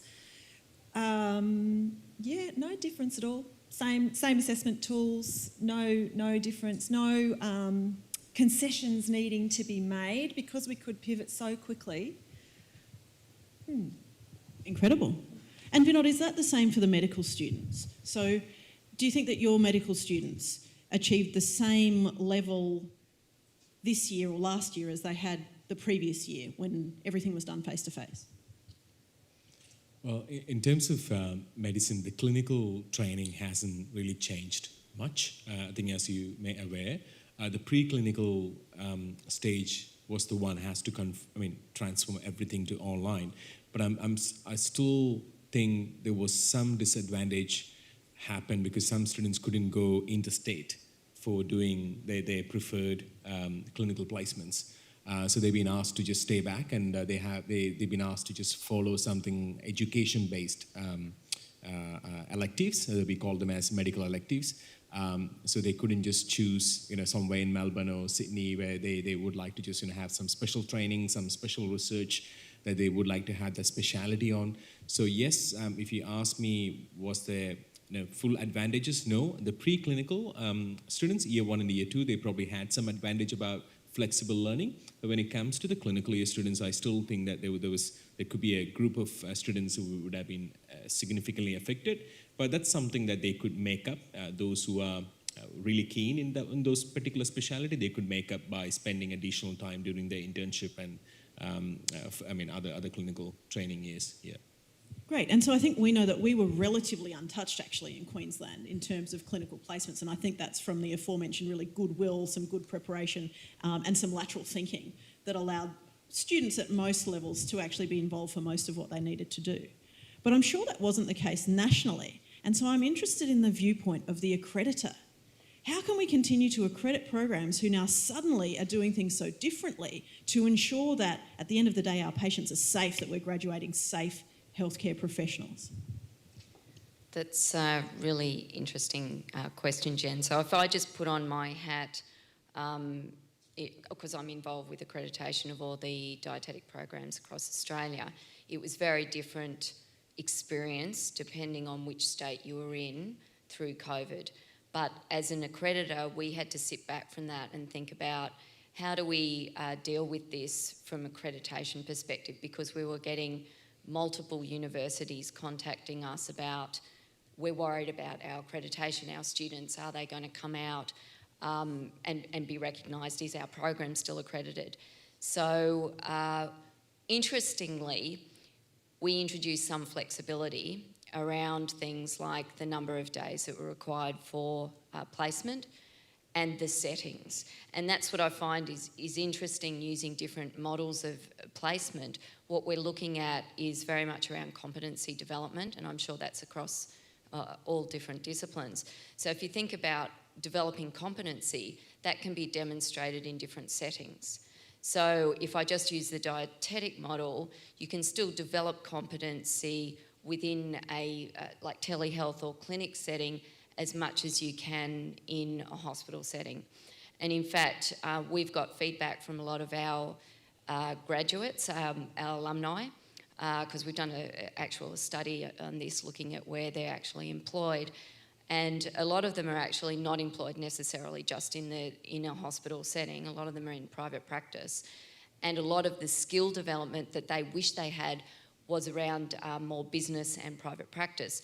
So introducing that, as well as, I'm not taking away, that they do need that hospital experience, taking away from that and looking more at competency development, I think we can think of it differently. And I realise that, we're talking about different professions here and everybody has that sort of different experience. But even just to look at the time that is needed to develop that may vary depending on the student. And that's something that we did introduce. So moving forward, it'll be interesting to see how that's adapted more broadly. And to date, some of the universities, they couldn't graduate their students that year. They had to actually delay placement because it was just impossible for them. They pulled them back off placement, and we were fortunate in Queensland that we could adapt to that. So that answers Thank you. that Yeah, question. absolutely. And so I think the message there is that the rigour is still there. The bar is still competency. Yes. But the way that we look at that can be slightly more broadly, perhaps, than prior to COVID. Yeah, absolutely. I think COVID's allowed us to think of things differently and be able to adapt and change because we had to. And so when you're in a forced situation to make that change, you put on the spot, you just have to deal with it. And, I know how Tanya had to be multi-skilled and learn things on the spot. And I'm sure that's across the board for everybody. I mean, you guys have talked about that. That sudden change, we have to adapt. But maybe some of that change, we wouldn't have taken that on board unless we were in that forced situation that we had to make that change. Yeah, Mark. I just wanted to follow on from what you were saying there, that when I spoke about how TAFE Queensland positioned ourselves, in 3 weeks, what we didn't do is we didn't compromise the integrity of the qualifications, nor particularly for our Diploma of Nursing program, our ANMAC accreditation. If students needed to do practical assessments and needed to be observed doing different skills assessments, we still had to do that. But we had to do it under reduced numbers to ensure a COVID-safe environment. So the same as yourself, Vinod, that it still becomes the financial pressures, and so we were able to make savings by delivering theory in a virtual environment, but the practical components, what we had to do was defer those in some cases if students couldn't access placements, or we had to do them under greatly reduced numbers. So that was at an increased cost, but our priority was to ensure that we weren't disadvantaging the students. We wanted to ensure that we had the students progressing and moving through and graduating into the jobs that needed to be filled as quickly as we could without compromising the integrity or the accreditation. And I think this is one of the beautiful things about being in health professionals education, is that uniting around a common goal is actually really easy because you've got the student on one side and the patient on the other, and it's really easy to focus on those two things and look outside of yourself for solutions and to create collaborations around that common goal. So, Michelle, it's interesting because Mark says, well, we didn't compromise the integrity of our programs, and Fiona says, well, the regulator, the accreditor has kept a really rigorous bar. Is that your experience? So have the nurses coming through required any additional onboarding training at a state level this year compared to any other year? There's none that I'm aware of. All our nurses, when they come out at different stages. They all have different sort of needs as they transition to practice. I've not seen or heard of anything particularly different to any other year.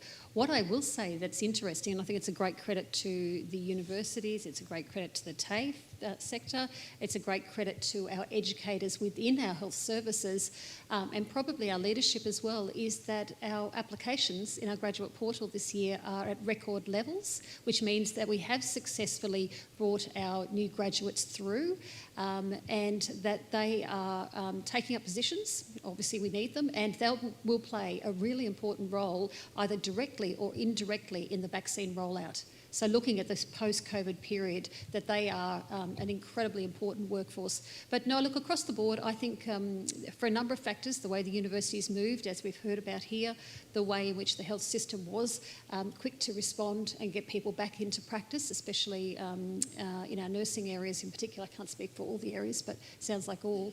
And I think there's also been this new opening of opportunities to nurses or students who are actually further away, like our ones, because one of the big workforce gaps that we have is in our rural and remote areas. And this new approach to learning, I think, has got endless potential to be able to address some of these really retracted problems that we've had.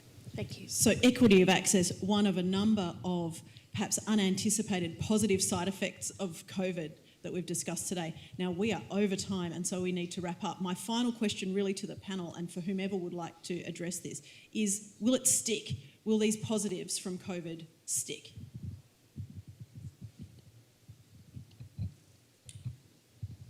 You touched on a really important point, and our enrolment numbers are up. They started increasing from July onwards, and so last year. And that was where we've kept the virtual delivery to be able to reduce the need to come onto campus as often. And Vinod's point about face-to-face learning, people learn in all different types of learning, and everyone has adult learning needs that differ. We're finding that we're getting more students enrolling and access to training in regional and remote Queensland is increasing our enrolment numbers, and it's had a really positive effect on not only our enrolments but people being able to access education. And so we've kept some of those aspects of what we did during COVID, and it's had a positive impact on the population of Queensland. But other things, we've moved a lot of the stuff back face to face where we have to. So we've tried to keep the best of both worlds to be able to meet the needs of all learners. And what a nice way to round it out. So in a post-COVID era, the future is safe. We've got high-quality, rigorously assessed graduates who are getting the best of both worlds in terms of education. And so you can be very calm in the knowledge that the people who are responsible for your healthcare have been trained extremely well by all of the people here on the panel today. And I'd like to thank you very much for your participation. Thank you so much to Mark, Fiona, Vinod, Tanya, and Michelle. Thank you very much.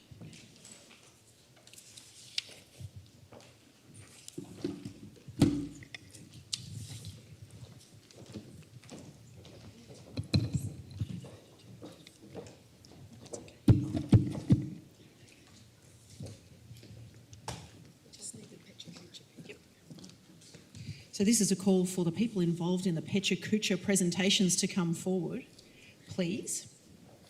So this next session is in the format of a Pecha Kucha. For those of you who are not familiar with this format, it's 20 slides, 20 seconds per slide for a total of 6 minutes and 40 seconds.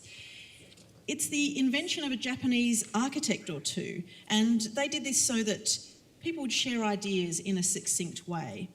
Pecha Kucha is Japanese for chit-chat, and true story, yes, apparently so. And so I think you can frame it something like an extended haiku. And so in honour of that, the haiku about Pecha Kuchas from me is, Pecha Kucha is simple and effective for sharing cool ideas. First up today, we have Professor Fiona Bogosian. You've met her before. She's the Professor of Practice Education in Health at USC. She's the Chair of the Sky Education Advisory Group and is leading the team of interprofessional researchers who are establishing the evidence base for faculty development in IPE. If you'd like me to. Yeah. All right, I'll introduce everybody on the Pecha Kucha group. Okay, next up is Dr. Rebecca Szykovskoy. Rebecca is a senior staff specialist in general and obstetric medicine at the Sunshine Coast University Hospital. She's involved in numerous education and training committees and accreditation panels locally and nationally, and is currently chair of the Sky Interprofessional Leads Working Group.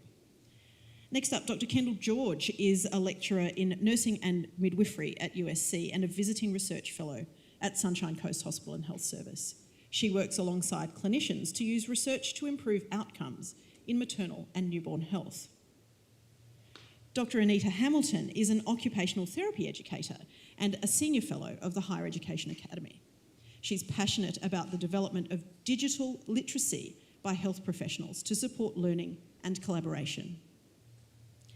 And last but not least, Associate Professor Jane Taylor is an Associate Professor of Public Health at USC, specialising in health promotion. Jane has a strong interest in constructivist learning and teaching approaches as a basis for preparing graduates for the public health workforce, including interprofessional and collaborative practice. Over to you, Professor Bogosian. Very nicely done. Thank you very much. This is my first Pecha Kucha, so I hope you're all going to be kind to me and to the team that are standing behind me. We've got to do a quick change act in the middle of this. So don't be alarmed if there's a bit of dancing going on with the team. So let's get going. It's late on Sunday afternoon and the niggling pain in your lower abdomen that you've had all day has suddenly intensified. The pain comes in waves, is spreading across your back and makes you double over and cry out. You are feverish and nauseous and vomit several times. Your partner is very concerned and you need to go to hospital. As you enter the hospital doors, you are exposing yourself to risk. In Australia, 1 in 9 hospitalised patients will suffer a complication. You will require overnight admission, and so your risk rises to 1 in 4. Many of these complications are avoidable, with some leading to permanent disability and death. Despite attempts to address human and systems factors to make healthcare safer, it is estimated that in developed countries over 17 million adverse events occur each year, making healthcare errors the 3rd leading cause of death in the United States after cancer and heart disease. In Australia, 900,000 patients suffer adverse events each year. Lack of collaborative practice and teamwork has been identified as the leading cause of adverse events in medicine. To work together effectively, team members must possess skills in monitoring each other's performance, knowing their own knowledge and their teammates' task responsibilities, and having a positive disposition towards working in a team. Although we recognise the value of teamwork, we continue to educate healthcare professionals in silos, with little attention to preparing them for collaborative practice. This siloed approach also persists in the structure of education within our health services, and the education of clinical support staff is also largely neglected. Interprofessional education, where 2 or more professions learn with, from and about each other, is a means to enable effective collaboration and improve health outcomes. This contrasts with multi-professional education, where health professions learn alongside each other in a parallel manner. But establishing or improving interprofessional education curricula and developing the facilitation skills is complex and messy work. Educators need to understand the dynamic nature of interprofessional learning, ways to optimise learning opportunities, and how to value the distinctive experience and expertise of each participating profession.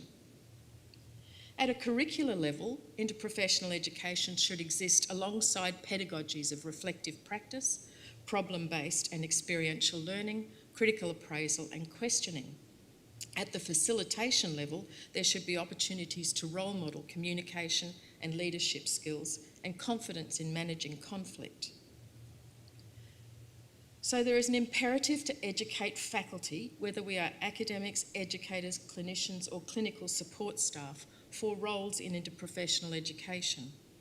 In the absence of any single source of guidance, we applied for a USC grant to support interprofessional education around faculty development. An interprofessional team undertook scoping reviews to identify evidence of best practice across 4 education domains of design, implementation, assessment and evaluation. A total of 574 primary and secondary research papers met the inclusion criteria, and we present for you now the key lessons. Designing IPE has additional important considerations to ensure the educational activity will enable learners from multiple different disciplines to learn with, from and about each other. A total of 42 papers were eligible to include in the synthesis of design elements of IPE programs, with the definition of design being all elements required to design a curriculum, course or activity. Co-designing IPE experiences with clinicians, academics and learners ensures robust interprofessional faculty and curriculum linkage. It is recommended to consider multiple IPE learning opportunities of increasing intensity as the learner progresses through learning pathways with blended and flexible delivery modes, enabling access to more learners across multiple professions. It is also important to consider the level and type of participants with referral to the level of professional socialisation that they would have experienced at the time of the IPE program, while the disciplines and number involved in the activity need to accurately reflect the disciplines that would be involved in the case scenario if that is what is presented. Individual components of the 5 IPE learning approaches, exchange, observation, action, simulation and practice, can be utilised for standalone IP activities or can be utilised in a phased way to incorporate IP into a curriculum. An exchange-based approach was utilised most frequently in the literature, with simulation combined with another design approach demonstrating better results than simulation alone. When designing IPE, it is important to identify how these activities can articulate with other educational opportunities and also contribute to lifelong learning. The ultimate aim is to design IPE activities that can be micro-credentialed and successfully implemented across the continuum of learning that is the Sky Partnership. Our implementation team reviewed a total of 51 papers that met the inclusion criteria. One of the key skills was supportive learning for our facilitator, and specifically the ability to share and explore rather than have professional specific expertise. So the ability to challenge hierarchies rather than professional-based hierarchy. Providing specific facilitator training enables positive modelling during implementation, and programming prior to facilitating group activities and workshops contributes to preparedness of the facilitator. Training may include co-teaching strategies, pairing novices with experienced IP education facilitators. Improved sustainability of IP implementation relied on committing the requisite infrastructure, personnel, and business resources, and stakeholder participation, as in the participating health services, supports the composition, quality, and interactions to enhance engagement. Utilising interprofessional placement opportunities to provide deliberate scaffold through cross-discipline team meetings, role observation, team clinical debrief, and reflection supports exponential learning.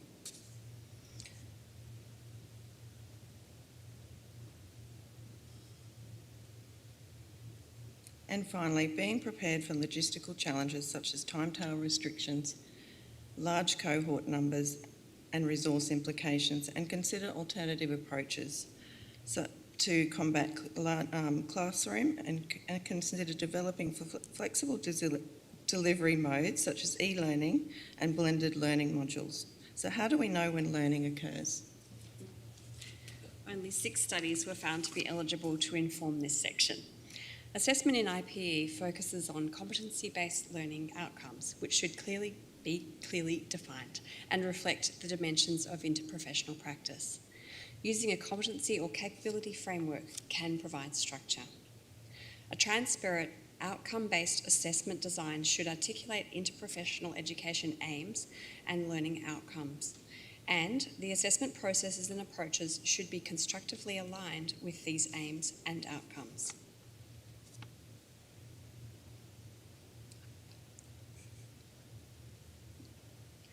The assessment of individual and group learning in interprofessional education can be both formative and summative.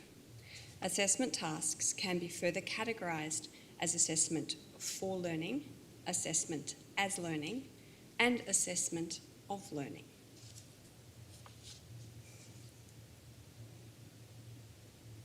To promote ongoing learning and development of IPE, it is important that detailed descriptions of assessment processes are reported in the literature, and that these provide enough detail to allow others to replicate their approaches.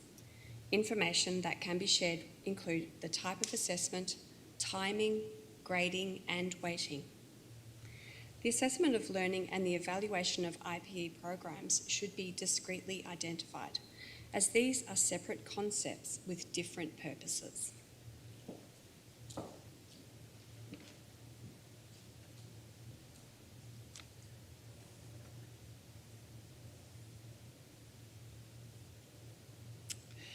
So evaluation of IP involves gathering evidence to determine the effectiveness of programs and to ensure quality. So we reviewed 21 primary studies that described and appraised evaluation of IP programs for learners in a range of health professions.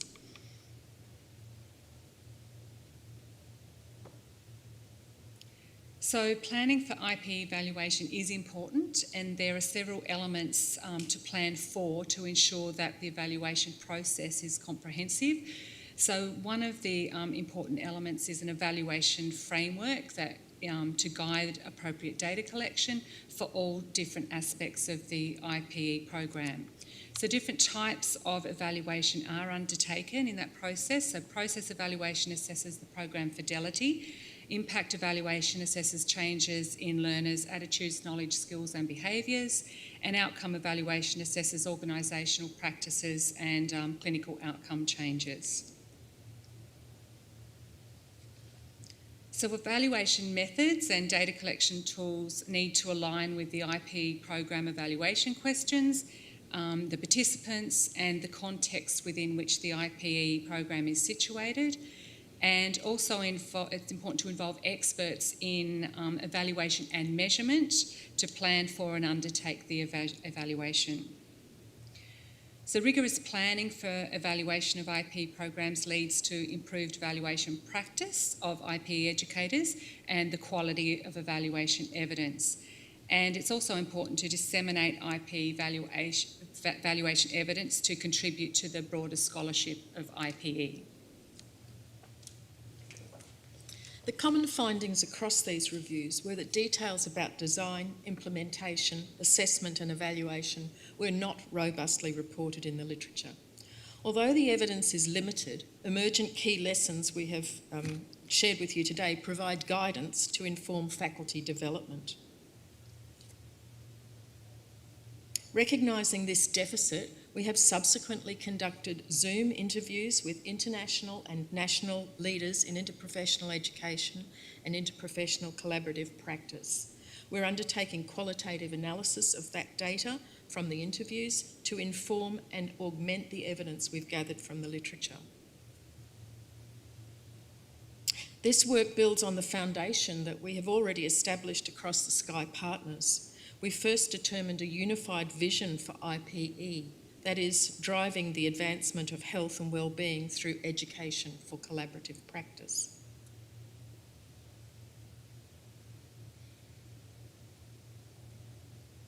We have developed a model which represents the breadth of professions educated across the Sky partnership. It illustrates the whole of career approach from pre-licensure to healthcare providers and includes clinical and the clinical support workforce and the transition from interprofessional education to interprofessional collaborative practice. We have mapped graduate outcomes across the partners to identify a common competency framework for interprofessional education and collaborative practice and adopted the Canadian Interprofessional Competency Framework. We've also audited interprofessional education and collaborative practice in accreditation and practice standards for AHPRA-regulated and self-regulated professions. We're extremely grateful to the Sky Executive for their support in accelerating this work. This includes a dedicated space for a Sky Centre for Interprofessional Education and Collaborative Practice and the awarding of funding to support a research fellow position. What's next? We're developing an overarching online module for all Sky partners, which provides an overview of interprofessional education and collaborative practice, their importance and the common model. We hope this will be used as mandatory onboarding requirement for all new staff, regardless of their roles. For those who are interested or have a direct education responsibilities, a further 4 detailed modules around design, implementation, assessment and evaluation will be available. We will undertake content validation across a wide range of clinical and clinical support staff, and once these modules are online, we will evaluate their uptake and impact. So to conclude, interprofessional education is about learning together to work together in collaborative practice. Interprofessional faculty development underpins this reorientation of health professional education and is about learning together to teach together. Wow. Well, if that wasn't just the most excellent display of interprofessional collaborative practice, I don't know what is. Are there any questions from the audience about this wonderful presentation on interprofessional learning? Jen, I'd just like to say congratulations. That was one of the best presentations I've seen in my academic career. It was excellent. Thank you. And coming from Professor Vicky Sara, that is outstanding endorsement. Anyone else have a question for anyone on the panel? If not, we might say thank you so much for a wonderful team effort. It's like the Spice Girls of IPE. So thank you very much, Professor Bogosian, Dr. Shakovskoy, Dr. George, Dr. Hamilton, and Associate Professor Taylor. Really appreciate it. And for a final sum up of this afternoon's events, I might throw to you, Professor Bogosian, as session chief chair. Thank you, everybody. I know it's late in the afternoon for us to be... Oh, it's still going. I can't start again. For us to be discussing interprofessional education. I hope what we've demonstrated for you today is just how important collaboration is across all of the different sectors. I think that's been a theme that's come out from today. I'd like to thank my co-chairs, Jen Williams and Hattie Wright, for chairing the wonderful panel that we've had today who came together from all over the place. And thank you to Vicky for staying with us and to Brad for continuing to host the Sky Symposium. I think we'll look forward to seeing you all again tomorrow.